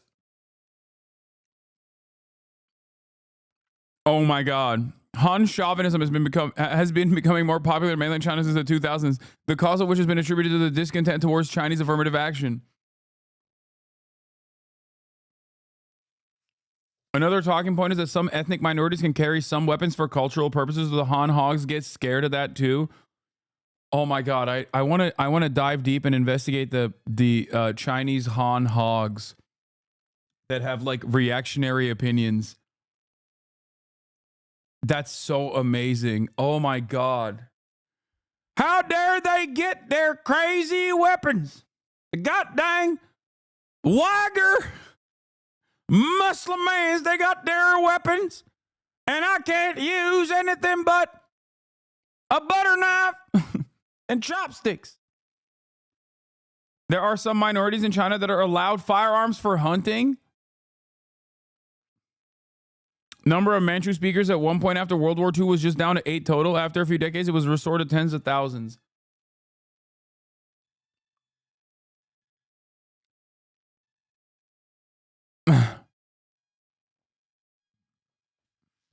How come they get to have curved swords, but I don't even get to have a butter knife?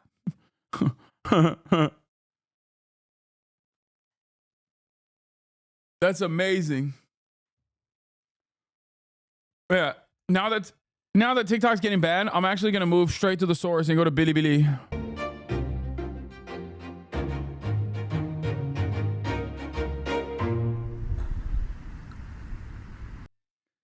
Just a FYI, travel to Tibet is still restricted. Foreigners need a Tibetan travel permit. Foreign journalists aren't permitted. Go to Tibet to get a Tibet permit.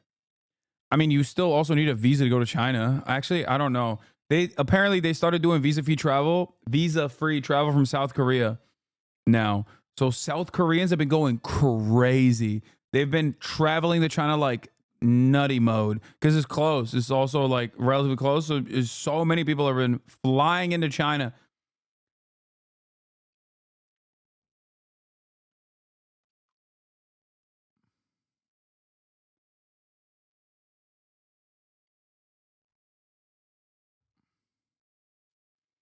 Just ask a chatter to send you their parents' WeChat logs. Han hogs literally think Trump is communist quoted for perceiving his nationalism from a third worldist perspective, wearing red caps, red being associated with the Communist Party, and opposing liberals, with liberalism being associated with capitalism, neoliberalism. Some of them unironically call him Comrade Trump. Okay, you're just making that up now. Are you telling me that there are Chinese hogs that think Donald Trump is a MAGA communist because he wears a red cap?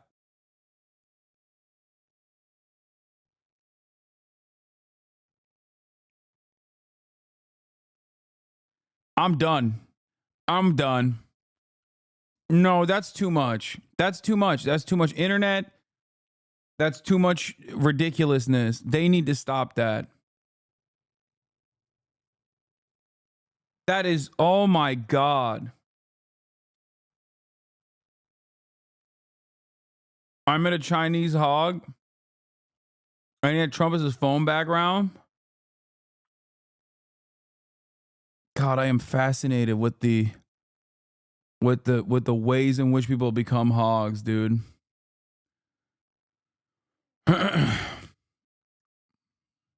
video diaries uploaded to social media, teachers in Tibetan regions have described days in which, on top of teaching, they must also deliver food to students, show them how to make beds, and tuck them in at night. A teacher at elementary school in Tibet who goes by Miss Chan on social media posted a series of video blogs in 2022. In one, she documented a typical day that started with a morning study session before dawn and ended with her checking on the children before bedtime. Another teacher who identifies himself as Mr. Su on social media says he teaches at elementary and secondary school in Nagari, Tibet. He shot a video while patrolling the dormitories of yoga students while on duty in one night in 2023. All of us are basically standing in as their parents, he wrote in one social media post. Videos from Chinese travelers show how difficult it can be for rural schools to meet the needs of their students. In 2021, a traveler who recorded a visit to one school in Garza, a Tibetan area in Sichuan province, said that the dorms looked nice, but there weren't enough beds. 2 children shared a bed and huddled to keep each other warm in the winter, as there was no central heating. Some teachers defended schools as ultimately for the good of the children. Others described encountering widespread opposition to the policy.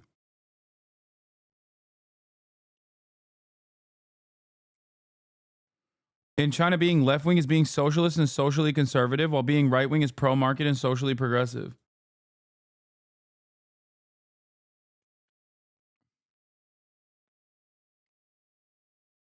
I hate that.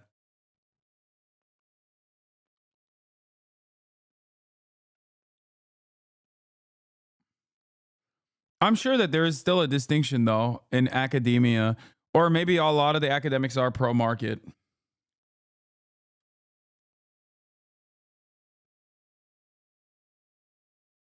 You can cheese the visa free by getting transit visas. You can go via Hong Kong and then transit visa, then back to Hong Kong if you need to extend it.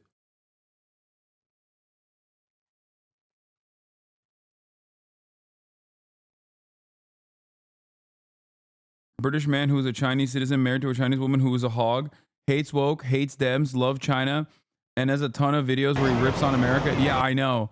I don't like this guy because, like, at first I watched his videos and I thought it was cool, but then he just, like, he's so gross about homeless people in America. Like, he literally is just like, he's like, yeah, look at all these zombies on the streets of America. This guy's obviously a propaganda machine. Yeah.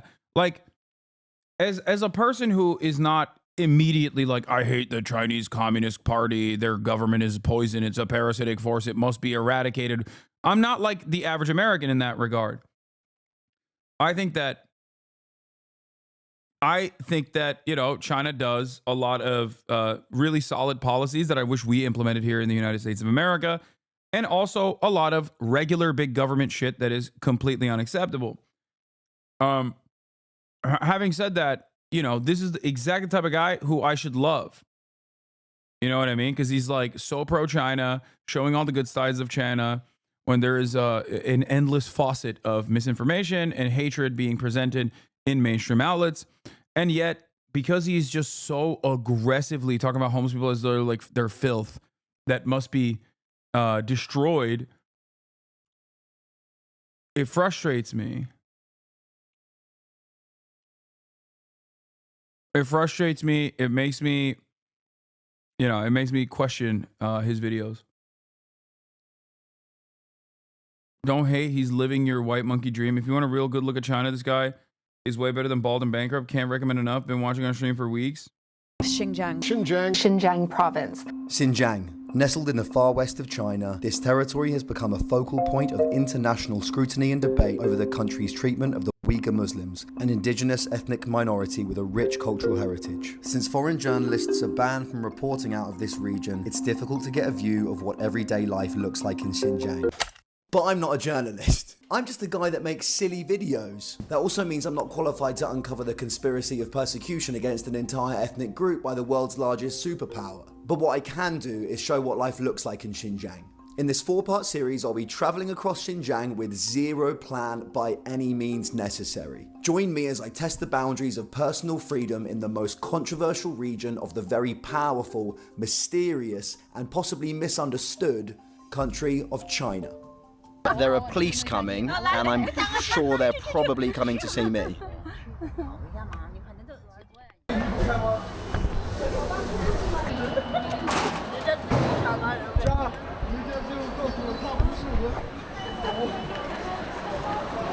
Okay.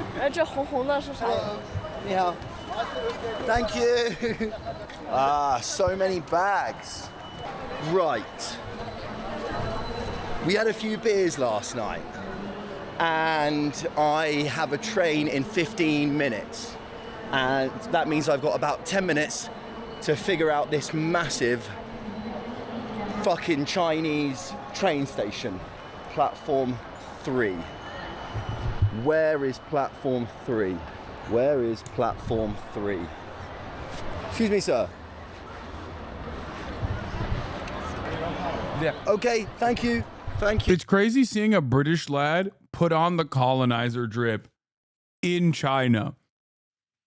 If Carter hadn't shown me this video, because I trust Carter, I'm watching this. But if Carter hadn't shown me this video and someone just randomly showed me this video, I'd be like, there is no way I'm watching this, man. Like, the aesthetics of this is so unimaginably busted. But to be fair, he couldn't overcome his epigenetic memories, okay? My man literally unlocked, regardless of the good-natured attitude that he has, he just could not stop himself.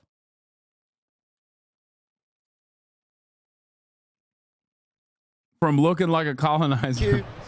Yes, of course you can take a photo. Of course you can. Thank you. That's okay, bro. That's okay. Thank you for asking so politely. Thank you. Goodbye. Goodbye. Bye-bye. Okay. You know what?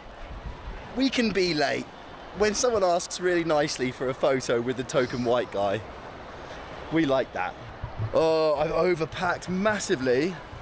So now I've got 2 huge bags instead of 1 huge bag. And I'm pretty sure my bag is leaking.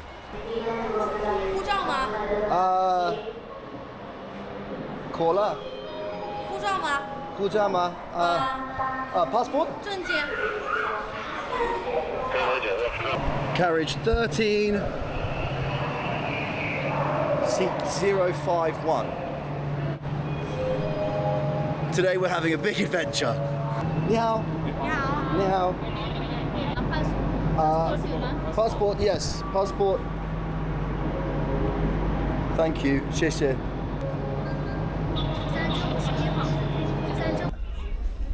Okay, Here? they gotta be asking him this many times because he's white, right?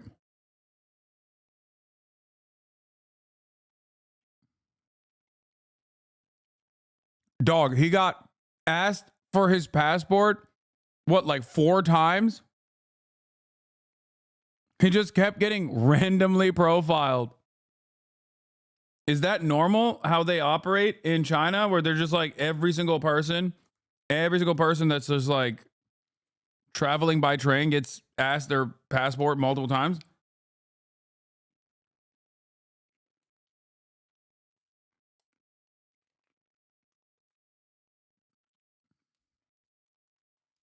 Oh.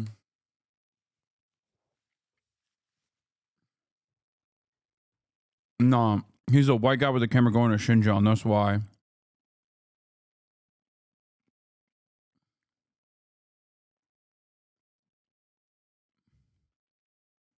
That makes sense. 谢谢. Oh, ain't no fucking okay, bro. Come on, dog. You got the. Oh, come on.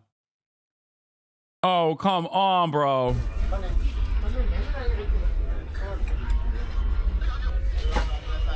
Take care of things by train. Okay. 谢谢. 谢谢. Okay. Okay. Okay. 谢谢. 谢谢. Thank you. What I love about China, everything's so incredibly convenient. There's one app for everything. Everything's pretty easy. You know, is there this kind of constant feeling of being kept tabs on, being watched everywhere you go? You need to show an ID card, you need to be scanned in, you need to be scanned out. He honestly comes off as suspicious of China boo to me. I'm sorry. I don't see you anymore. I'm sorry that the 4 minutes where you see your son could feel like a chore. What is happening? Now, I went to a locker the other day where you had to scan your face to use the locker. And even just then, the policeman sat down with me. He said, you can film outside of the train, the scenery, but you can't film inside of the train. Big adventure today. I've got about a 5-hour train south to a town of Korla, which is in the Mongolian, one of the Mongolian areas of Xinjiang. And then I'll get there about 4 p.m. and then I've only got a few hours to try to hitchhike west towards the Tian Shan Mountains. and try and find somewhere to camp overnight. No idea if I'm going to be able to do it. No idea. But that's the plan. I'm not allowed to shoot inside the train, so enjoy some lovely scenery.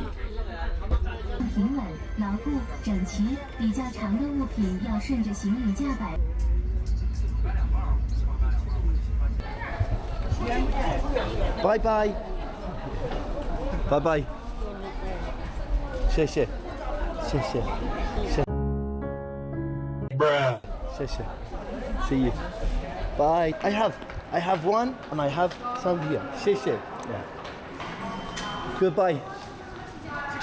We are in Korla, a few hundred kilometers south of Urumqi.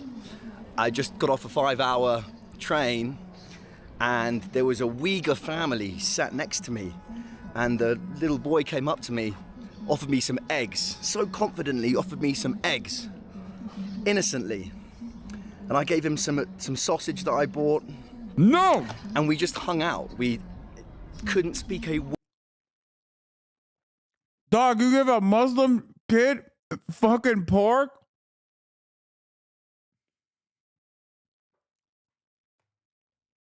White devil.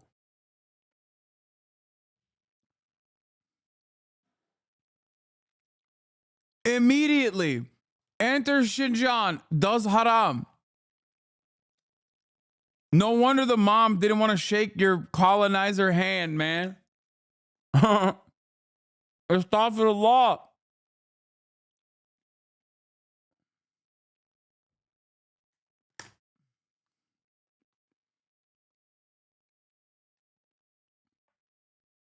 Word of each other's language. We became friends. It was really, really beautiful. Right now, I need to travel about another 200 kilometers west to a place called Kucha. But I'm trying to wild camp somewhere between here and Kucha. Problem is, it's 4 p.m. in the afternoon, so we've only got a few hours to do that. And yeah, let's figure out how to get there. I need to get to the highway. I might get a taxi to the highway, and then from the highway, I'm gonna hitchhike. Okay, I've booked a taxi. We're gonna head to the outskirts of town. When you're hitchhiking anywhere, get to the edge of town, especially somewhere like this. There's lots of taxis around. Oh yeah, I forgot to say, I also got a really hot girl's number coming off of the train. She asked for my number. Okay, Hey yo! So it was a very successful train journey. Let's go get it. My man. Hey yo! All right. Okay, white boy. You all right, white boy?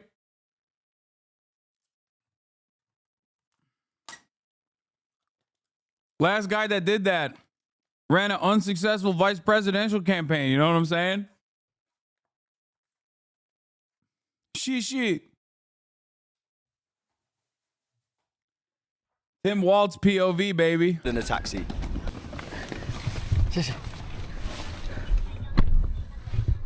This is a nice taxi. Sorry. No, it's okay. It's okay.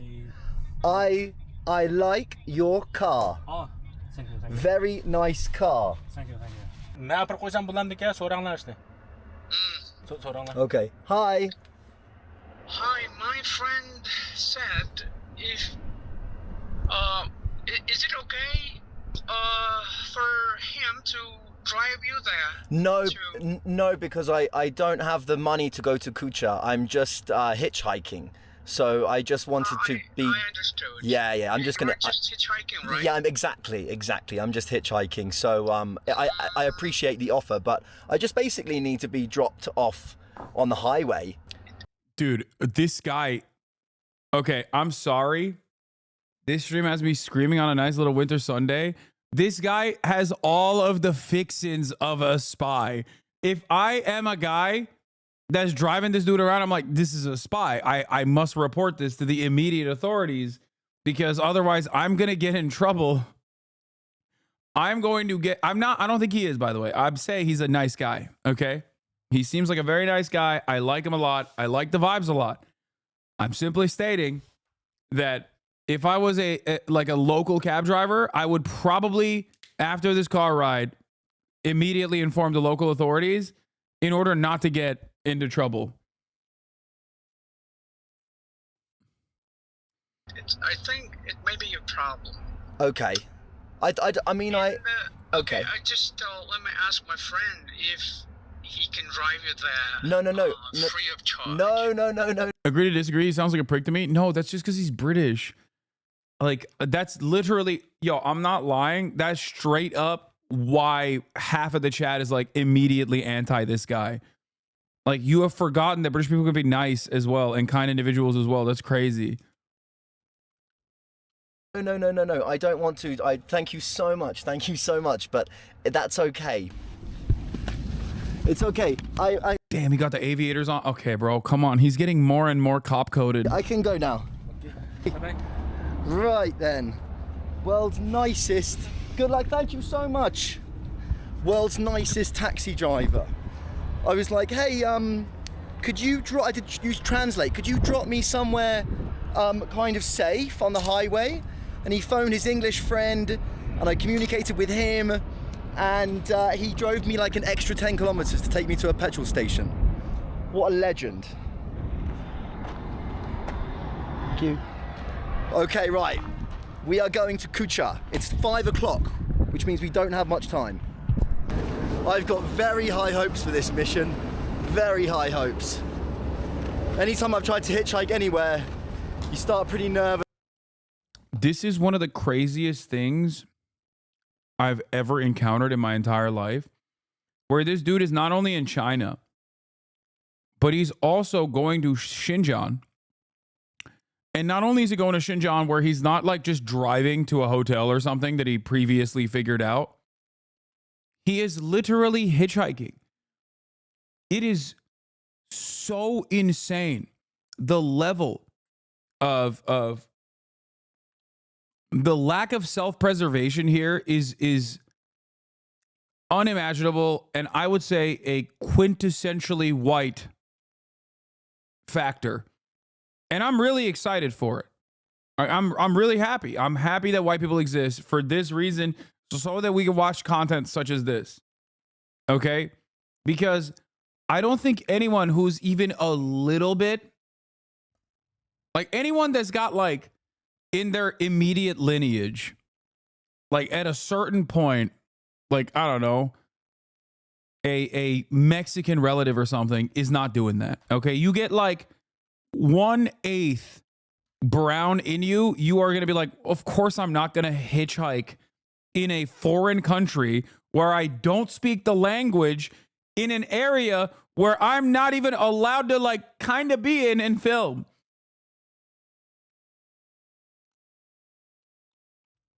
That is so insane to me.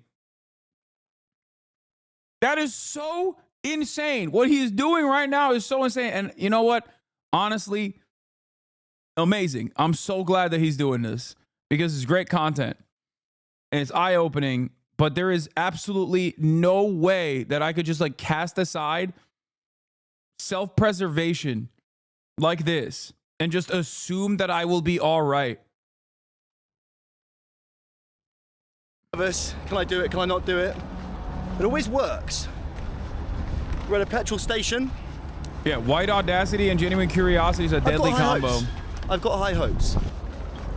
It's nice here, man. We've got the backdrop of the mountains. That way we've got Bayingolin Mongol Prefecture. Now this whole area is a Mongolian, the native people here are Mongolians. It's called the Mongol Prefecture. And they've been roaming around here for the last few thousand years, I guess. I'm going to learn more about that and I'm going to inform you more on it in a later video. Who knows, we might even see some nomads.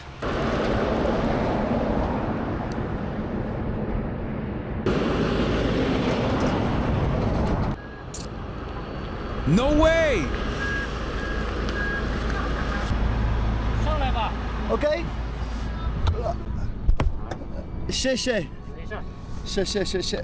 Wait, did he give him his passport? What's your name? My name is Zhang Xingliang. Zhang Xingliang? Zhang Xingliang. This is my friend Zhang Xingliang. Zhang Xingliang. Zhang Xingliang. Zhang Gongchang Zhang. 长工厂长， Chang, Ko Chang Chang. This is my friend Kang Chu Chang Chang. And that is not what he said, big dog. Hey, yo. He just gave up. Oh, he just gave up. Oh my God. I can't even repeat what he said because I feel like you would clip it. And you would clip it and be like, Hasan is being racist and xenophobic. God damn.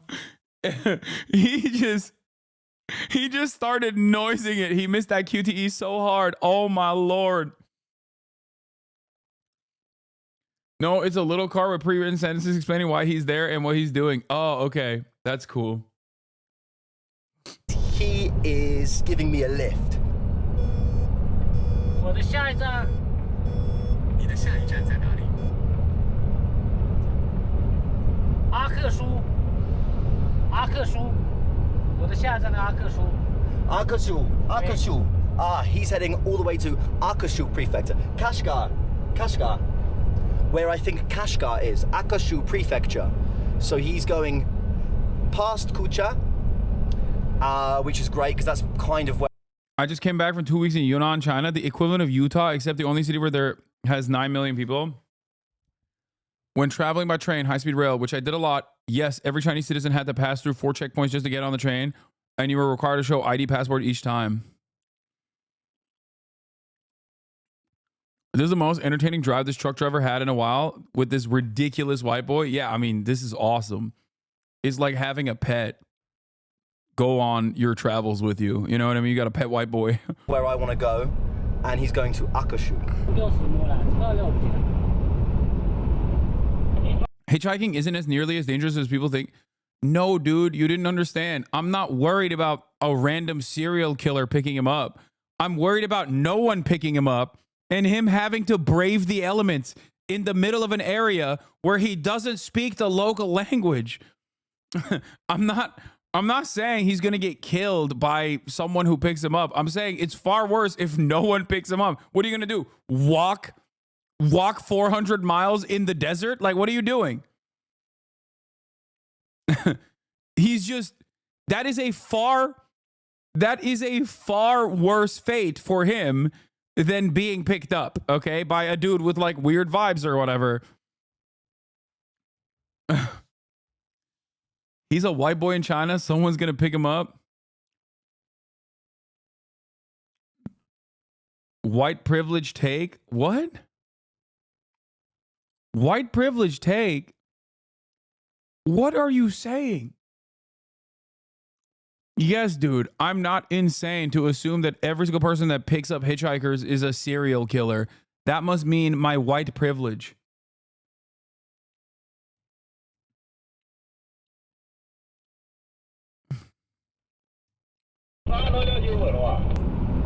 Whoever said hitchhiking is not isn't dangerous must be white law. No, hitchhiking in America probably is dangerous. Hitchhiking in general, I mean, I wouldn't recommend it. It's mostly dangerous because what if you don't actually find a route to get to where you're trying to go to? The inconsistency and the likelihood of being stranded is, I think, what makes hitchhiking more dangerous than a random guy killing you. I have been in China for 1 week and I will stay for 1 month. Yeah, that's what I was saying. The province is massive. A lot of town cities are spread out over a huge distance with like literally nothing in between except rocks and desert with animals. Wild animals. Yeah, I wouldn't recommend hitchhiking as a woman. That I think is definitely more dangerous. Infinitely more dangerous. That is true. If you were to say like 6'4", the privilege, 6'4" male privilege, I would say yes. Which city are you from? 我来自内蒙古包头市。 In Mongolia. Okay, this guy's living my dream now. I kind of want to do this, but like also live stream it. You're acting like you can't vibe down the Chinese animals? No, because I don't speak Mandarin. How am I going to vibe with a Chinese bear, dog? I don't speak Mandarin. You don't understand. It's different.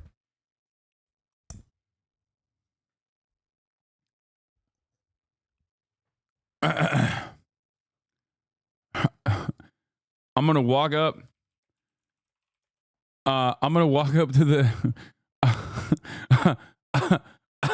I'm gonna walk up to the bear and go, 天上太阳红呀红彤彤诶，西上的太阳西马走动诶，它领导我们的兴奋诶，人民发现当下就说主人，咿呀咿西哟喂，咿呀咿呀西哟啊，人民发现当下就说主人，嘟嘟嘟嘟嘟嘟嘟嘟嘟嘟嘟嘟嘟嘟嘟嘟嘟。And then the bear's gonna be like, "That's right. That's a G, right? That's my G right there." Somebody stop him. No, this dude pays my bills, man. Dude, I just popped off on that. We're going global, baby. We're going to China, March. Watch this man, because we are gonna do this. We are sneaking into Xinjiang. Not sneaking in, going in with official authority. My goal this year is to go to China, link up with some members of the Politburo, low-level officials is fine, and show the beauties of China, okay? And become a white monkey and just stay there.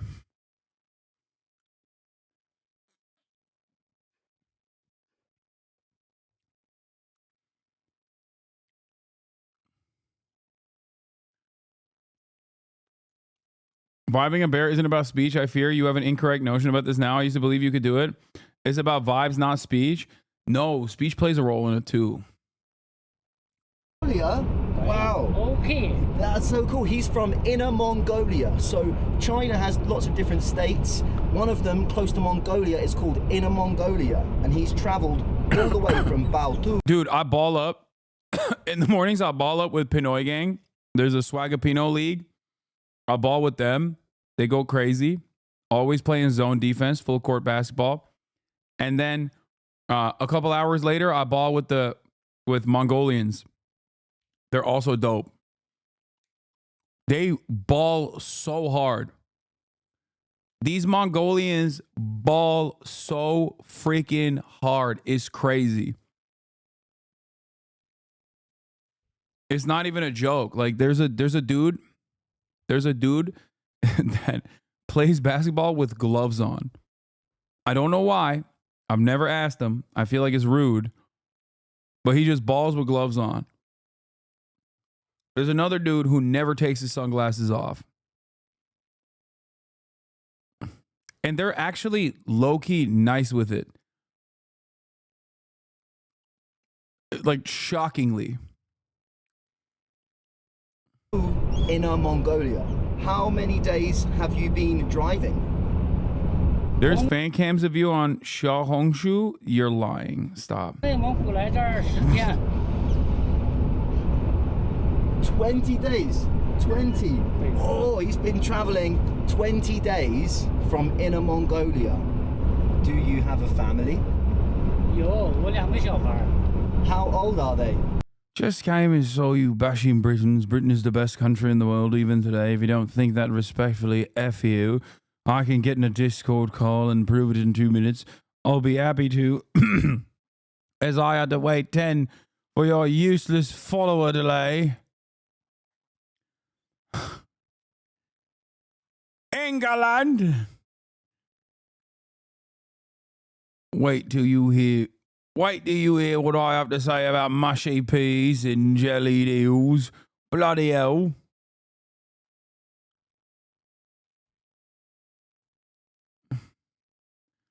Wait, is this guy's name Jamie Le Racist?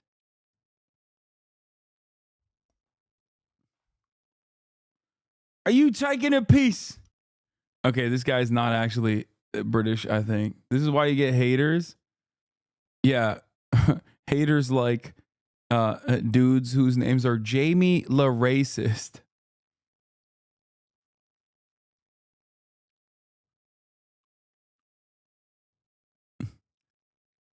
His nickname is badly written French.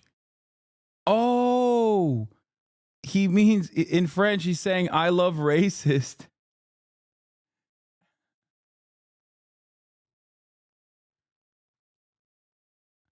I love their I love the racist.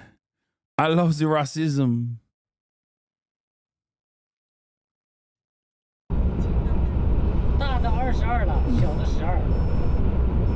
And how old are you?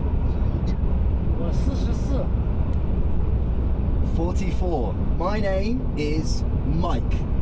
Mike. Yes, Mike. Nice to meet you, Chang Xinglian. Chang Xinglian, the 44-year-old truck driver from Inner Mongolia. We've just told a little bit of his story.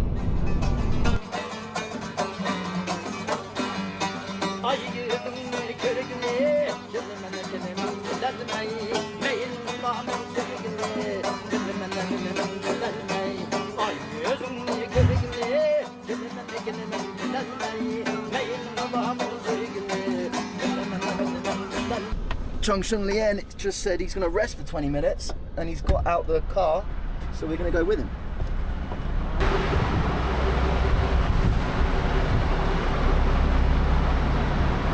Let's see what a parking truck stop. We told a little bit of his story for profit. Typical colonizer brain. No, dude, he's a... God. Chatters, not everything deserves like the most annoying hypercritical leftist analysis. He's just a YouTuber who does travel vlogs for fun and does it in a fairly nice fashion. Please, oh my lord. What looks like in rural Western China. Ni hao. Ni hao ma. Yakshi musis? Yakshi. Cool.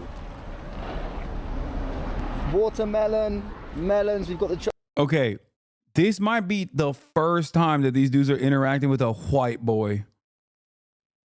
Okay? Like we're talking rural China and the Xinjiang Autonomous Zone. Like, this is a white boy with a hard H. Truck guys selling melons. How many melons do you sell in one day? Hello.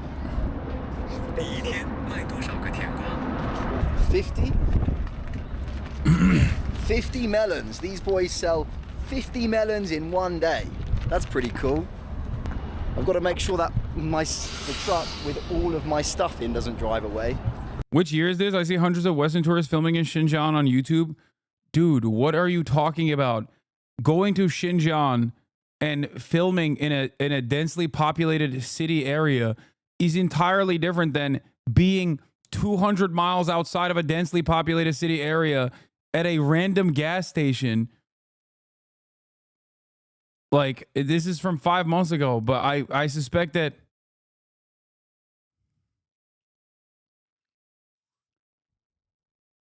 like there's a difference. Yakshimusis. Ni hao ma. So one thing I'm a bit worried about later, in about an hour from now. A dangerous game you're playing with the United Kingdom still rules the world. Why do you think Africa is still poor? We have their wealth. We can take Turkey in a day too. Eat grass, you communist. Yes, I am from Nottingham. I'll tell you for the fact that UK will destroy Turkey in 15 seconds. So don't be taking the peace out of my country and people on accents.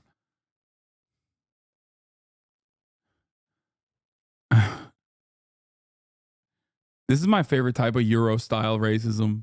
My favorite Euro racist is like, we will destroy the Turkey in 15 seconds. And your family. Wait. Yes, we're not banning this guy. This is awesome. Turkey is shit. Merde. Turkey is merde. I'm from Nottingham. The funny part is the last time the UK and Turkey fought was in World War I and the UK got ritualistically humiliated. Yeah, it is also true.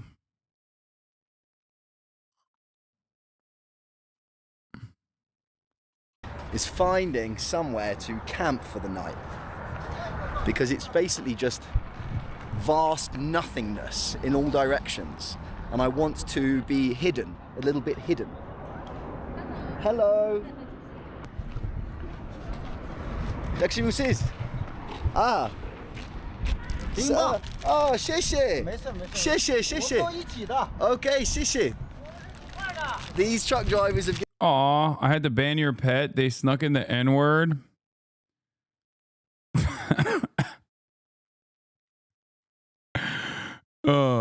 I love racists so much because they're so predisposed with this false notion that they have like superior IQ and superior genetics, but they're so one IQ, like singular brain cell. It's so funny and it's so hilariously not creative.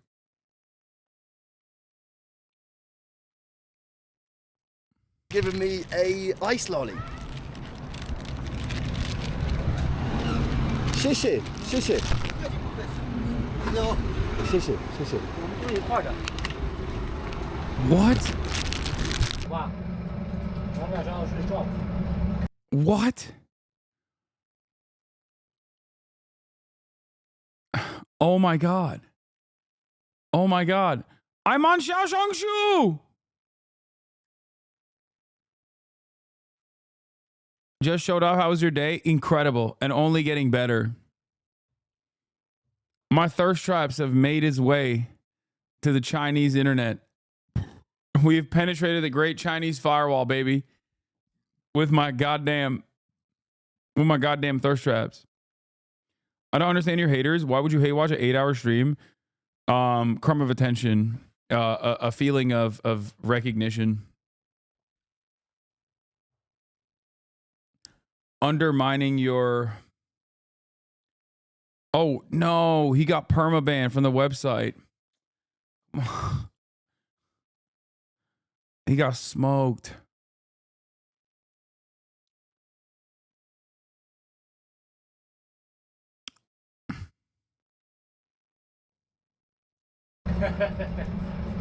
你们说给他去拿垃圾？我说对呀，然后去那边对啊，他来中国只有1个月时间。去拿垃圾主要去，你让他看看那儿的。我给他看看咱们，是不是啊？你给他看了。但是中国这个民族，中国民族是最善良。 So here in Xinjiang, it's it's the surveillance state, and I think it's the same all over China, but especially Xinjiang. There are police checkpoints about every 100, 150 kilometers. The one thing I'm worried about is going through a police checkpoint and then being a bit suspicious of what I'm doing here. I don't want Zheng Xinlian to get in any trouble. And I think this is a police checkpoint. 啥情况，小伙？路上不要超速，不要调驾驶几号接待，等一下。你和外国啊？我路上洗看，你也不用啊，你没给我说呀。不是我路上接的，他在服务区拦我坐的。First police check. I'm going to turn the camera off. Okay. First police check. I've got to turn the camera off. Hopefully everything goes okay. He didn't turn the camera off. Stop. Which port of entry did you enter from? Chongqing. So Hanoi, Vietnam. Chongqing, Urumqi. Chongqing 回在乌鲁木齐是吧？ Yeah. Hanoi, Chongqing for. 重庆。对，从重庆回。 See, I was expecting that. I was expecting a police checkpoint sooner or later. That one was surprisingly smooth. He went a bit nuts when he saw me in the cabin of this truck, but he just checked my passport, asked some questions. What did the man say to you about me? 是不来这儿旅游的。 He didn't say you're a fool. I asked him if your master who came here. Okay. What? The Chinese still welcome you. The Chinese still welcome me. 善良的民族。 China is a kind nation. I know. I can see that every day. Thank you.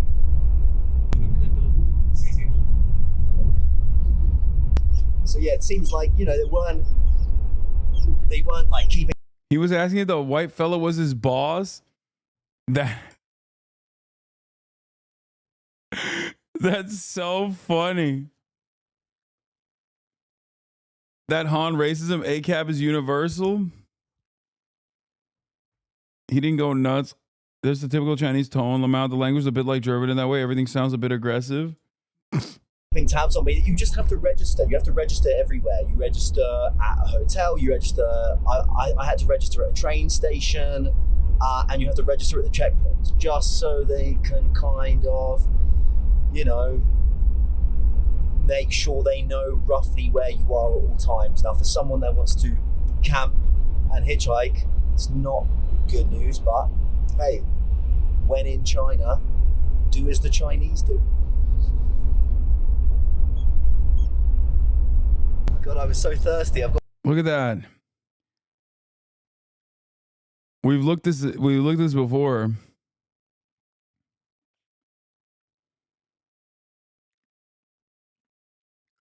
The HasnAbi Bilibili mentions. Jed Toasty, repost double toasted spill show donkeys video and some funny videos from YouTube.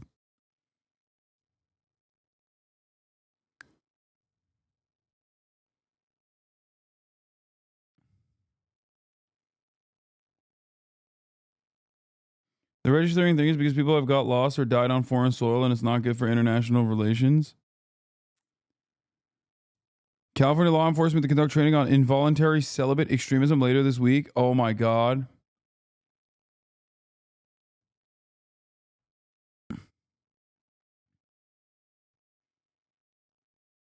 Got about a litre of water in my backpack. Zhongsheng Lian said I could have one of his waters. Xie xie. So sweet, man. So you might be wondering how I managed to kind of communicate. Obviously, I can communicate with Google Translate, but I planned ahead, and this is the #1 tip for anyone if you're going to be traveling through China or hitchhiking anywhere in the world where you don't speak the language. A laminated piece of paper that says who I am, what I'm trying to do here, why I'm hitchhiking, and can I have a lift, please, basically. And it's super helpful because you can just show it to them and they know exactly what you're talking about. Because it's not common here to hitchhike, especially seeing a random white dude on the side. Egypt will be a lot worse for these tourists than China ever will be, and Egypt is an American ally. I mean, a lot of places, dude, there's certain parts of America that would be more dangerous for people to do this sort of thing in than you know, random parts of China. Side of the road. This tells them everything. But this guy also goes to like Iraq and stuff too, which is, you know, definitely not.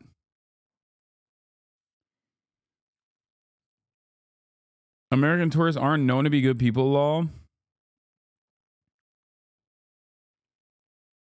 A lot more dangerous for a Chinese national to do this in rural US than a white guy in China. No, that doesn't dude, are you kidding me? Oh my God. A Mandarin first speaking Chinese citizen who doesn't speak a lick of English trying to get a trucker to help him hitchhike across rural America, they would kill him. They would beat him with hammers. And then after that, they would report him to the local sheriff's department.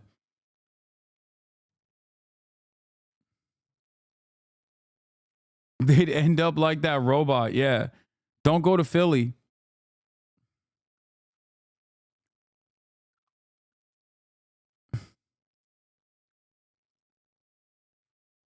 Instant Chinese spy accusations. Straight up.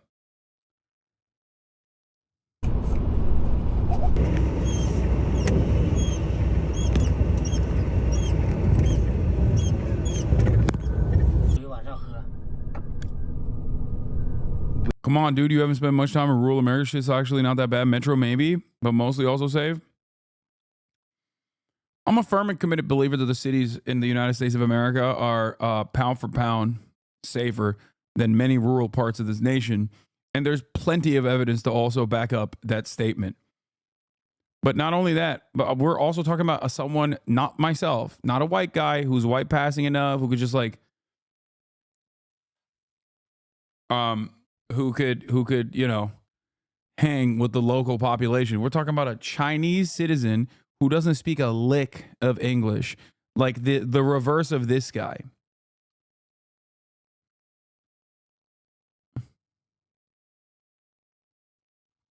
Because you guys have to remember, like me and Marat, Marat used to live in Oklahoma. We visited gun shows, things of that nature. Okay. Like, I can hang.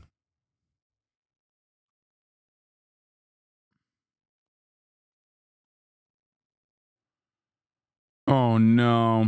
Ominous news on Tuesday. The National Weather Service is forecasting a PDS, particularly dangerous situation, their highest warning. They've declared PDS 3 other times this season, all led to catastrophic fires: Mountain Fire, Franklin Fire, Palisades, and Eaton. The worst wind is yet to come. Bro, it depends what rural area you're in. Some states better than others.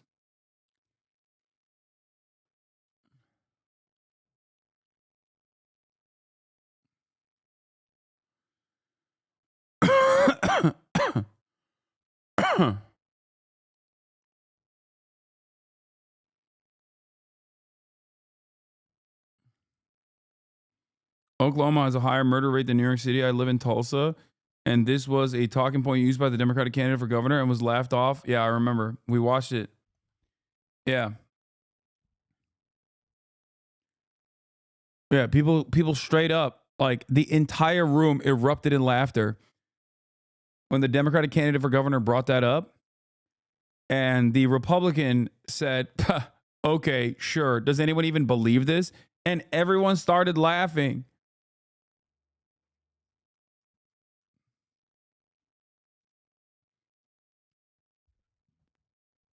Everybody started laughing. It's just like, at that point, it's so set. It's so completely set that, you know, blue states and blue cities are bedlam and have incredible rates of murder. And that sort of thing never happens in red states. Which bucket of water do you drink at night? This is okay. This is okay. It's okay. It's okay. It's okay. No. It's okay. It's okay. This is okay.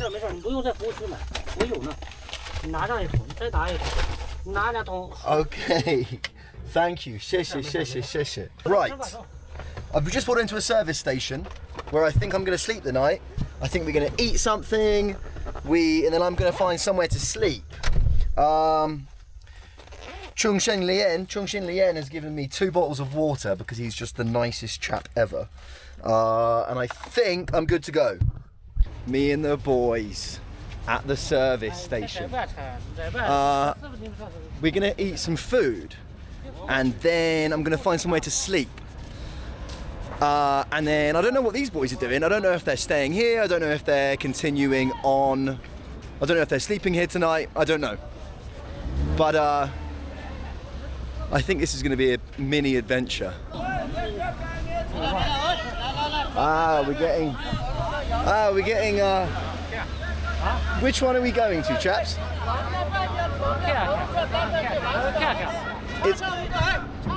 We got 1, 2, 3, 4, all trying to get us in to eat at their restaurant.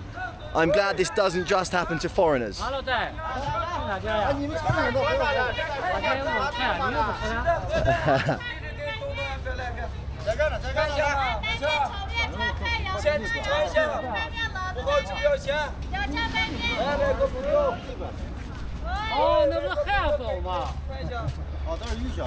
I've never seen anything like that in my life.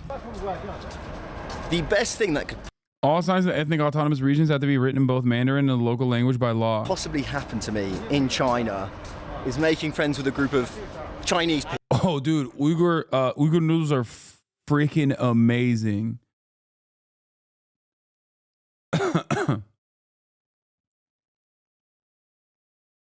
Excellent. I had some in Australia.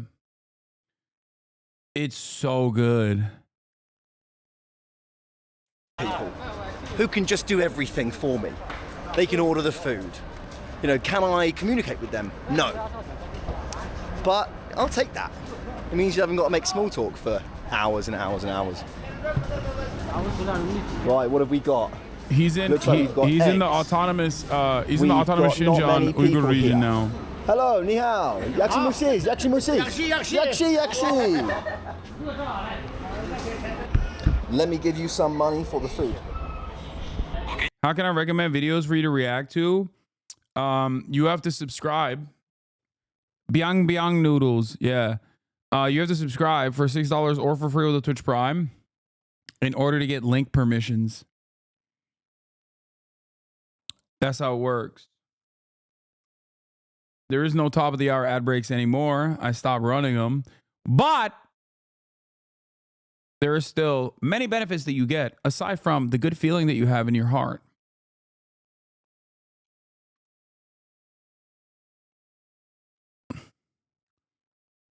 For subscribing.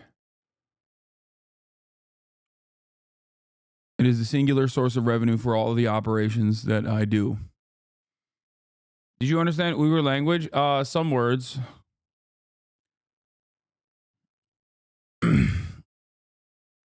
A stain on your soul, a HasnAbi sub is. What are you, a pirate? A stain on your soul, a HasnAbi sub is. Once you've been tainted with the golden chalice, you'll never be the same again. Yeah, you're on the big screen. Meth Survey, they give the 5 gifted. Throwing bagels at a wall, they give the 5 gifted. Hero of Zoe, they give the 5 gifted.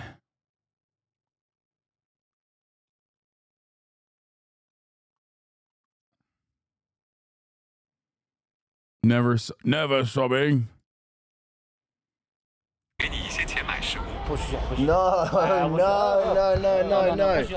No. 谢谢. What's this? T. Ah, okay.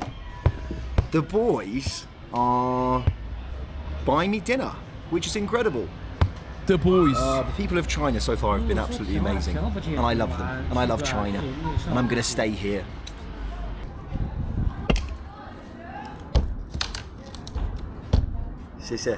Will you sleep here tonight, or will you continue driving?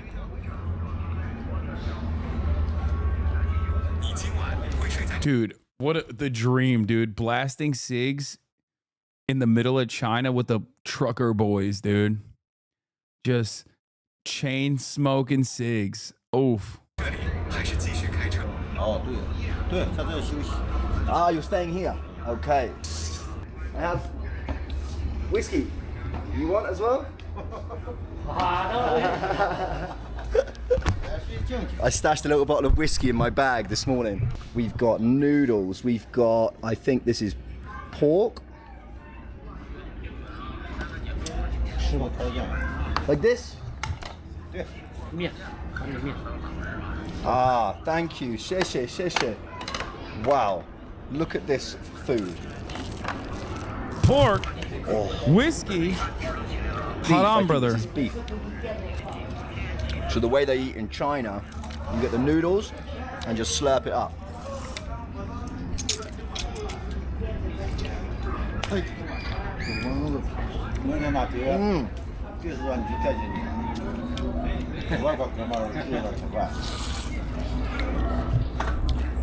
We got beef, veggies, a little bit spicy.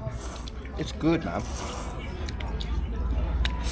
So here in Xinjiang, the culture is very like Central Asian, Kazakhstani, even like Turkic culture. So what's really famous are these kebabs, lamb kebabs, I think. Man, they're so good.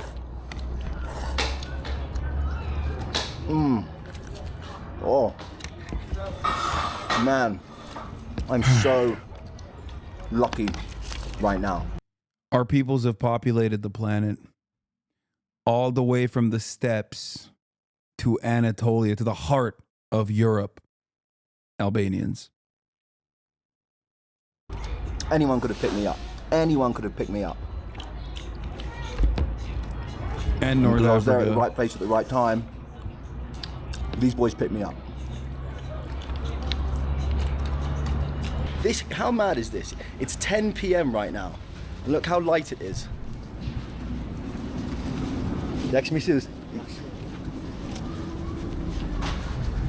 I'm gonna find somewhere a bit hidden to set up my tent for the night. These boys are helping me. Meow. I'm liking the look of this little patch over here. Okay.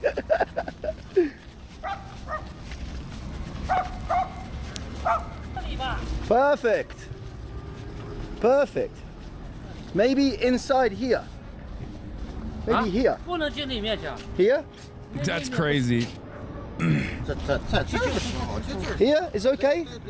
Okay, I'm setting my tent up here in the service station. It's actually a huge point of contention in Xinjiang. China has decided only one time zone for the entire country, so the western provinces have sunset at like 11 p.m. and sunrise at 10 a.m. It messes up the business and circadian rhythms, apparently.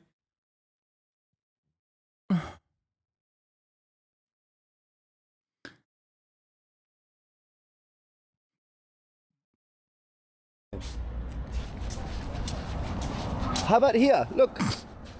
Here. Because, wait, somewhere a bit more. That's an hidden. EV charging station? That's amazing. No? Okay. 那里面在更隐蔽的地方，在更隐蔽的地方，那里面你太脏，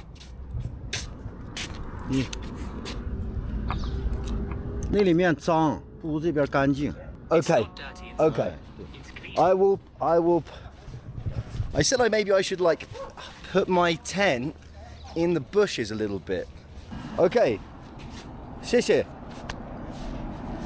谢谢, 谢谢, 谢谢. When are you leaving? 你什么时候离开？明天早上。In the morning, can you give me a lift to the next city? 早上，你能载我到下一个城市吗 Okay. Okay. Okay. Okay. Okay. 下一个城市就阿克苏了。谢谢.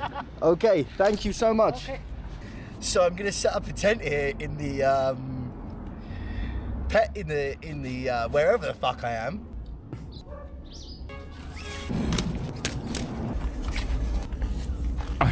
It's the. I feel like Batman or Halo. Thank you for the 7 gifted subs. Matthew Livisberger is alive and well in this chat. One of his last words to his ex-girlfriend famously was, "I'm in the Cybertruck. I feel like Batman or Halo." The end of the day, and those guys were just the best. They bought me dinner. They would give me some water. Wherever I go in the world, I'm starting to realize that it's not just India, it's not just Indonesia. There are friendly, kind people wherever I seem to go, and I'm so lucky. You know, anyone could have picked me up. I was stood there for 30 seconds. I put my hand out when he drove past, and I was lucky enough to meet him and learn about him. This guy would be beaten by police and sent to jail for being a vagrant by American police. I mean, look, I don't know if the Chinese police are famously kind to the existing homeless population in China, okay? Come on now. And he looked after me, and he got me dinner and given me 4 liters of water. It's incredible. I've got some whiskey, some cheap Chinese whiskey. So we'll do a quick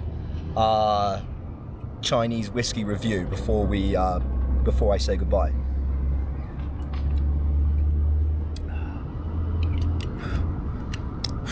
It's actually not that bad. It's actually not that bad. You hear a lot about this being the most controversial region in the world, and as I said before, I'm not qualified to to report on it or to even discuss it because it's such a complex situation. There are people that are obviously going through some horrible situations. How do they handle homelessness in China? If you're in a tier 1 city and you're homeless, I think they send you back to your village or a village. That's what I've heard. That's what I've read.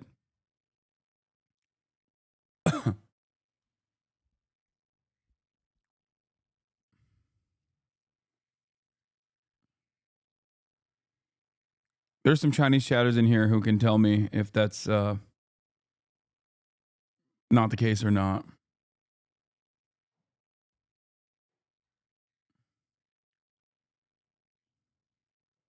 Here, and you know, I'm not qualified to talk about it. If you want to learn more about it, I'll let you do that yourself. What I've seen on the ground here is incredibly friendly people. The little boy on the train, you know, the people that I met yesterday that I was drinking with, and obviously these truck drivers. I know that they're from a different region, but I'm just very lucky and fortunate to be in this position. Yeah, it's amazing. Anyway, I'm going to go to bed. I'm going to drink some whiskey, smoke a cigarette, and then I'm going to go to sleep, I think. But anyway, see you on the next one. Okay, maybe it's different now. Wait, where's the second video? Please tell me there's a second one. This is from 5 months ago because I really want more. The what is it? The hukou system is like the registration system. So if you're in a city and you're registered to a rural area, they will forcibly send you back. But apparently, I'm reading an article right now where it says that in 2022, they reformed it.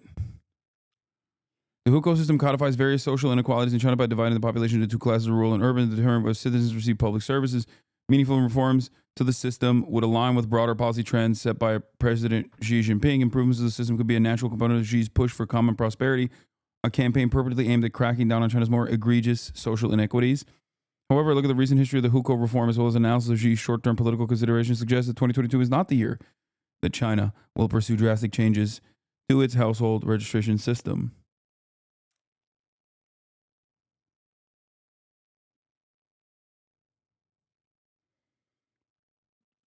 Hukou status determines a wide range of social benefits and services where they can receive health care, what kind of pension they're entitled to, their ability to receive loans, which public schools their children are allowed to attend, and more. Activists in China have long called for abolishing the system on moral grounds. Chinese elites also recognize that doing away with the system could bring significant economic benefits, allowing China to be more efficiently access untapped productive force in the countryside.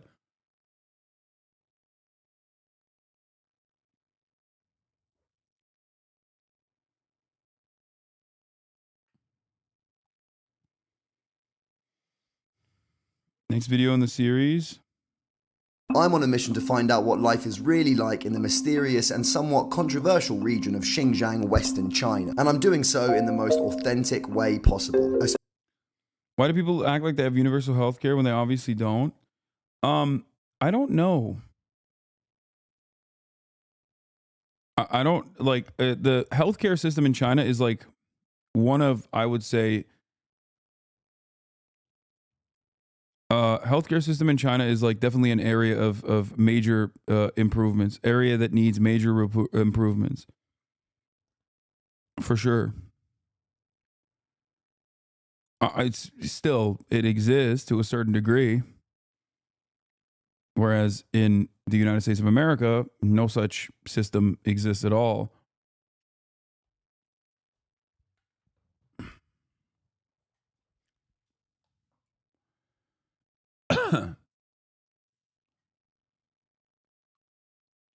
Spent the past 2 days traveling with a truck driver from Inner Mongolia called Shang Jinglian, and I'm heading towards the start of the Chinese Silk Road. Join me as I test the boundaries of personal freedom in this highly politically sensitive area. I took a lift with a truck driver. There are police coming, and I'm sure they're probably coming to see me. Today I woke up in the car park of a Chinese petrol station. Welcome to another truck stop in the middle of Xinjiang, China. The truck drivers that I am traveling with have stopped to fix the car. The only way I can communicate is over Google Translate. And I think one of their trucks is fucked. Let's go and have a look. So this is what it looks like when your truck we need to change the wheel. This is a excellent Sunday Funday video, by the way. Yeah, instead I get credits on marketplace insurance, but I make too much money compared to what I thought. I will get punished if I don't immediately report my increase. Yeah. Fuko, thank you for the 10 gifted subs. And Farahihi, thank you for the 5 gifted subs. This is the coziest we've been on a Sunday Funday.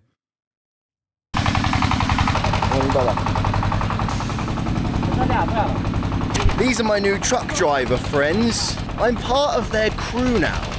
I'm a trucker. I am a Chinese trucker.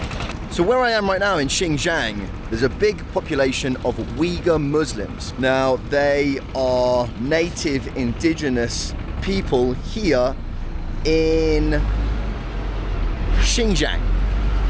And I think there's a lot of them over here. I wonder if we can go and speak to them. It's interesting because when you come to China, you don't expect to see people that look Turkic, people that look Central Asian. You expect to see Chinese people. Hi. You speak some English? No.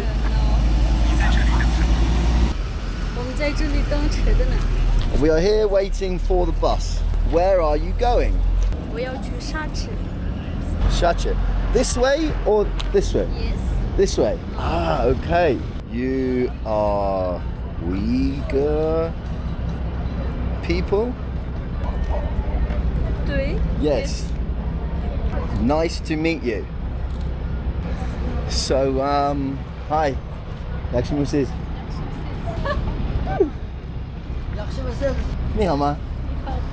Wow. This is the Uyghur people of Xinjiang. And she was the hottest Uyghur woman in Xinjiang.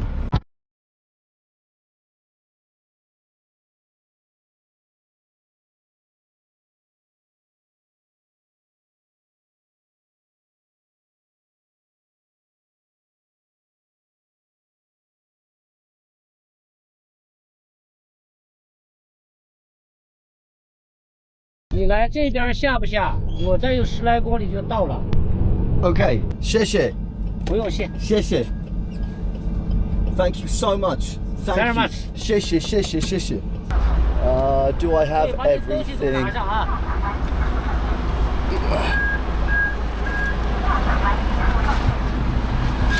Okay. 再见了啊 Thank you. 再见了，朋友。再见了。谢谢。Thank you so much. Bye bye.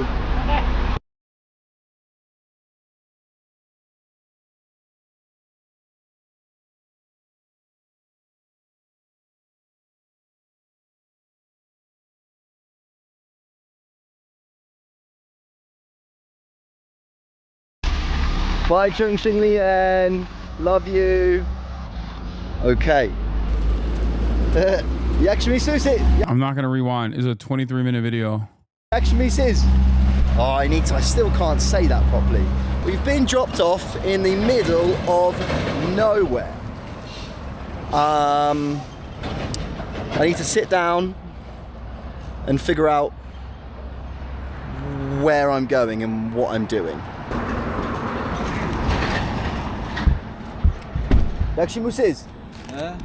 Holy moly. Look at the size of that cop. Look at the size of that big boy right there. Bro, hog universality. Oh my God. Even in the autonomous Xinjiang Autonomous Uyghur region of China, you still get Paw Patrol looking ass cops. No matter where you go, baby. I love that. I love that so much.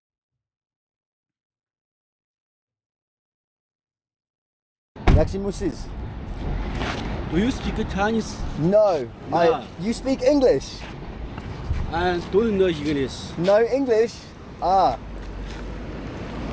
They're snapping pics of the whiteboard. Hang on. I am traveling through Xinjiang. I'm traveling Xinjiang. I am traveling. 你是从哪个地方过来的？你是从哪个地方过来的？ I came from Kucha. Kucha. 护照。 Kucha. 你的护照。Passport. Passport. Yes. Yes. USA 吗？ UK. Legimusiz.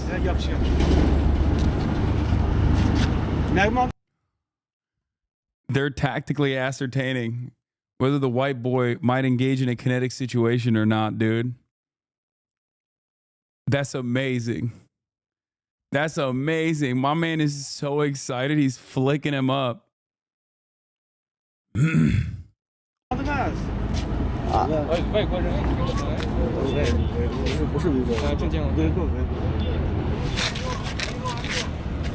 Minecraft Stewie Pickle. Thank you for the 60 gifted subs. What the hell is that username, man? That's crazy. 50 bones, dude. A 50 bomb. Okay. 谢谢。骑车吗？还是I took a lift with a truck driver. 车子吗？这个是大。是车子。卡车司机搭电车。你下一站准备去哪里？I am on my way to Kashgar.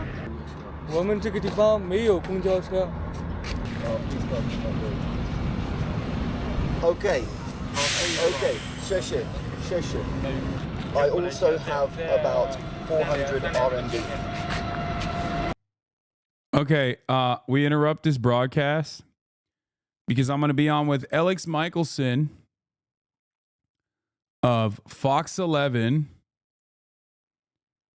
and I'm briefly interrupting the broadcast to join in and talk to him about my experiences interviewing the incarcerated wildfire firefighters. Okay.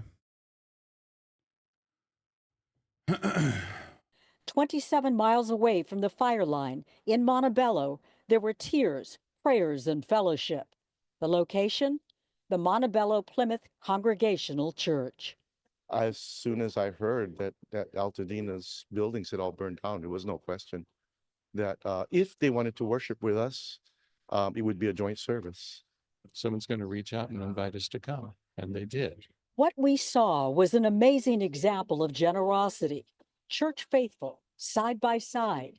Dozens sought solace and the belief that faith moves mountains.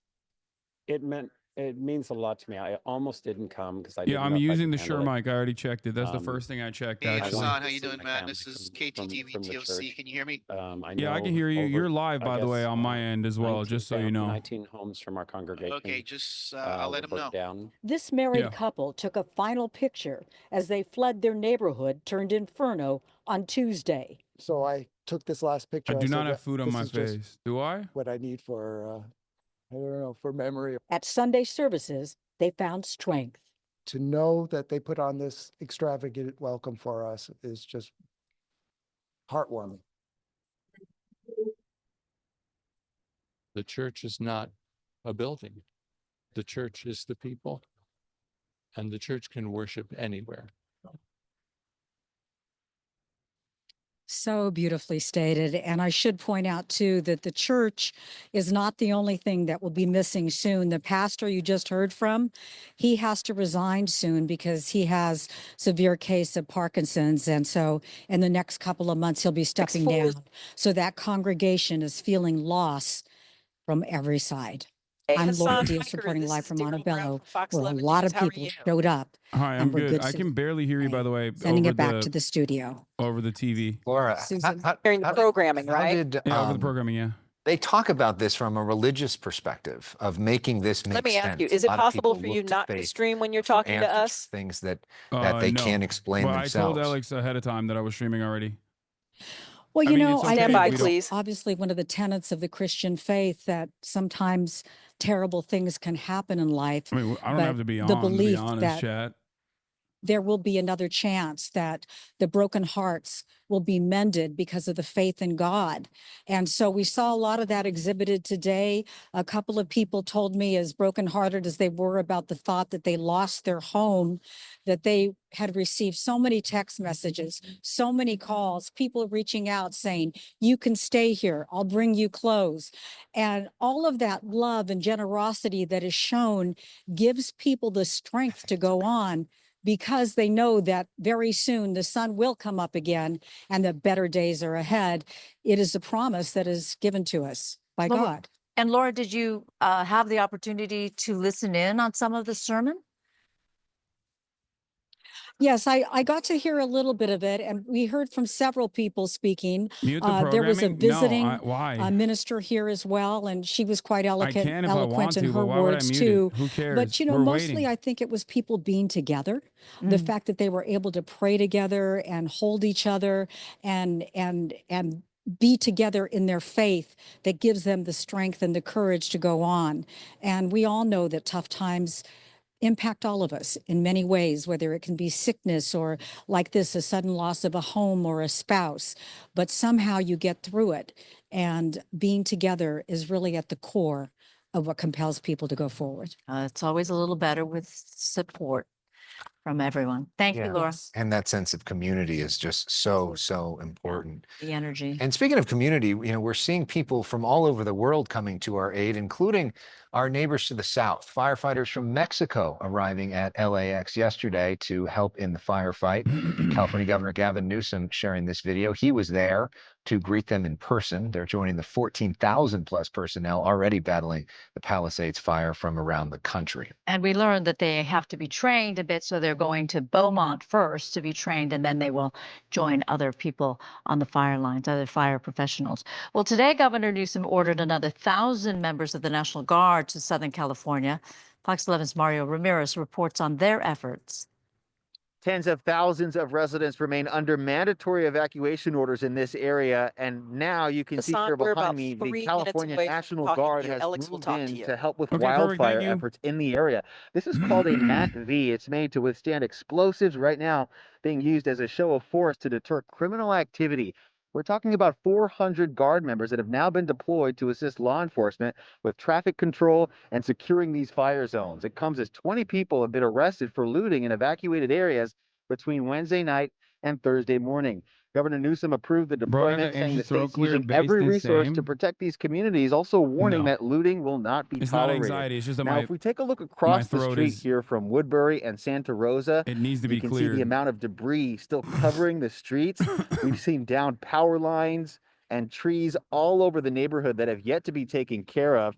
As for the National Guard, Sheriff Robert Luna says additional CalGuard troops will be deployed in the coming days as the Eaton fire continues to burn in the hills above Altadena.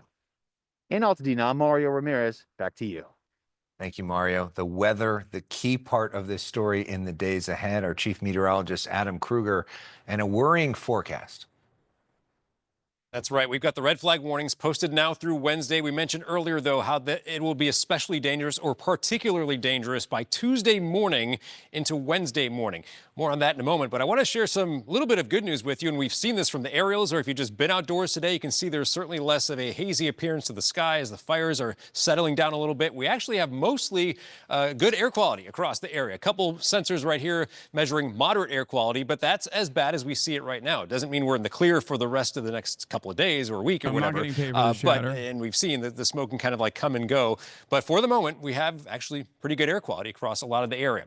But we have those wind alerts in effect, and we talked about this earlier now. So all colors right here are currently under a wind advisory, but then it's these yellow spots that by Tuesday morning early at 4 a.m. will officially switch to a high wind warning, and that will be in effect until noon on Wednesday. And that's when we're in that particularly dangerous scenario where it's extreme Santa Ana wind conditions, essentially. And if a fire were to start, it could get out of control very quickly. We've got those gusts that could be up to 60 to 70 miles per hour in those yellow areas. But even in the tan spots, gusts could peak at 45 to 55. in these next couple of days. Now, we haven't talked a lot about temperatures because it's all been wind focused and for good reason, but I do want to let you know, I mean, we've got, millions of people that are kind of away from these fires right now and just going about kind of normal weather and actually pleasant weather. But I do want to say that we've got some pretty cold temperatures coming our way for tonight. And a large part of this is because the air is so dry and the winds are kind of calming down, especially around the LA Basin area. And that's going to lead to some low 40s in parts of Los Angeles. And then we go into tomorrow, it's going to be a lot of sunshine mixed with, of course, some of the smoke in the air. And we've got temperatures 60s to near 70 degrees in many spots. And I'll just show you the 7-day forecast, which I haven't even used in, I think, 4 or 5 days or so because we've been so wind focused. But I just want to show you that there is no rain in the picture. The National Weather Service is hinting at Friday through Sunday there might be something showing up rain-wise. I'm not quite seeing it on models, not buying into it yet, but it'll be something to watch. Of course, we would hope for a little bit of rain at that time. But again, we got those winds. That'll be an issue through Wednesday. Then we're past the next upcoming Santa Ana wind event. And we do expect a cooler pattern and some less dry air, so slightly more humid air as we get into the end of this upcoming week. Guys? All right, Adam, thank you so much. Up next, we're going to talk about the incarcerated firefighters and their extraordinary work on the front lines. Hasan Piker, one of the biggest names online, went out, spent some time with them. He joins us live next.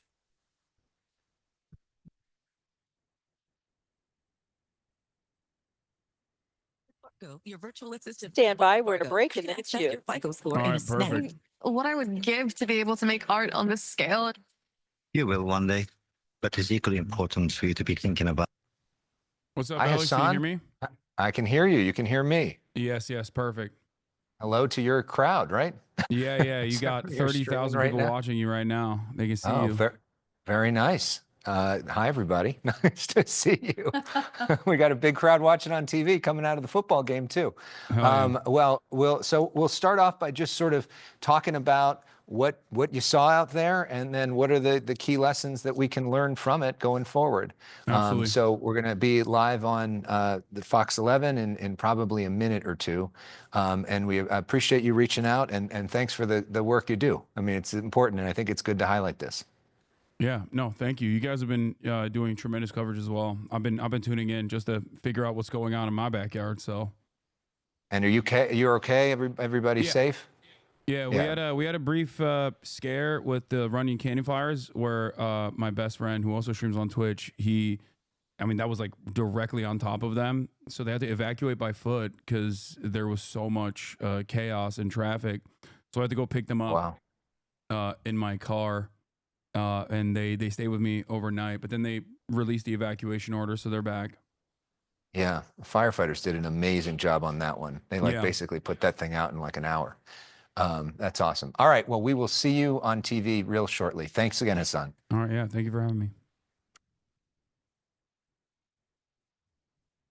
Miles per gallon. The Prius offers an incredible 644-mile range. And now you can get a low $289 a month lease on a new Prius. Yes, just $289 a month.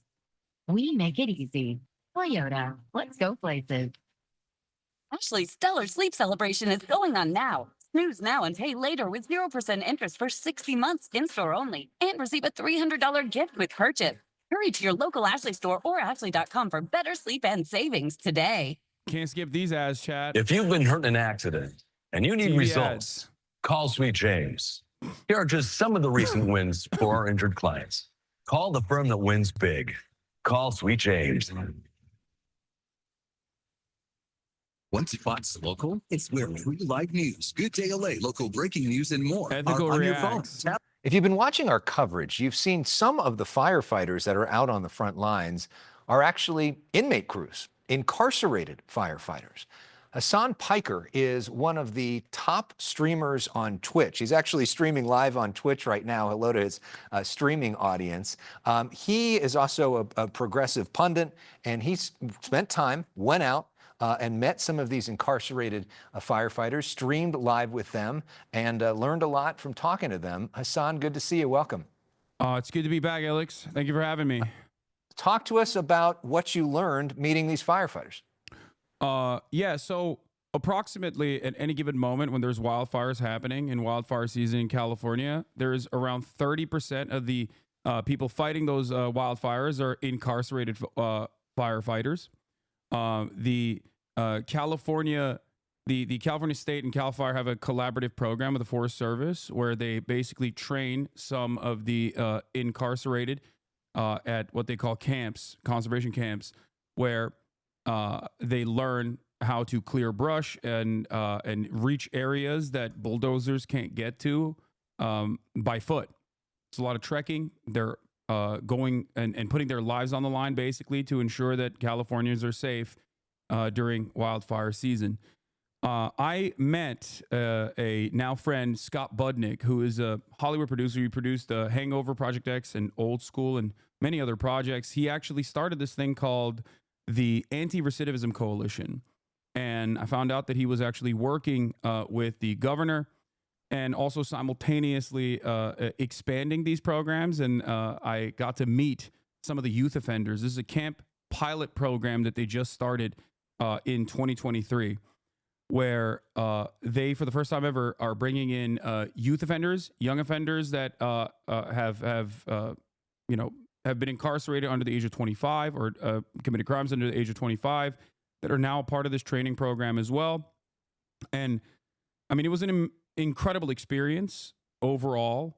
And one of the things that I was kind of shocked by is the fact that these guys just kept asking, like, why do you care about us? Why are you here? Like they were shocked at this level of attention there because they don't have access to the news as readily available. So they're not exactly aware that like there are a lot of people in the civilian population that's talking about these guys right now.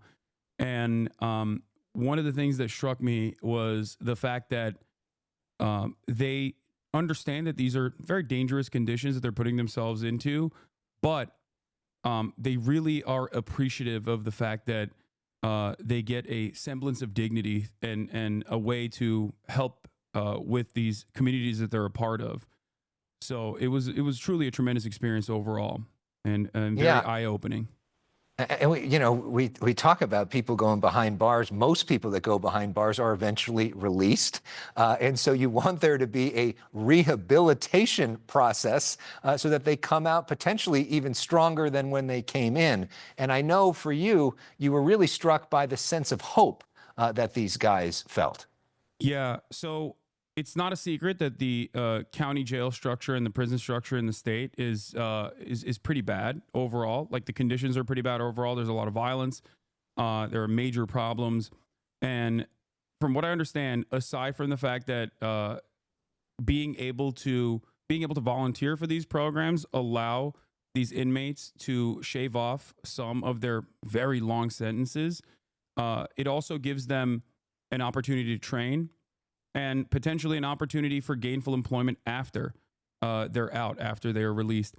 And there have been a lot of initiatives to make sure that this is as ethical of a process as possible, especially in recent years. In the past, a lot of these firefighters, a lot of the incarcerated firefighters could only get seasonal employment and they could never get municipal employment in the Los Angeles Fire Department because if you have a felony, you're not able to get an EMT certification. And if you can't get an EMT certification, you can't become a municipal firefighter. But nowadays, they're working on expunging some of the records as well for demonstrating good behavior and service for the community. And I think it's wonderful because one of the things that I heard from virtually every single person there was the anxieties that they had as far as what they will do once they are released. What they like, how will they find an opportunity to reintegrate into society? This is something that obviously I read extensively on. There's a lot of data available on this, but it was truly interesting just seeing it in person, where these guys were also talking about the anxieties that they have about like wanting to become productive members of society. And this program, I think, is fantastic. And there are still some issues, of course, specifically around their wages. I think since the 80s, they had not seen any meaningful wage increases. I believe they were getting around $5 a day. And they're doing basically the same thing that everyone else in CAL FIRE is doing as well. One of the hardest jobs on the line, basically. And now that wage has been increased to $24 a day, and I feel like it's a wonderful opportunity for reintegration. It's a wonderful opportunity for rehabilitation, and the conditions of the camps are significantly better overall than the conditions of the prisons. But having said that, I think that there's still room to grow. This program could grow as well, and hopefully their wages can be fair in terms of adequate compensation, because utilizing incarcerated firefighters as a way to displace the existing non-incarcerated firefighters is also, you know, lowering the wages of non-incarcerated firefighters. Hasan, thank you so much for bringing this issue to our attention. We really appreciate it and appreciate the work you're doing. Yeah, thank you so much for having me. All right, we got some breaking news now, Susan. We now have new information about the death toll from the Eaton and Palisades fires. It's risen. 24 people are now dead, considered dead. The Los Angeles County Medical Examiner's Office says 8 of those deaths were attributed to the Palisades fire. Pretty good, the right, other Chad? 16 from the Eaton fire. The latest cost estimate for wildfire damage is now $150 billion. I'm good to go, right, and guys? climbing. To put that in perspective, the 2018 Camp Fire in Northern Appreciate California you. cost All right, thank you $30 so much. Have a billion, great day. and that fire was considered the state's. There it is. I try to slam as much information as possible into the 3 minutes that I had there.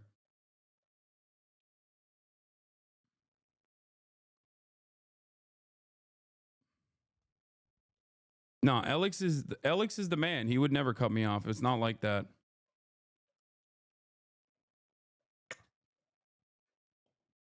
He wanted to offer more coverage to the issue. Arrow 55, thank you for the 25. Get the subs.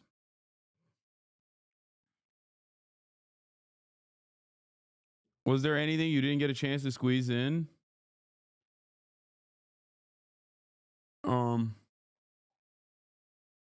Did you accidentally say concentration camp? No, conservation camp is what I said.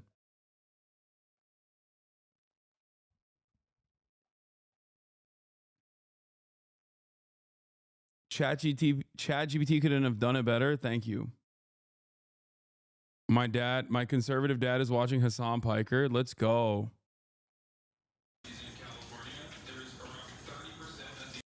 That's so funny. That's amazing. This is how we do it, chat. This is how we infiltrate the conservative households.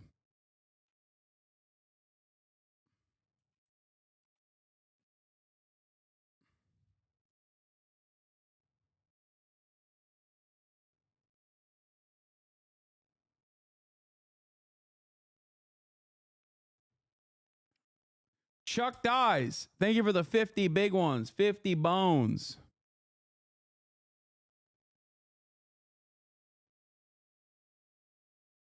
Oh my God, I just realized we got on local Fox affiliate a Cuban flag and a Palestinian flag. Hasan's scam coin. Thank you for the 10 gifted subs. Are they doing any kind of holistic coverage on the incarcerated firefighters? Like, is there any kind of opinion slant from this on Fox?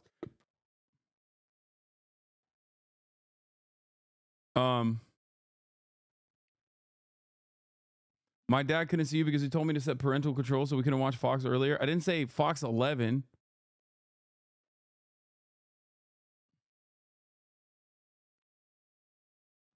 Y'all, why are they playing Hasan Piker on these big ass TV screens at the restaurant like I'm invested? That's funny.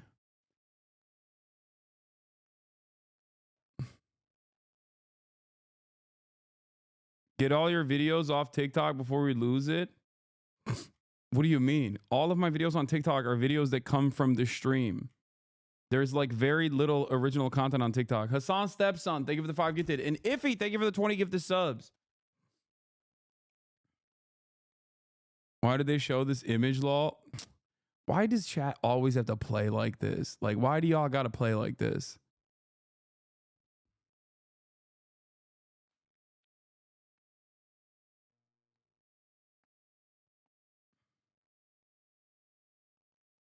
Who was that nerd that Alex had you debate on TV back during COVID again?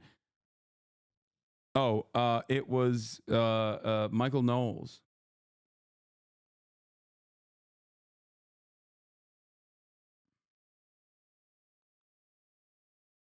That's crazy that I'm literally live for 5 seconds at LAX, and the first thing I saw when I looked up was Hasan on the big screen. That's true. Everyone's currently tuned into local news.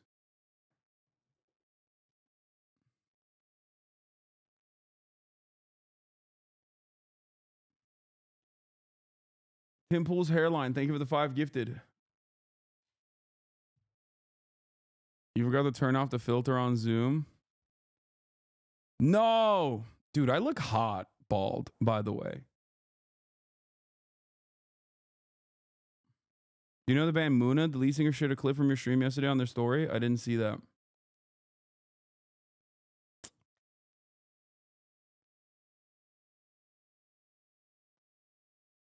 Yes, Elix is another Alex in the HasnAbi universe, in the extended Alex verse.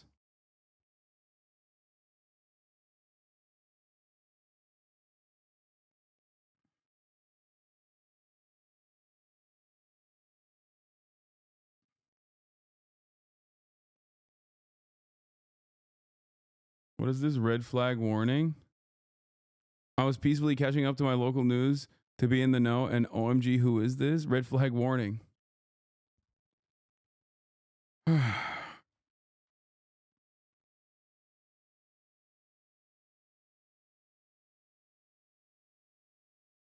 At this point, yeah, eventually I will know every single person named Alex in the United States of America.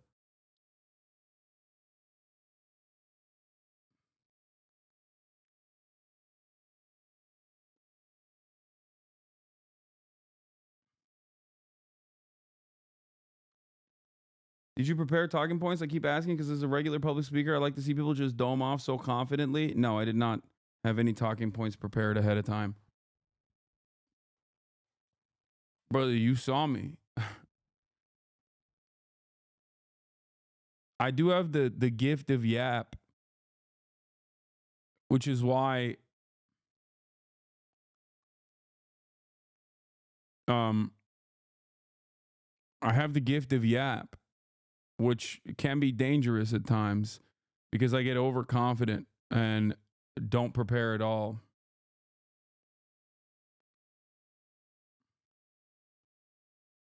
An honest constructive criticism: in the future, you should talk more about the personal humanizing stories like the ones you shared with us earlier in the stream, just talking about the guys as people that they are and how you felt so safe being around them, etc. Yeah, I wanted to get information out about the program. I wanted to shout out Scott, and I wanted to shout out ARC, the Anti-Recidivism Coalition. And then I also wanted to talk about the program extensively and bring up wages in that limited time, so I didn't get to talk for longer. But yeah, let's get back to this Brit lad. What? Hasan, some of the YouTube live chat messages, lol. Dude's a tanky commie, gay poser. Bro lives in a mansion. I can't take anyone seriously who has a Palestinian flag on display. Get the F out of here. I mean, come on, dude. It's YouTube comments. Who cares?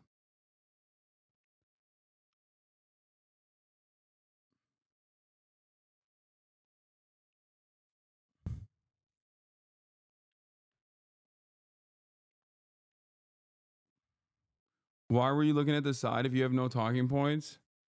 Because I didn't want to get the name wrong of any of the people that I brought up.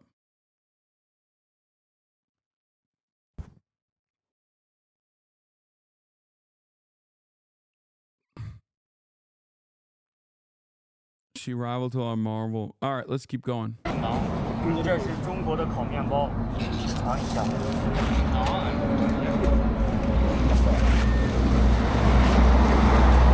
Thank you. 谢谢。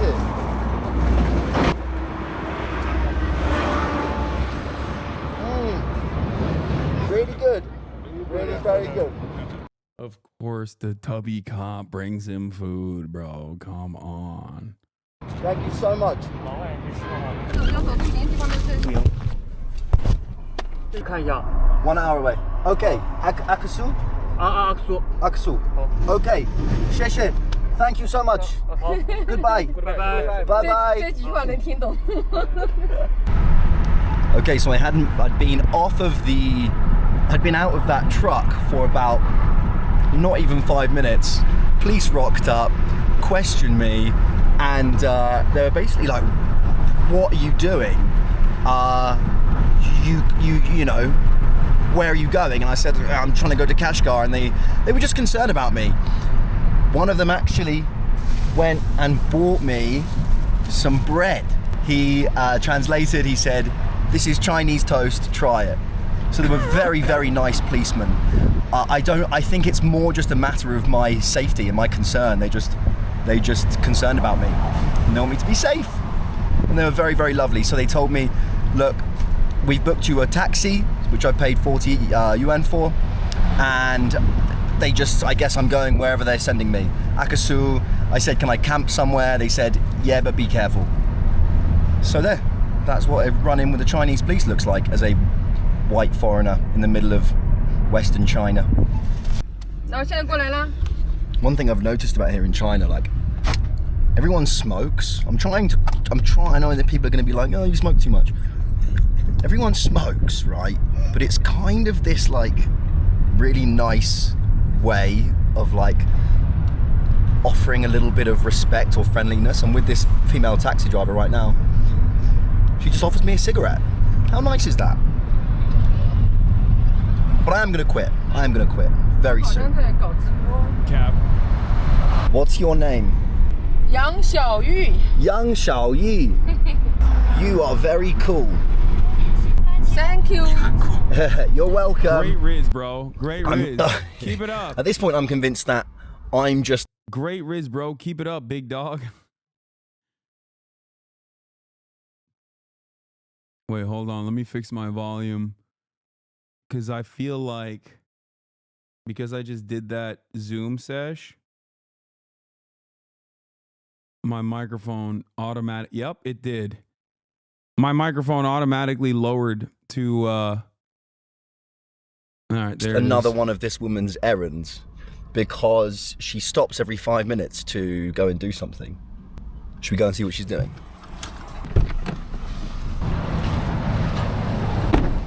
Ni hao ma? It's like a shop. She's buying some stuff. 1 minute. Let me get my phone. We can translate and have a conversation. Go? Okay. Bye-bye. I wanted to have a nice conversation with that Chinese lady. I guess I shouldn't call them Chinese ladies. I should just call them ladies. Ni hao.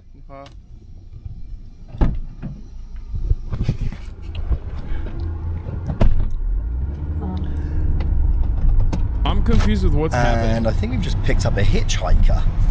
Goddamn hitchhikers. Why do I feel far safer with the 44-year-old male truck driver from Inner Mongolia than I do with this woman whose car the police have put me in?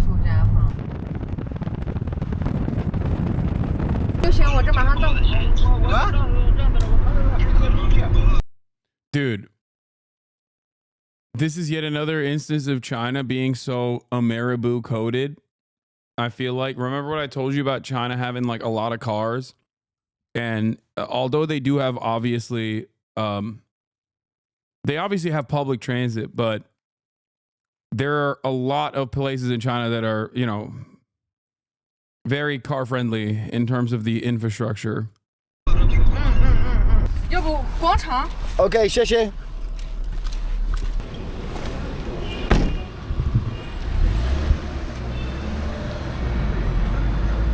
That was like an hour-long journey, and she only charged me 40 RMB, which is like $5. So welcome to Aksu Prefecture, Xinjiang. Something went in my mouth. Welcome to Aksu. Yeah, there's like white boys here that, like, I'm sure people here have seen white boys before, but the rural part that's like 300 miles out from this area, That's what I was saying, was like probably a unique experience for those people at the truck stop. Prefecture, Xinjiang. Now, I said at the beginning of the video that I'm on a journey to the beginning of the start of the Silk Road, the Chinese Silk Road.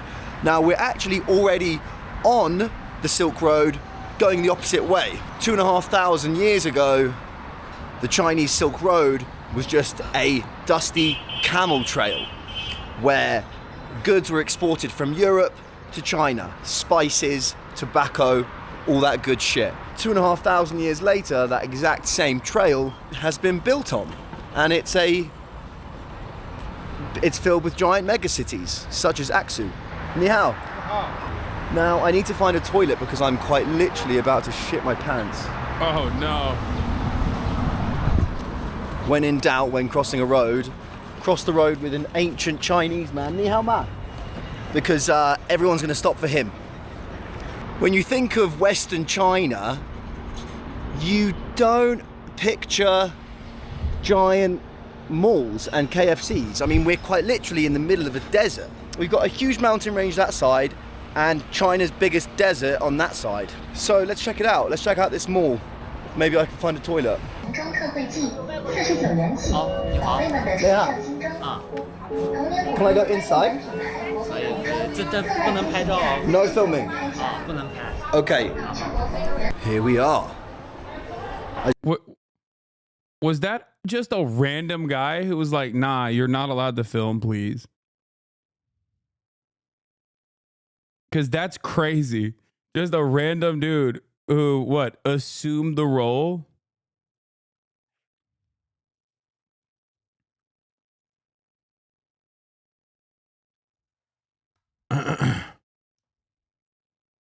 Oh, he meant like, please don't film me.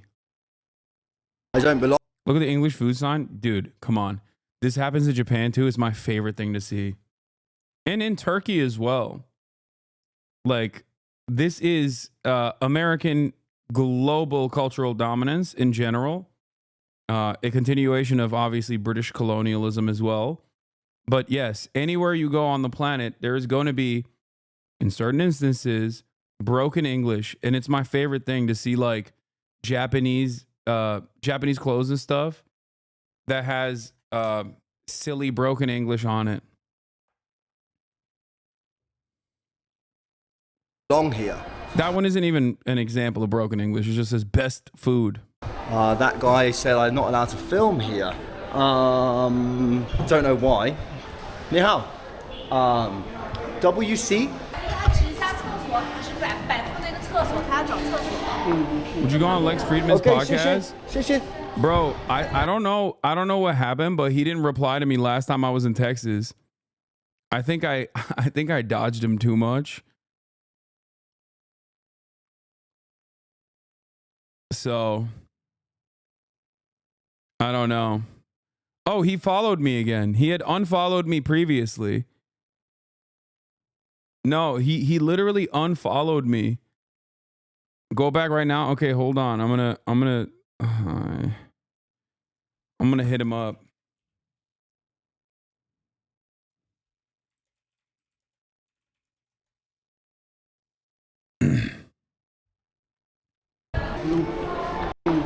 See? Get this man to the toilet before he shits himself? Shut up.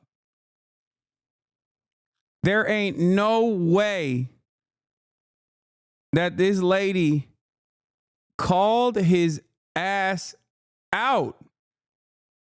There's no way. He's memeing, right? That's not what she said, right?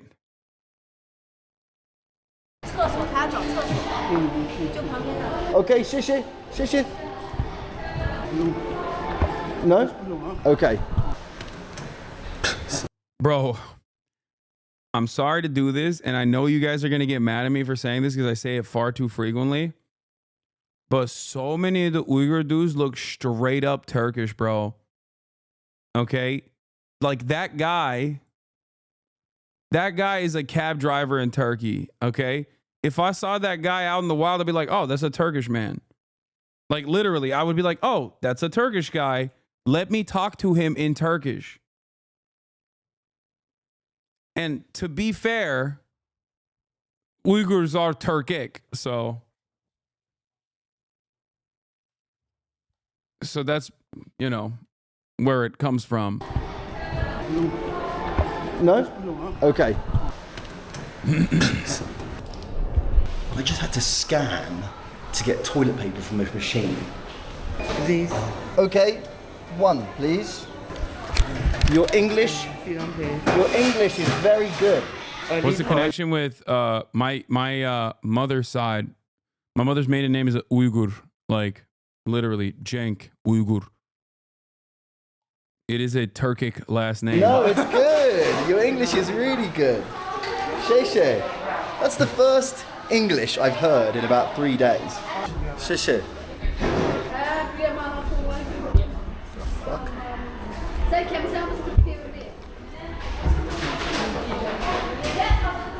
How do I drink this?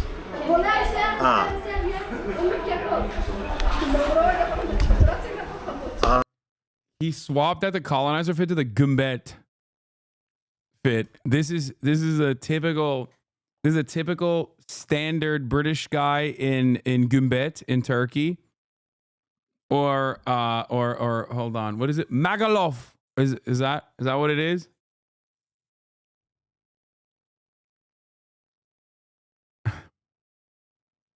Wait, why did he change his? Wait. Why did he change his outfit? Did he change his outfit? Oh no, he changed his outfit beforehand. I was like, did he shit himself? He shit himself, so he had to change his outfit. Gammons with Iberian villas. Ah, that's cool.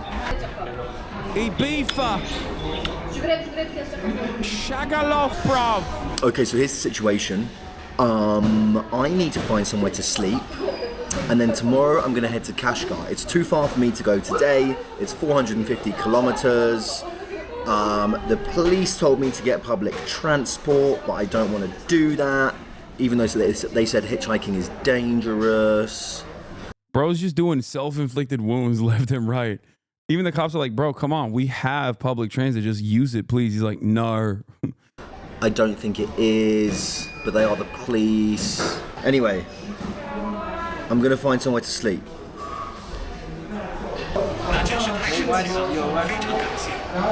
I can give you money for the ride.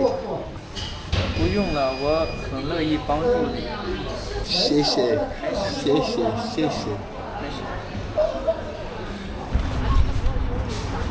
In a huge turn of events, I met this lovely family at a coffee shop, and I asked them, is there anywhere I can camp? And he said, I can take you there. So now I'm going with these guys. We don't speak the same language, but they are going to take me to a campsite. I like Akasu. It's a nice place. Akasu. I like it. This is Akasu. These are the Akasu children playing in the park. That's not a park, man. This is the pink lady of Akasu, wearing all pink.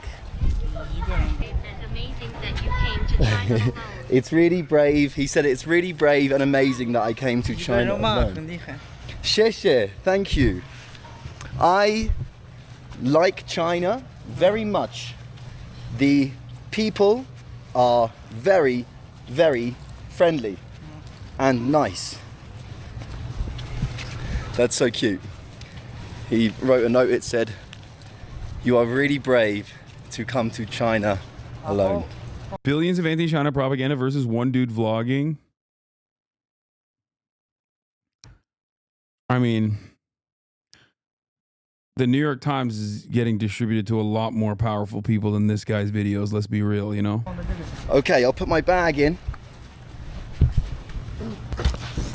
Unfortunately, it still works, is my point. Now is an RV camp. You will stay there for one night. Stay there for one night and then you can go to Kashgar tomorrow morning. The place I am taking you to now has many RV camping sites, where our buses are parked. They are all there for tourism. You can ask if anyone is going to Kashgar tomorrow. I'm glad to meet you too, and I'm happy to help you. 谢谢。Thank you so much. Yeah, that's everything. And they're even walking me to the campsite. I don't deserve this kind of treatment. Yeah, it's crazy how nice everyone is, but I think it's because of the vibes he puts out. I'm a degenerate. Shishi. Yeah. Okay. Can I camp anywhere? And do I need to pay anyone? 这个地方有水有电，全部都是免费的，不用付钱给任何人。 You don't have to pay anyone. Fantastic. Okay, I can go. Yes. Oh, beautiful. Perfect. 谢谢. This is perfect. Thank you. Thank you, sir. He's very polite, but he also gives out bald and banker vibes. No, man, it's just because he's British.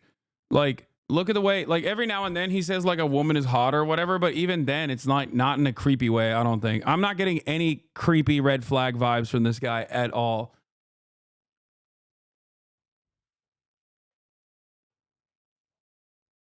He's like, yeah, he's the opposite of bald. But, I mean, he's also kind of bald, but that's what it is. It's just, he's British. Yeah, he seems very nice. He seems very nice. He has a really positive attitude.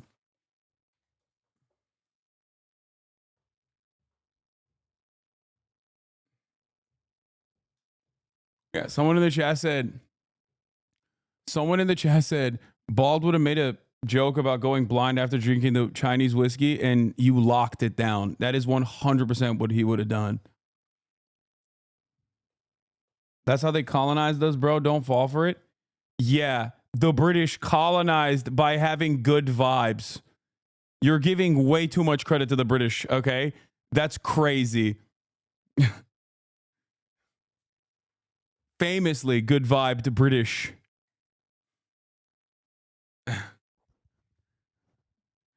Famously.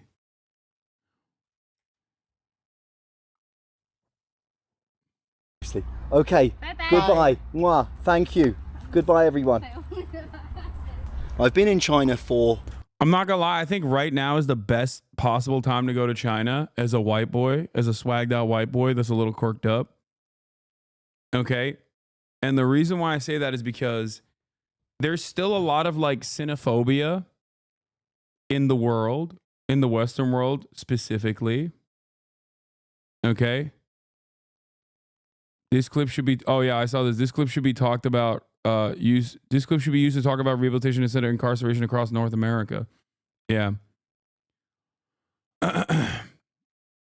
Here's why I think it's the best possible time to go to China as a white boy. That's a little quirked up white boy. Okay. Well, one, World War III. But two, more importantly than that, before that, like, there's a lot of people that have been living in China. There's a lot of expats or whatever, right? Sure. But all those people are already xenophiles, right? Because those guys are already, like, nice. Okay? The real danger is when, you know, every Tom, Dick, and Harry starts going to China. When that happens... it's gonna turn into Japan. They're gonna develop resentment and start openly and actively hating every white boy that comes through because they're gonna be reminded of the last time they encountered a white boy and the white boy was a piece of shit. Once the market is saturated with the worst of the worst, the British and the American tourists, okay? Or Israeli tourists as well. It's like the three top dogs of horrible tourism. Okay? Once that happens, it's over. They immediately will be reminded of the horrible experiences that they had last time they encountered one of these three Yeah, the three horsemen of the tourist apocalypse. Once they encounter those guys, it's like it's so bad. I would not say Australians are the same. Okay? I would not say that Canadians are the same. I feel like Canadians and Australians they don't give a bad rap.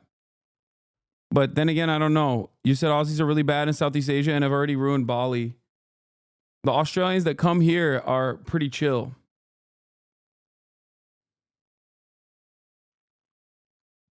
Nah, we fucking suck. Look at Bali.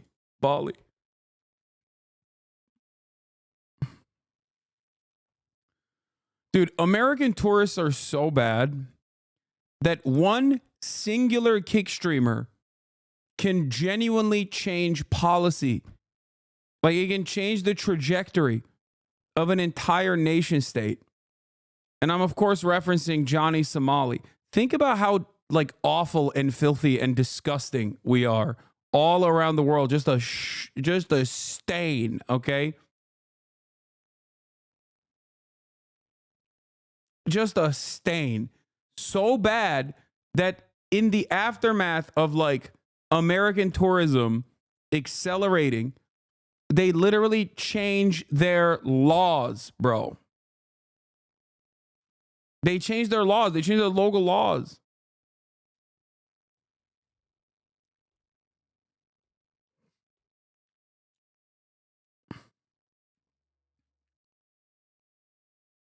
I feel like iShowSpeed is trying to do his very best to defend the reputation of America.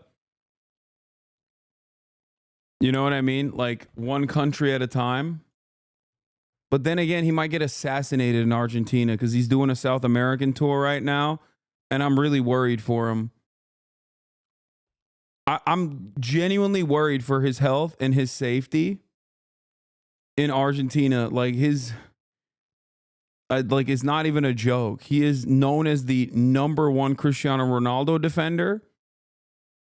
And he's black. In Argentina. Like, that is a terrifying combination.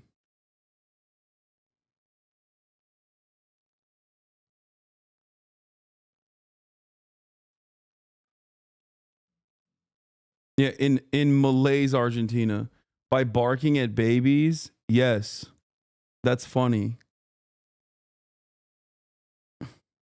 Argentina.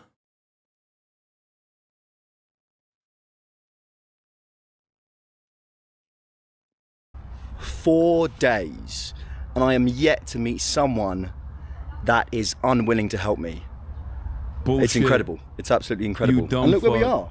This is a completely free to use campsite in China. Is it completely out in the nature where I would like to be? No. But did I meet some people 15 minutes ago and they drove me here? And is it perfect because it has electricity and water? Yes. I only speak English, but we can communicate through Translate.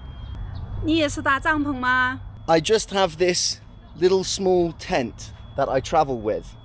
Where are you from? 我来自河北邯郸，欢迎你到中国。 Welcome to China. 对，谢谢，谢谢，不客气，谢谢，不客气啊。Michael， 我前面手指的地方有上厕所的和洗澡的地方。OK， 好，谢谢 bye. Goodbye. Thank you. Bye. Bye bye. Wow, look at that. He came all the way back to tell me that there is a toilet and a shower here. I can love China.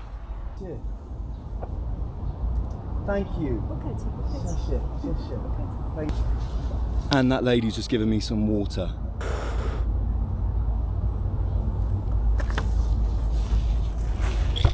So I've only gone and found myself 3 very lovely ladies who have got me some, who have given me some tea. Mushroom. Tea with mushrooms. Cheers. Thank you. And this lady is a moto vlogger. So, and she's also a TikTok streamer. So we've got 2 audiences looking at each other. 很甜，哈密瓜非常甜。Are you a family or just friends? 我们是路上碰到的朋友。 Are you all driving motorbikes together? 我们2个是骑摩托车，美女是开车。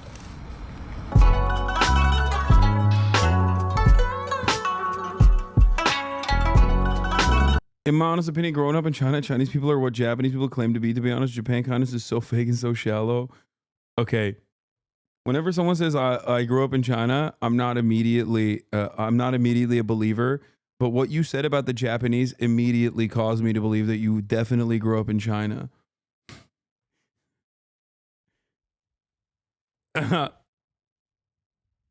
He just immediately, he's like, yeah, I grew up in China. Also, fuck the Japanese.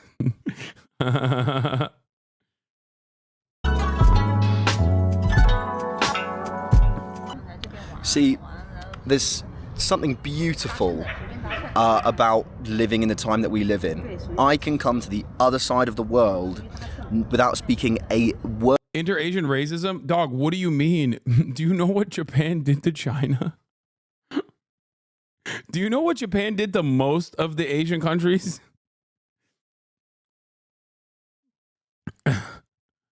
I think think about it like this, okay? If you consider it to be valid for a Jewish person to be a little worried about, Germany or German people, it's understandable for a Chinese person to have that level of resentment towards Japanese people. Like,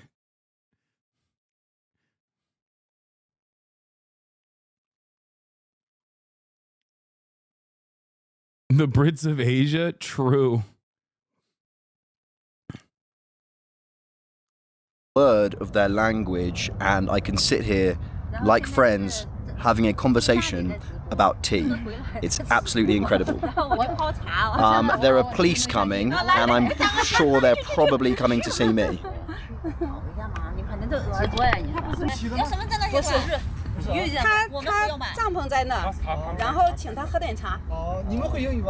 Japan, with its own version of like indigenous ethnic cleansing, is so, and also rampant colonial expansion is so Western coded. It's not even it's just straight up like, it is the most Western coded country out there. Okay. I love Japan. You guys know I love Japan. I'm going to Japan soon. Okay. I'm going to Japan in like a week. But let's be real. Okay. They are straight up the most Western imperialist country in the East.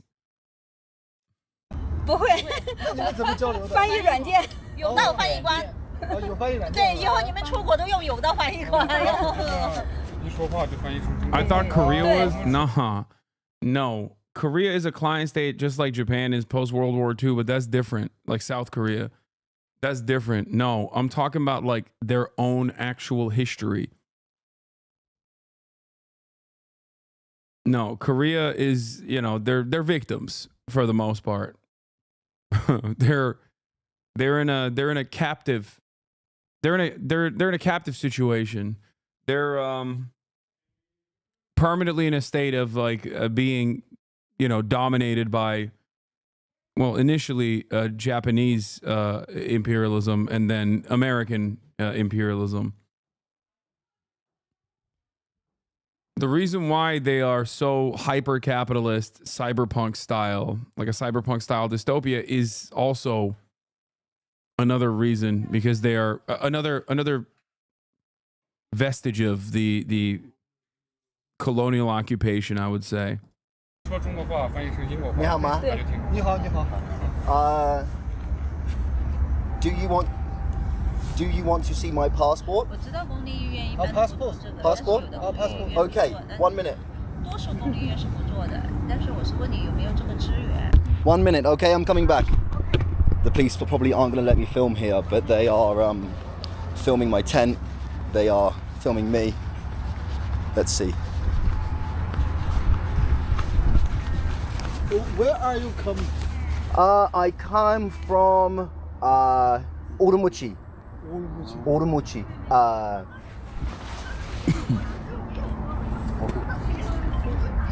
I came from Vietnam, arrived in Urumqi about 4 days ago. 几号来的这里？ Wait, what? Nanking L. Japan did F up with Nanking. How dare you stain Japan's reputation with your communist, but I own a yacht ego. Quit hating on empire. Everyone knows Japan is the best. Get your turkey, dirty blood black back into where you belong, aka dirty LA and land of Erdogan. What's really funny is this guy's Turkish, by the way. Abi. Zintir listesi yapabilir misin? I think he's Turkish, but I don't know. Maybe he's Google translating. Yeah, he might have just been Google translating there.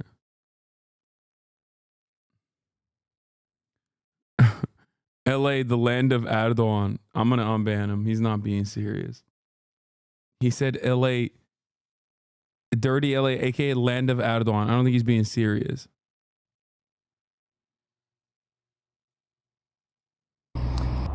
I arrived either very, very late on the 4th or very early on the 5th. I can't remember. Thank you so much. Goodbye. Thank you. Bye-bye. Thank you. I just don't understand cop interactions like this. It just like freaks me out sometimes. When they just like come over, ask you a bunch of cop style questions, and then they just leave. Like, that's weird. He should be detained. Detain this man immediately. What's happening? He should be detained physically and forcibly and then also charged with resisting arrest.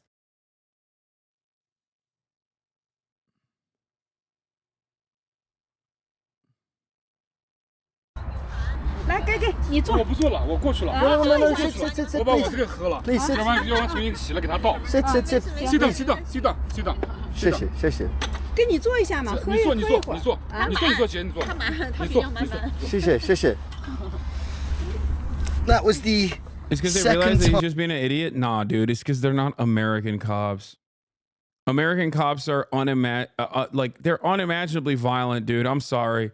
Like, go anywhere else on the planet and talk to a police officer and they will be helpful. They're like, yeah, I'm a public servant. Oh, are you lost? Let me help you to the best of my ability.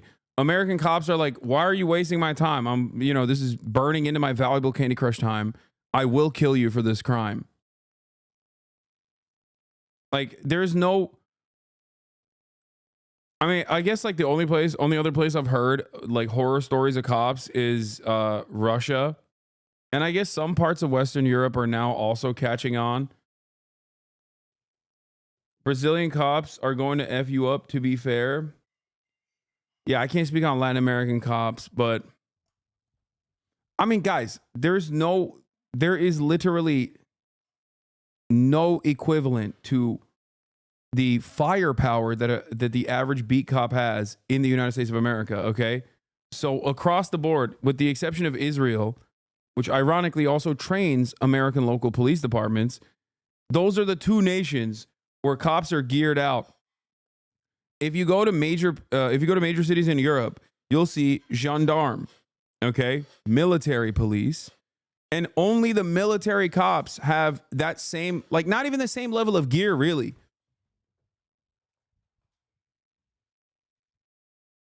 Like, military cops in major cities in Europe are not as geared up as American cops are. Like the average beat cop in like an Indiana suburb, you know what I mean?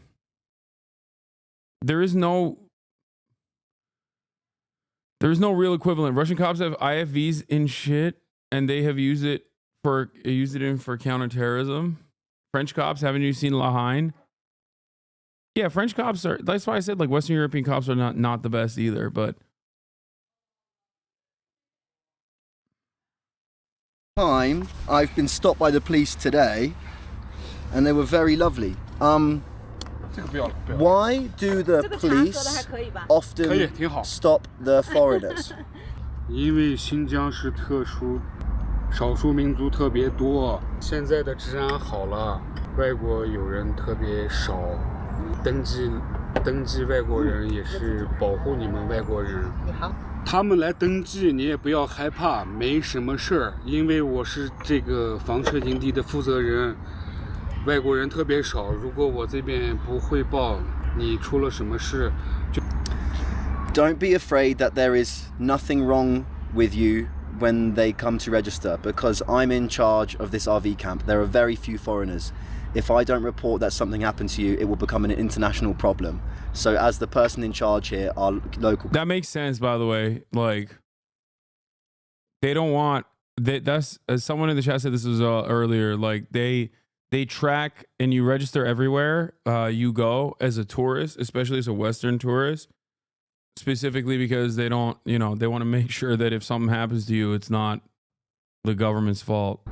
That would be a major crisis, dude. British man murdered in Xinjiang.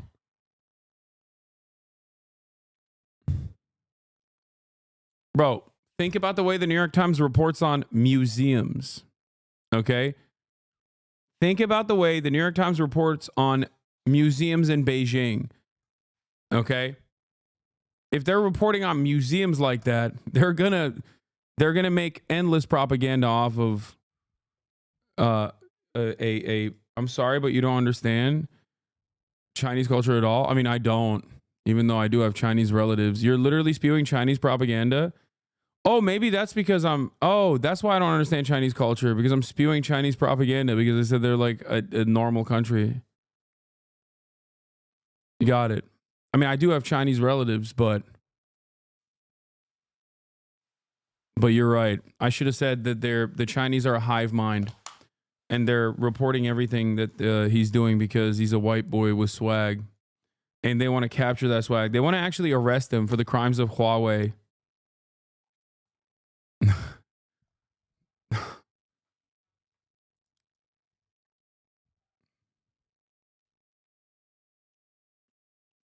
Normal countries committing genocide on Uyghurs.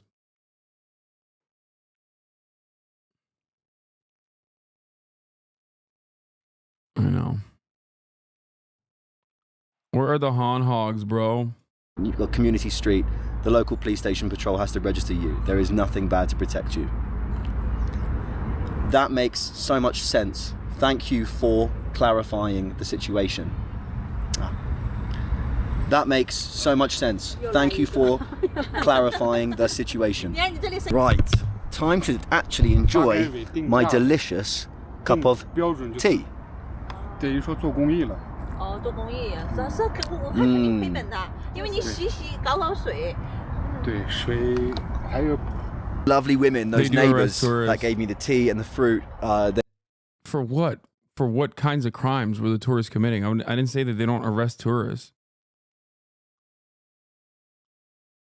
Dude is also talking to Uyghur people in Xinjiang right now. They invited me to go out with them. They're going to an old street. But it's late, it's 9 o'clock. I'm so unbelievably tired because I slept in a parking lot last night and didn't really sleep much. And I've just had a fucking mental day. So I'm not going to go. It is kind of funny because chatters are like actively debating, not me, but this guy technically, who's like, man, I didn't really know enough about China, but it sure seems amazing. And chatters are like, dude, look away from the video right now. Dude, what are you talking about? Behind the scenes, behind the video, they're killing him. They killed him and they cloned him actually in a Chinese semen extraction factory. And now that's the reason why he's like slowly but surely developing positive feelings about China. Close your eyes. Stop watching this right now. I want to see him in Kashgar, capital city. He's going to get there.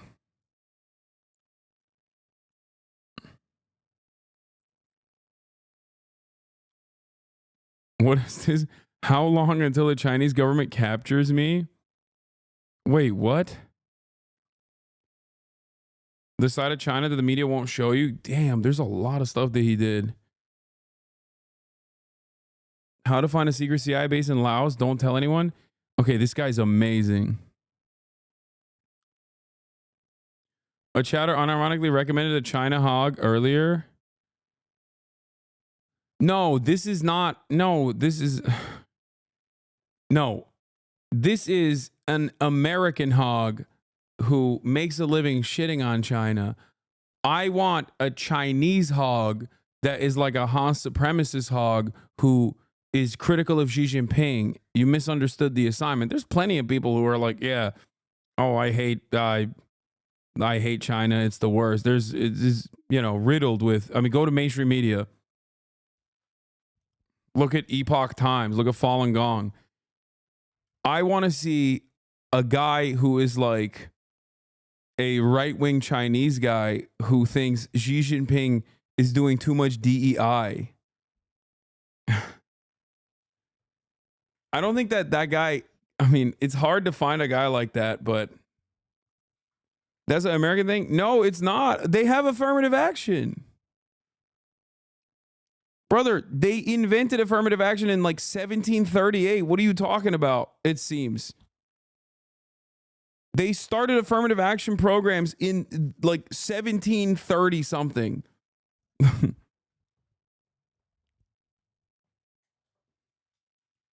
And considering how vast it is, considering how large it is, China, I mean, and considering how many ethnic minorities exist, inside of its national boundaries in autonomous regions, it seems like they've continuously tried to engage in whatever they can in terms of affirmative action. So I suspect that there's got to be like Chinese hogs that get mad at that, where they're like, why are they giving so many benefits to the Tibetan? Like, I remember my grandfather, my father had issues with the one child policy. You know what I mean? Like, they didn't. Them goddamn Uyghurs were breeding like rabbits out there in Xinjiang when I didn't have no siblings. You know what I mean? Why are they building a dam in Tibet? They should be building a dam here in Beijing.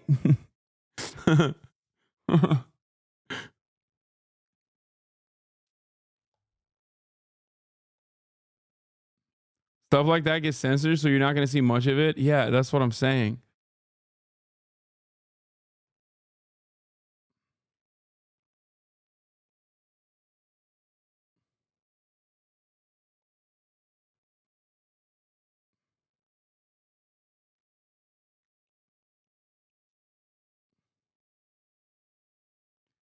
You probably love to talk to my dad. He talks to me about how the CCP is shipping in African workers and giving them affirmative action.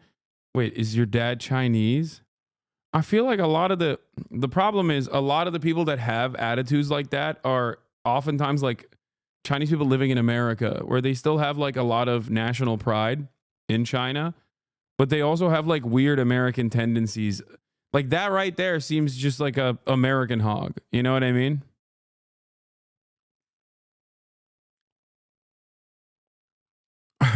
Make the Great Wall great again.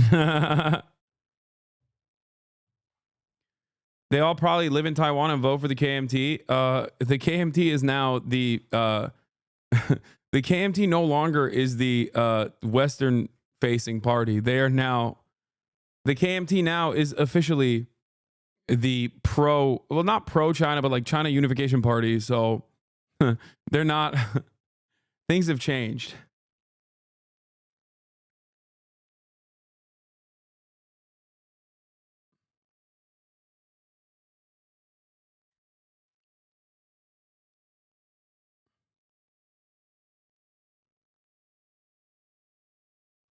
I just directed that Fox 11 interview. Good job. Hell yeah. Chiang Kai-shek rolling in his grave.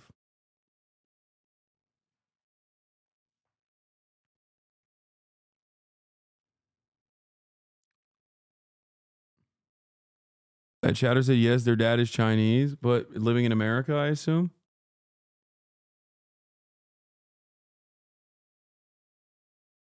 They're cooking you on Reddit about the firefighter interview, saying that you're telling them they're being taken advantage of while they're just grateful to be outside the pen is crazy.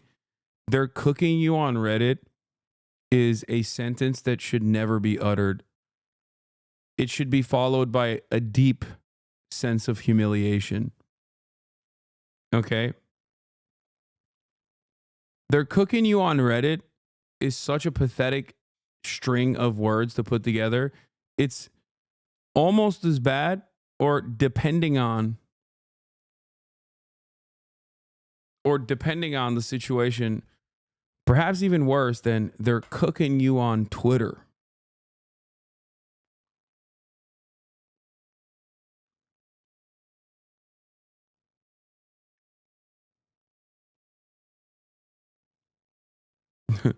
Bro, they hate you in the Weimar Republic. Bro, I was on 4chan. They're cooking you over there, dude. They hate your ass on 4chan. Make no mistake. For thousands of years. All right, I'm getting tired. I'm going to end it here, chat. Yeah, it's like that one chatter that said, in Russia, you are an abomination. They're calling you a what did they say? In Russia, you are known as an abomination. All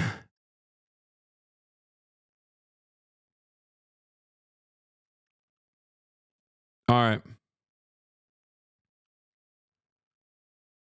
Cooking you already killed the good vibes? No, not at all. Don't get mad at that guy.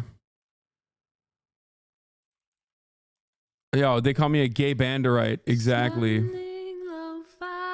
Anyway, everybody, from everyone's favorite gay banderite, as our battalion defender, Sam Piker is out. I love you all. And tomorrow, we'll be back with some more news.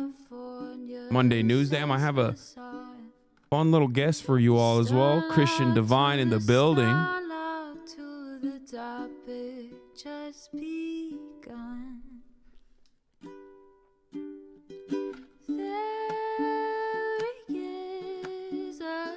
Peace. There is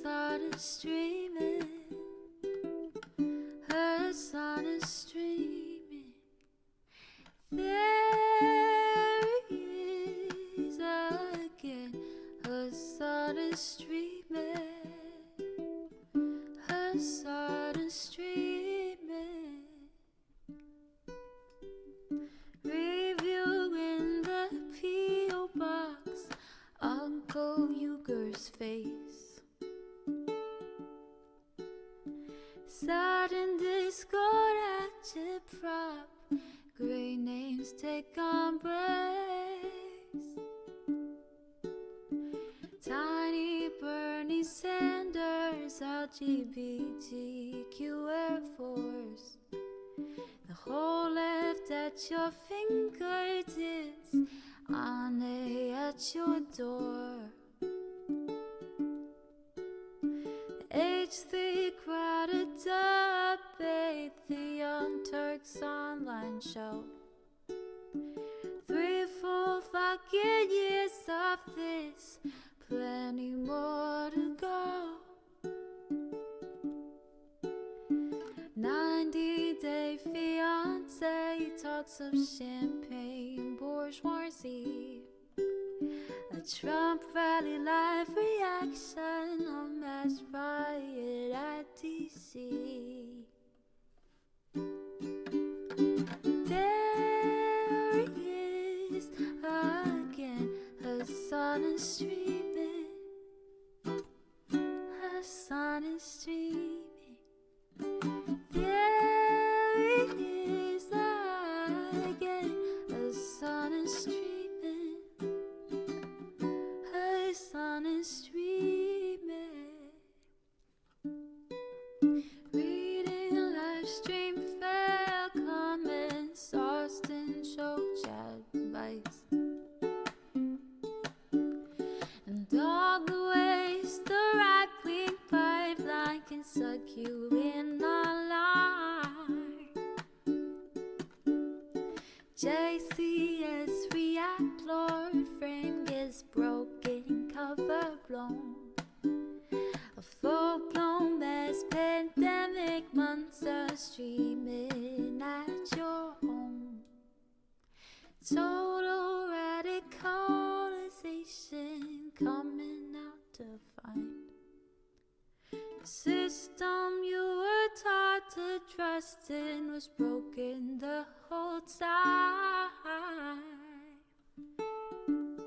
All these daily streams, whether big or whether small, have helped me and so many find the meaning through it all. There is again, Hasan is streaming, Hasan is streaming. There he is again, Hasan is streaming, Hasan is streaming.